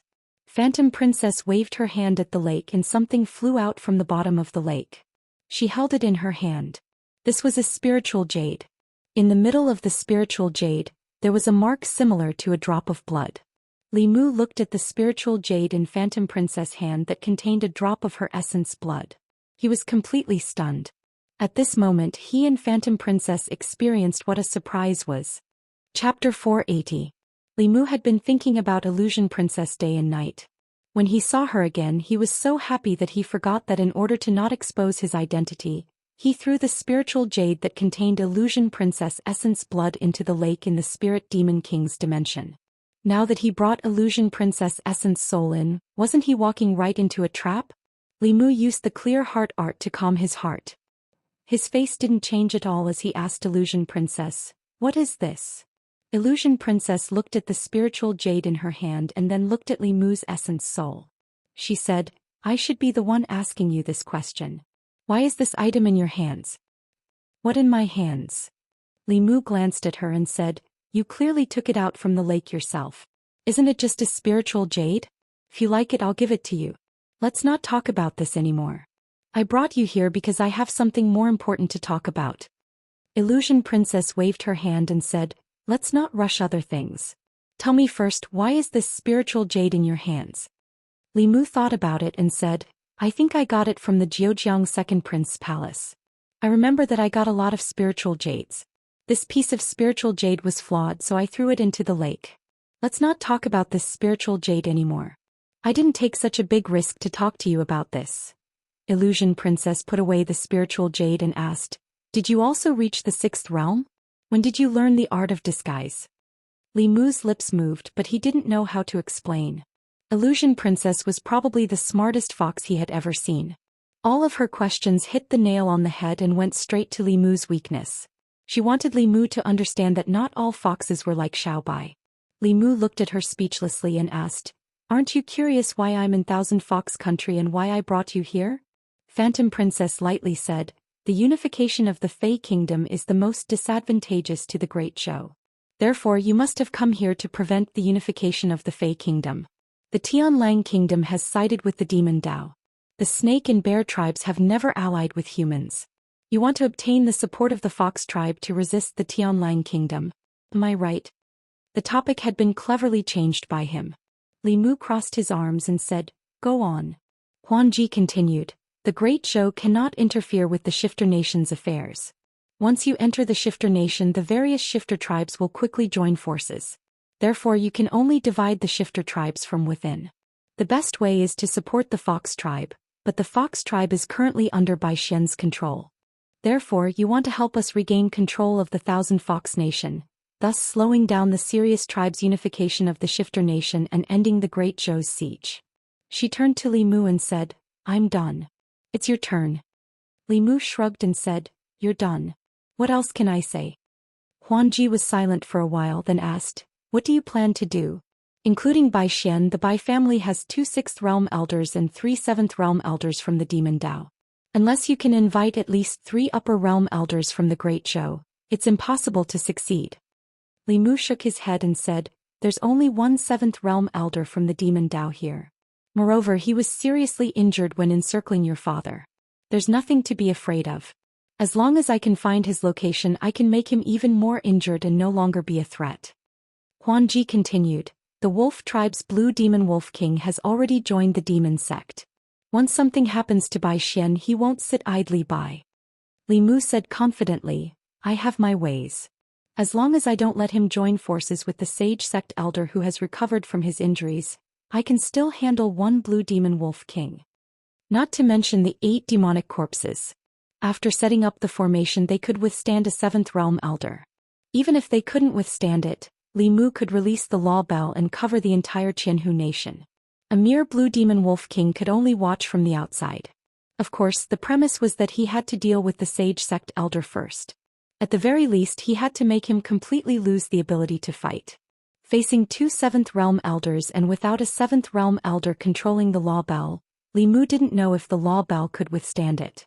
Huan Ji looked at him and finally asked, "If the Sage Sect continues to send elders over, can you withstand it?" Li Mu sneered and said, "Of course I can't withstand it. However, I don't know if the Great Zhou Court and the Fulu School will be able to withstand it." The Diabolism had already sent 3 elders into the Yao Nation and severely injured the Heaven Lord of Illusions, breaking the balance of power in the Yao Nation. The Heaven Lord of Illusions was from the Diabolism's Meizong sect.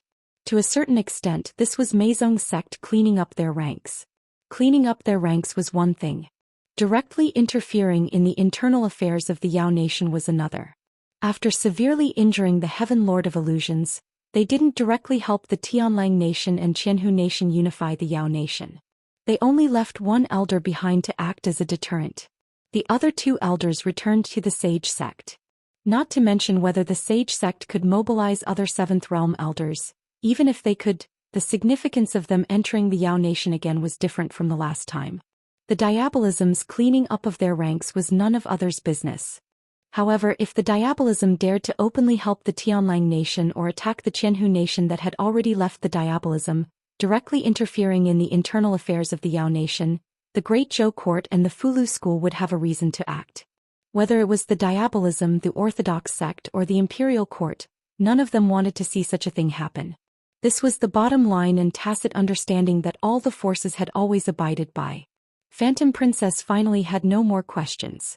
It was Li Mu's turn to ask, I can help you take back the Qianhu Nation, help you fight against the Tianlang Nation and the Diabolism, and even help you unify the Yao Nation. However, you have to promise me that you will work with the Great Zhou Court to promote equal relations between the human race and the Yao Nation. You won't do anything that will endanger the Great Zhou. Phantom Princess looked into his eyes and said, if you didn't trust me, you wouldn't have come here. She was indeed an extremely intelligent fox. Li Mu didn't beat around the bush with her. He said, I need you and you need me. This is a win-win deal. Do you want to take it or not? Phantom Princess reached out her hand to Li Mu. A smile appeared on Li Mu's face. He also reached out his hand and bumped it with hers. Smack. A crisp sound echoed above the lake. After a while, Phantom Princess stood by the lake and looked at the brand new Demon Emperor space. She asked Li Mu, why don't you look for Huan Yun? He's stronger than me. He's more qualified to be the ruler of the Qianhu Nation. Li Mu waved his hand and said, why should I look for him? I'm not familiar with him. On the surface, Huan Yun was the son of the former Meizong sect's Grand Elder, Lord of Heaven Illusion. He was also a Sixth Realm expert. No matter how one looked at it, he was the most ideal partner for the Imperial Court. However, as Li Mu said, no matter how suitable Huan Yun was, he didn't know Phantom Princess as well as he did. To him, trust was more important than strength. Then he realized the image he had set in front of Phantom Princess. He looked her up and down and said, besides, I helped you this time. Isn't that a great favor to you? Do you want to consider giving yourself to me? Okay. Phantom Princess said without hesitation, after I kill Bai Xian and become the ruler of the Qianhu Nation, you can stay and be my empress. Li Mu was stunned for a moment. He coughed and said, you want to keep me in the small Qianhu Nation? You should stay by my side. Phantom Princess seemed to think of something and said, that's true. Compared to the Empress of the Great Zhou, the Qianhu Nation is indeed small. Li Mu said angrily, watch your words. There's nothing between His Majesty and me. How can you insult? In order to avoid being discovered, Li Mu couldn't stay in the Demon Emperor space for long. After he and Phantom Princess had a simple conversation, his primordial spirit returned to his body. He stuck a soundproof talisman under the table so that he could communicate with Phantom Princess directly. In the palace, Phantom Princess sat by the table and played with the spiritual jade in her hand. She seemed to be thinking about something.